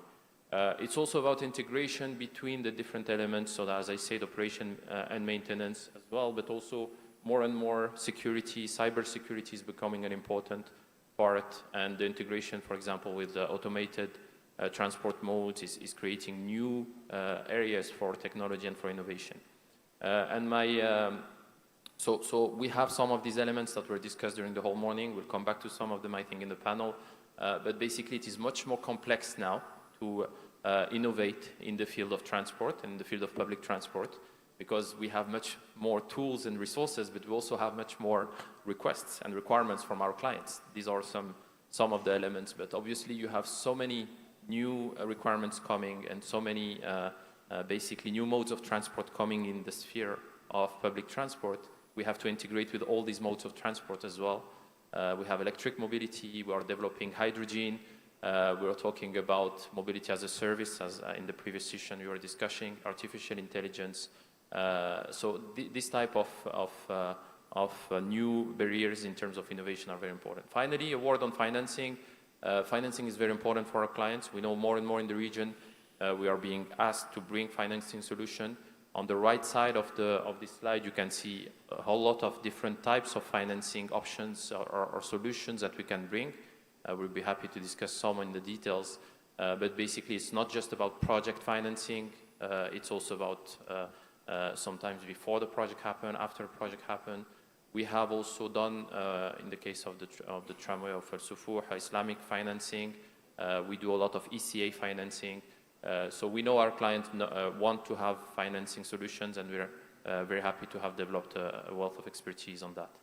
I had a last word on the first hydrogen train, which is one way for us to also discuss this innovation in the scheme of, or in the field of public transport. We did a demonstration last year in Saudi Arabia, which was very successful, and we hope to have basically new types of mobility and energy solutions in the region. Thank you very much.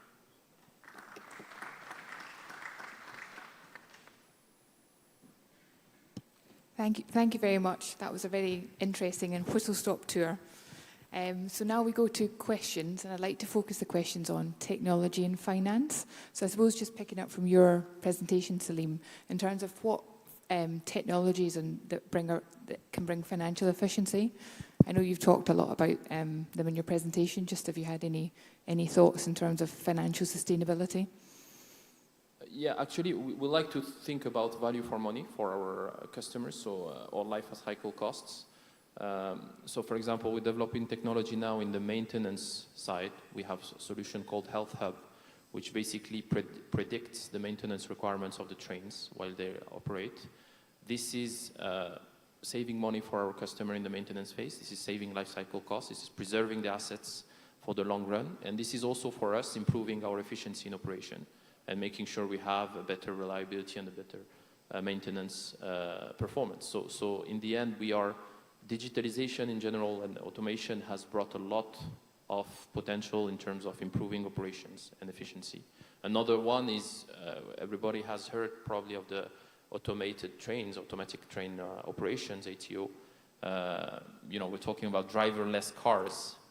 Now in 2024, the first metros that were running driverless have, since 40 years, trains are running driverless. Some metros in France and in the US. So basically, we have automated people movers that have gained a lot of, and metros that have gained a lot of experience in how we optimize operation for the customers and how we make sure that basically we have the best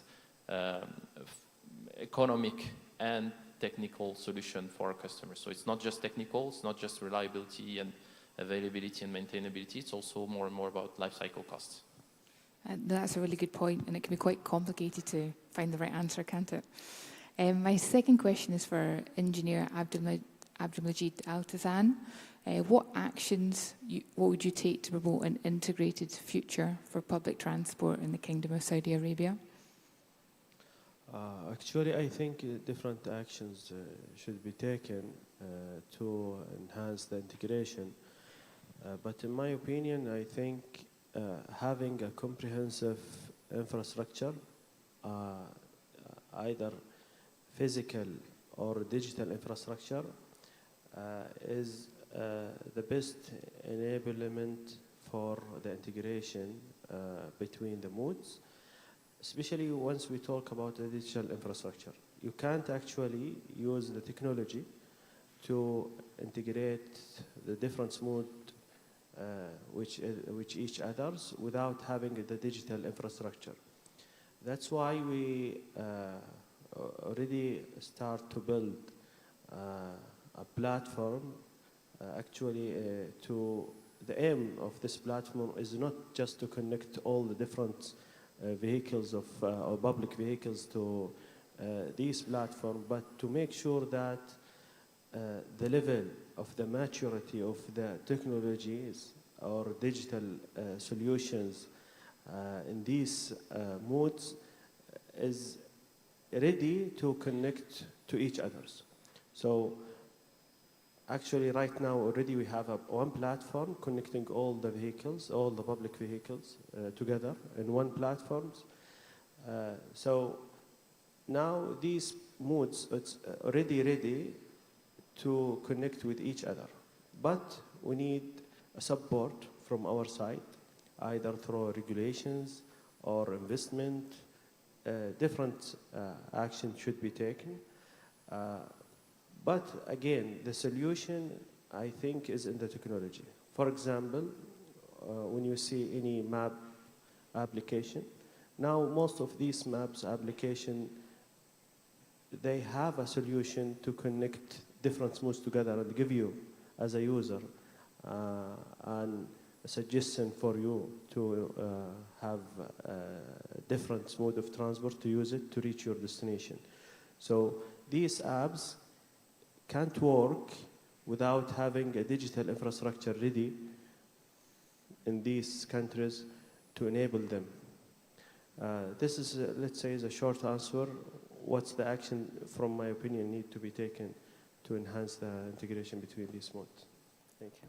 Thank you. Yeah, and I appreciate we don't have a huge amount of time, but no, it's a helpful answer to something to discuss at lunch. Thank you. My next question is moving on to sustainable financing. So I think my question is for Engineer Nasser Abdulatif. Whether you could give us an overview of the diverse funding sources that Oman is using to fund public transport projects. Good afternoon, everyone. So from the last exercise we have done in Ministry of Housing and Urban Planning, actually we have finished from the study for the Greater Muscat Structure Plan. And with the coordination with the Metro team and Ministry of Transport, they are doing also the pre-visibility study for the Metro Muscat. So we have collaborated with the national program Istidama to see what are the possible green funding methods that we can fund the public transport in Muscat, but we also have seen that there are many benchmarks that car-oriented cities needs more efforts from the public sector to spend more on the public sector, especially on the incentivized packages to make the public, to increase the ridership for those kind of services. So I think from those two exercises, we have seen that there is the ability to access the green funding at the international pockets, but also we are seeing what are the mix of the sources we can use in terms of the public transport. Thank you, that's really helpful. Can you give us any more details as to this mix of different types of funding that you're using and the proportions? So from the study, we saw that there is a big potential for real estate development is connected with the development of the TODs, the transit-oriented developments. But also the land value capture is one of the main maybe sources that we can use to fund this kind of projects. Also, because the study also didn't go in detail of what kind of metro we're going to use or BRT systems. But I think that if we are using electrified mobility, so it will give us the access for more green funding, so it will reduce our expenses at that site. So we are still discovering and researching about what are the possibilities, and I think we have done a great job on the previous two studies, and we are continuing to see what are the details of those kind of studies. Well, thank you. And just my final question on that. In terms of the Muscat Metro project, what do you see as the expected benefits for residents and then also visitors to the city? They'll be able to travel around far more easily? Actually, Metro Muscat is not, we don't see it as only a transport mode. For Muscat, it's a new spine of everything in Muscat because we are connecting people to jobs. We are creating more density. We are creating more economy throughout the new spine. It's a 55 kilometers inside Muscat, starting from Sultan Haytham city, ending in Rui. So passing by certain economic clusters that will provide us with also GDP contribution. So we see that the implementation of Metro Muscat is the way to convert or to restructure a car-oriented city to more, human-oriented city with other qualities. Today, we are facing a lot of problem in greening places. You can see in Oman, most of our green is in the roads. So it's for the cars, not for the people. So we need to invert that kind of act. So the green spaces should go to people. We have seen many presentations today morning that most of the big roads in Europe has been changed to public spaces. How are we gonna implement that in our context, especially if we compare the 15-minute city concept? I think it's very hard to implement it in such a hot weather countries such as Oman. But I think there are many solutions to that, and one of it is just converting from a car-oriented city to more connected, especially activating the soft mobility part of it. Well, thank you, and hopefully the UITP MENA study presented earlier can help with the solutions. Moving on to Ajman, my next question is for engineer Sami Al-Jalaf. Could you talk to us about what strategies Ajman Transport Authority has adopted to ensure sustainable financing for public transport projects? Yes, basically, to put everybody in the content, Ajman Transportation is a semi-government and a non-profit organization. And our fund basically came from within our operation itself. Till now, we didn't went to a mega project like Oman Metro or something like that, but we are planning for the future. And some of those are mid-sized projects, and we are in the market looking for some alternative for the financing. Right now, we are working with our partners, and it seems like they are interested in the partnership financing. So it's, we hope that it will be a successful story in the future. Thank you. And then in terms of the bus on demand, I appreciate I segued into another question, but could you just give us a bit more detail about how it works and what the benefits it offers to residents? Okay, it is a very good question. You have been deeply looking at Ajman transportation operation. Basically, bus of demand regarding our customers. We found out that there is, we have two types of services. We have the public transport by bus, and other are the taxis. We find out that there is a segment of our customer are not willing to use the public transport buses, and some of them are looking at the taxi, but the taxi is very expensive for them. So they are in the middle of those two classes. And that's why we introduced the bus on demand. But it was a very good experience that we found a lot of, let's say, interest in the demand for the buses, for this type of buses. Basically, the customers was using it for different type of ways. Some of them are using it as a school bus, and some of them are using it for the last mile between the public transport and where they are living, actually. So it's like a feeder for them. And that was a very good experience for us. We learned a lot of the customer behavior, and we are now in the trial of introducing a new method to help those customers in a way that they benefit from the service as much as possible. So we found out that at a certain time, the number of passengers in those buses was maximum as 4 passengers. So we are now trying to change the buses, and we will call it vehicle on demand, and that we will be providing smaller vehicles, which is also more green, or we will try to give it, try to have buses that work on EV, for example, EV buses, small vehicles. And we are learning from this journey, actually.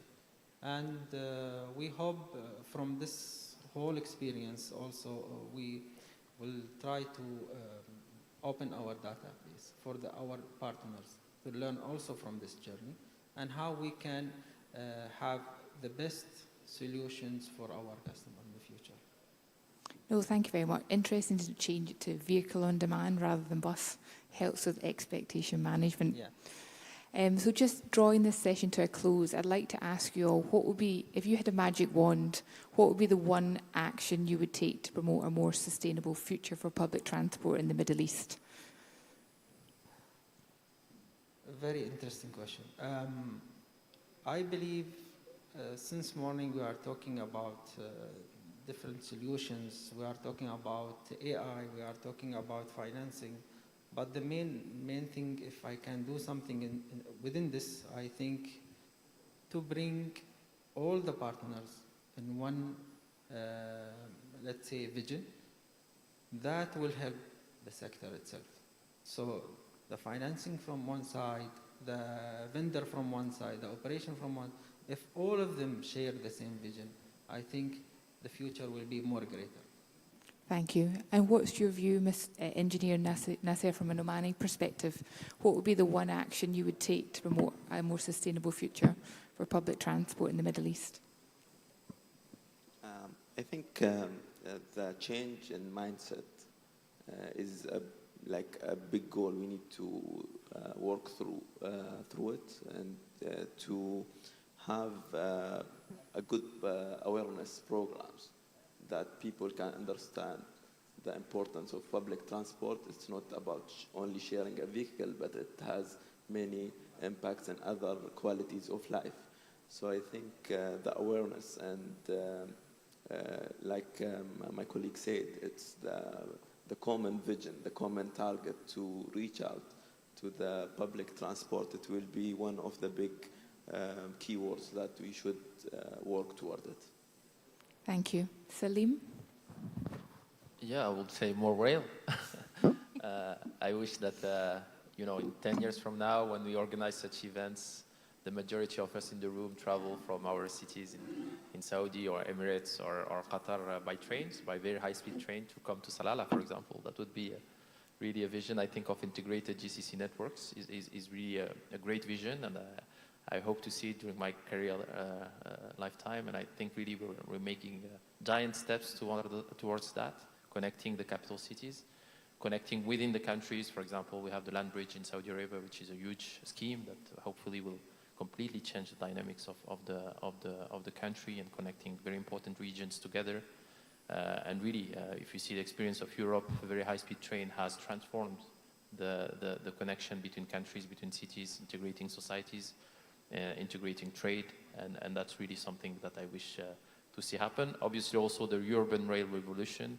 We're working on very important projects right now, opportunities in Mecca, in Dubai. There is a new line in other cities in the region. Just spoke about Muscat Metro. So seeing all these metros, the Riyadh Metro obviously coming into operation would be really great, and moving people from cars to metros and trains.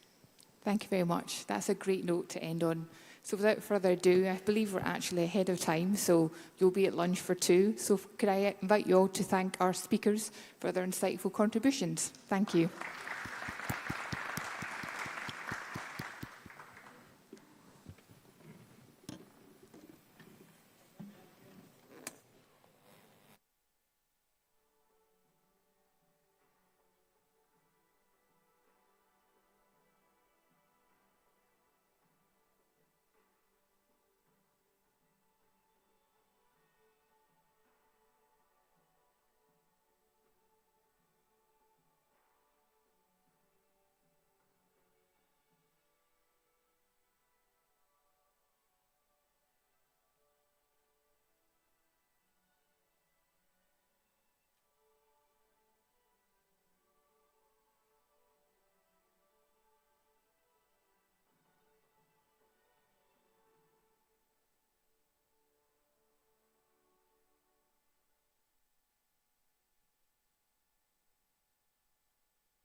Ladies and gentlemen, please join me in welcoming Mr. Mohammed Mazghani to the stage to present a token of appreciation to His Excellency Engineer Khamis Al-Shammakhi. Please welcome them on the stage.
Mr. Mohammed Mazghani also present a token of appreciation to Engineer Badr Al-Nadabi, the CEO of Muwasalat, for hosting the conference.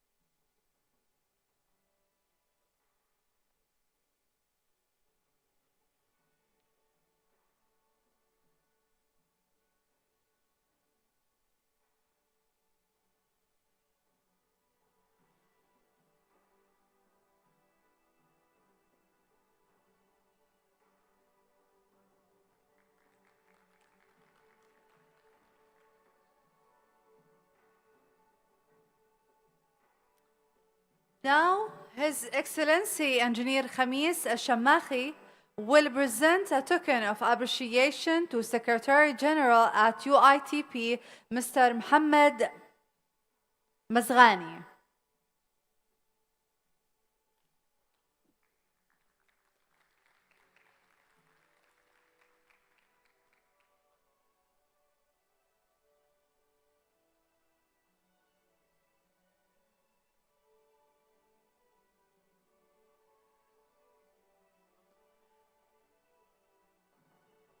And I would like to ask Mr. Muhammad Ubaid Al-Mullah to come on the stage and receive the token of appreciation.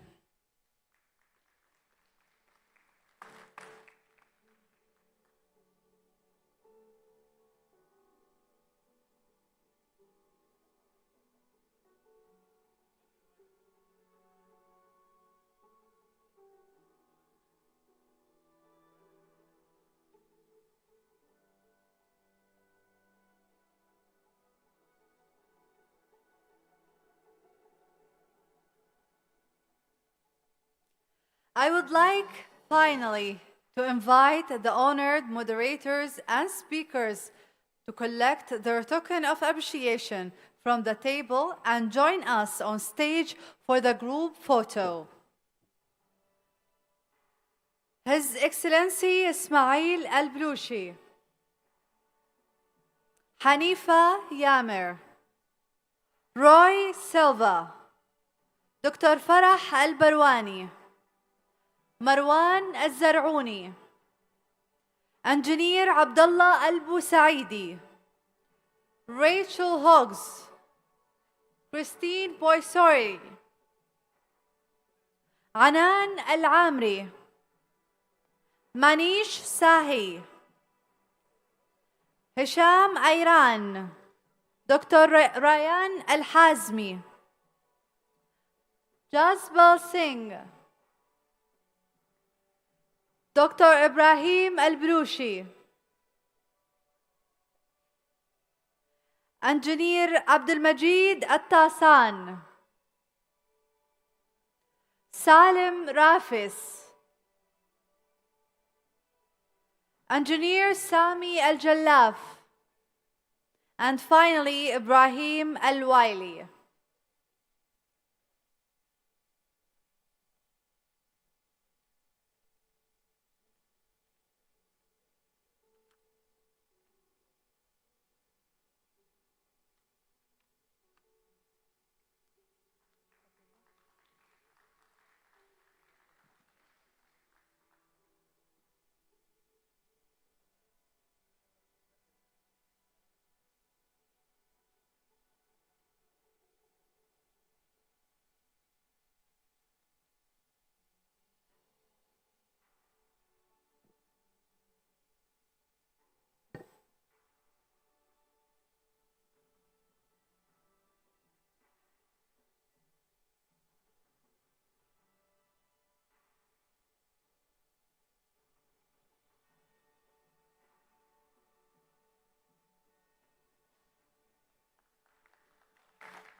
Now we will be experiencing a traditional Omani cultural performance called Raboba.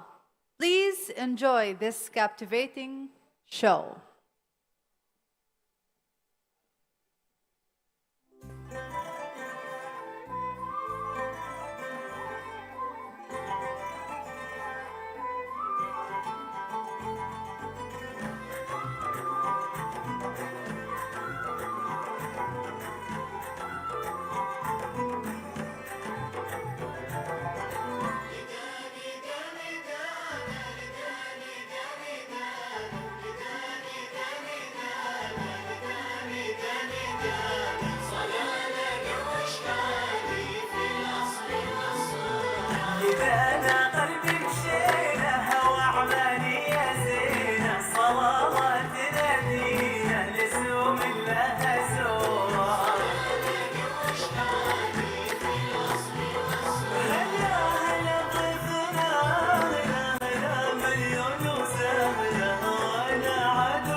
Ladies and gentlemen, as we come to the close of UITP MENA 2024 in the enchanting city of Salalah, Oman, focused on the theme of smart transportations for sustainable cities.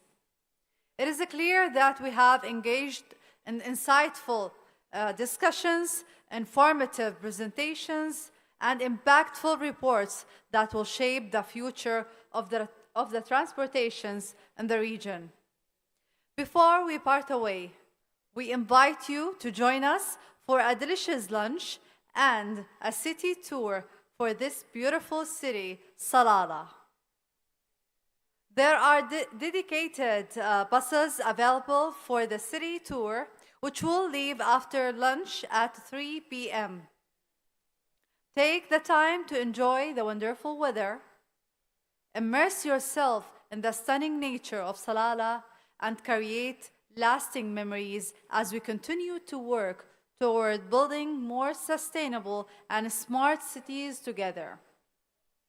Thank you for your participation and dedication throughout the conference. Safe travel to all.